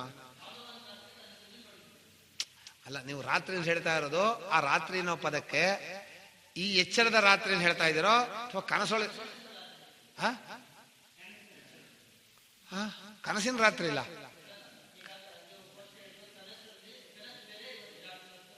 ಅಲ್ಲ, ರಾತ್ರಿ ಕನಸು ಕಾಣ್ತೀವಿ ಅಂತ ನಾವು ಹೇಳ್ತೀವೋ ಇಲ್ವಾ? ರಾತ್ರಿ ಅನ್ನೋದು ಯಾವುದಕ್ಕೆ ಸೇರಿರೋದು? ಎಚ್ಚರದೊಳಗಿನ ದೇಹ ಕಾಲದ ರಾತ್ರಿನೋ ಕನಸಿನ ಒಳಗಿನ ಕಾಲದ ರಾತ್ರಿನೋ? ಎಚ್ಚರದ ಕಾಲದ ರಾತ್ರಿಯಲ್ಲಿ ಕನಸಿನ ಹಾಗೆ ಬರುತ್ತೆ. ಇದು ಎಚ್ಚರ ಅನ್ನೋದು ನಾವು ಮುಂಚೆನೆ ಅದಕ್ಕೆ ಹೇಳಿದ್ವಿ. ನಮ್ಗೆ ಏನಾಗತ್ತೆ, ನಮ್ ಕನ್ಫ್ಯೂಷನ್ ಒಂದು ಇದ್ಬಿಟ್ಟಿದೆ. ಎಚ್ಚರ ಅನ್ನೋ ದೊಡ್ಡದು, ಅದರೊಳಗೆ ದೇಶ ಕಾಲ ಅಂತ ಹೇಳಿರ್ತೀನಿ, ಆದ್ರೂ ಮತ್ತೆ ಆ ಕಾಲದಲ್ಲಿ ಒಂದು ಪೀಸ್ ಹೊರಗೆ ಬಂದ್ಬಿಡುತ್ತೆ, ಅದು ಎಚ್ಚರವನ್ನು ತಿಂದುಬಿಡುತ್ತೆ. ಬೆಳಗ್ಗೆ 6 ಗಂಟೆ ಎಚ್ಚರ ಆಯ್ತು ಅಂತ ಹೇಳಿದ್ವಿ, ತಪ್ಪದು. ಬೆಳಗ್ಗೆ 6 ಗಂಟೆ ಎಚ್ಚರ ಆಗಿಲ್ಲ, ಎಚ್ಚರದಲ್ಲಿ ಬೆಳಗ್ಗೆ 6 ಗಂಟೆ ಅಂತ ಗೊತ್ತಾಯ್ತು ಅಂತ ಹೇಳ್ಬೇಕು ನಾವು. ಎಚ್ಚರವಾದ ಮೇಲೆ ಎಚ್ಚರದ ದೇಶ ಕಾಲದೊಳಗೆ ಬೆಳಗ್ಗೆ 6 ಈ ಕಡೆಯಿಂದ ಹೇಳ್ಬೇಕು. ನಾವೇನ್ ಹೇಳ್ತೀವಿ, 6 ಗಂಟೆ ಅಂತ ಕಂಟಿನ್ಯೂಸ್ ಆಗಿತ್ತಲ್ಲ ಗಡಿಯಾರ, ನೋಡ್ರೆ ಅಲ್ಲಿ ಗಡಿಯಾರ ಇತ್ತಲ್ಲ, ಅದು ತಿರುಗ್ತಾ ಇತ್ತು, ಬೆಳಗ್ಗೆ 6 ಗಂಟೆ ಬಂದ ಎಚ್ಚರ ಆಯ್ತು. ನಮ್ ವ್ಯವಹಾರ ಹೇಳೋದು ಹಾಗೆ.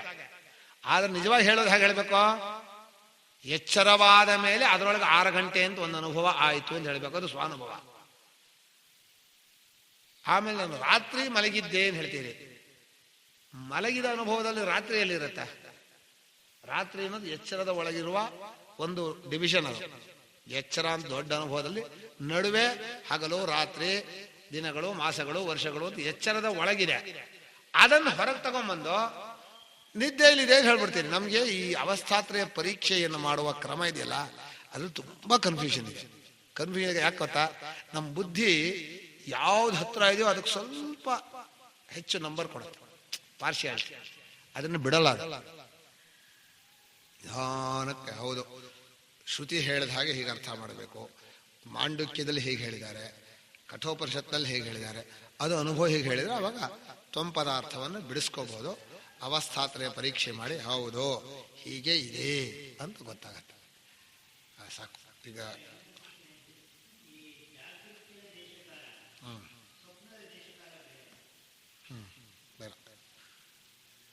ಅದು ಆಯಾ ಅವಸ್ಥೆ ಒಳಗೆ ಸೇರಿರೋದು, ಎರಡಕ್ಕೂ ಲಿಂಕ್ ಇಲ್ಲ.